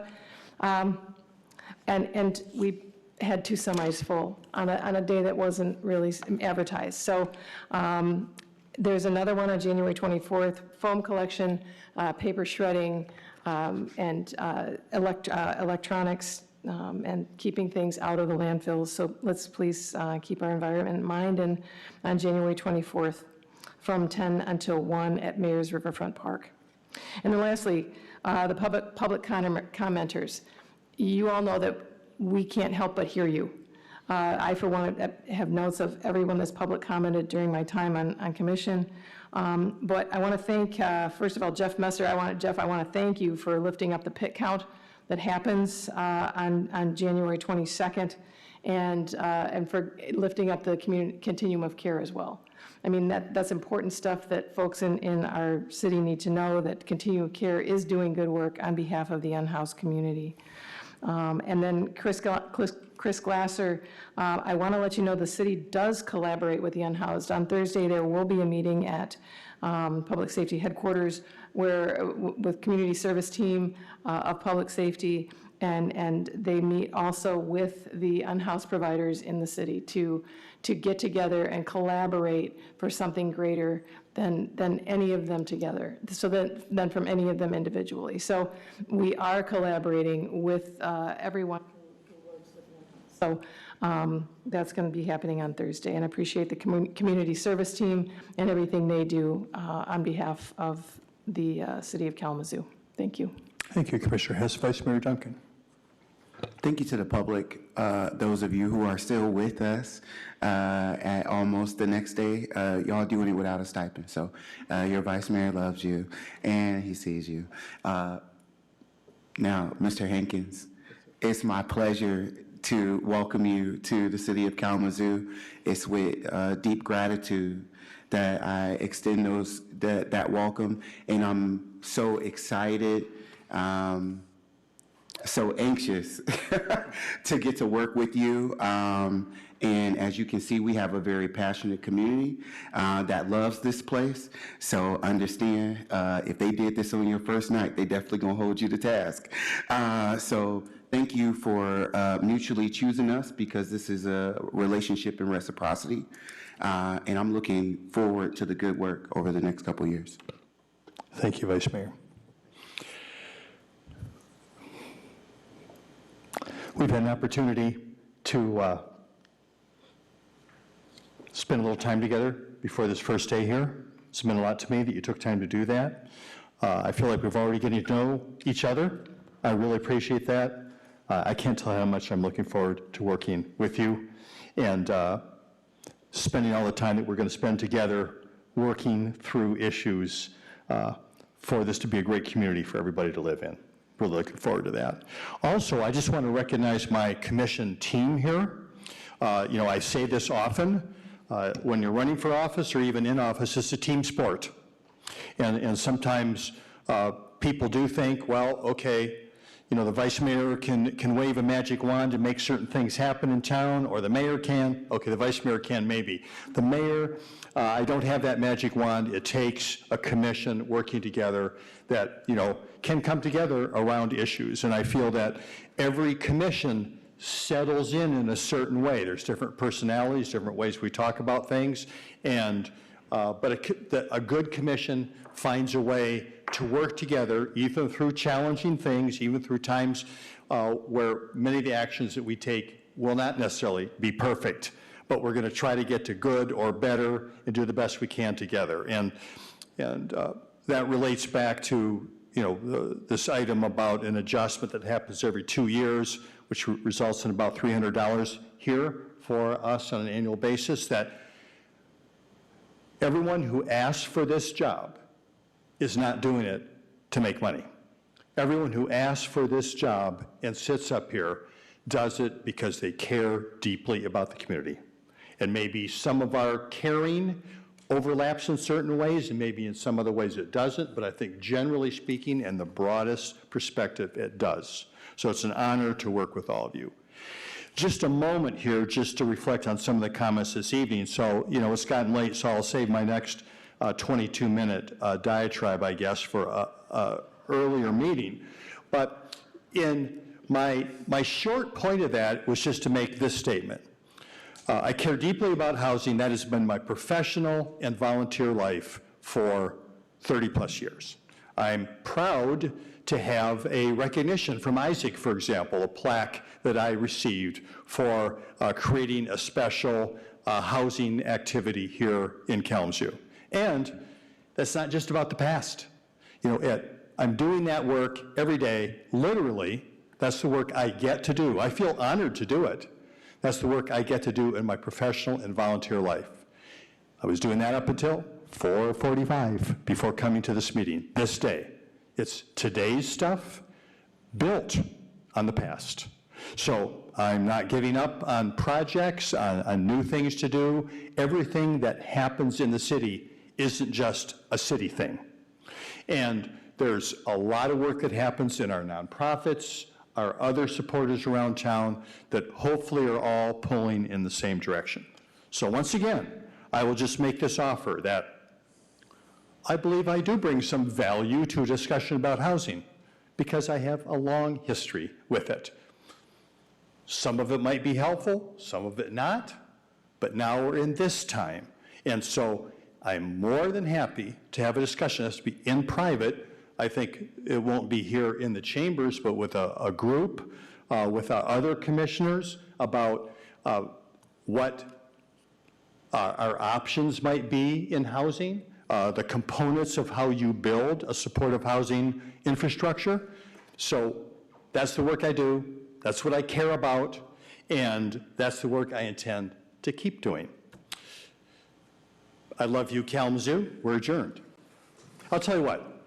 Stay for after adjournment. I want to mention a book that I want everyone to get a chance to look at here. It's called Seeding Hope. It's about 20 years of the promise here in Kalamazoo, and we have a commissioner here on the dais and his lovely wife that are featured in this book. So pick it up and read it. Thank you.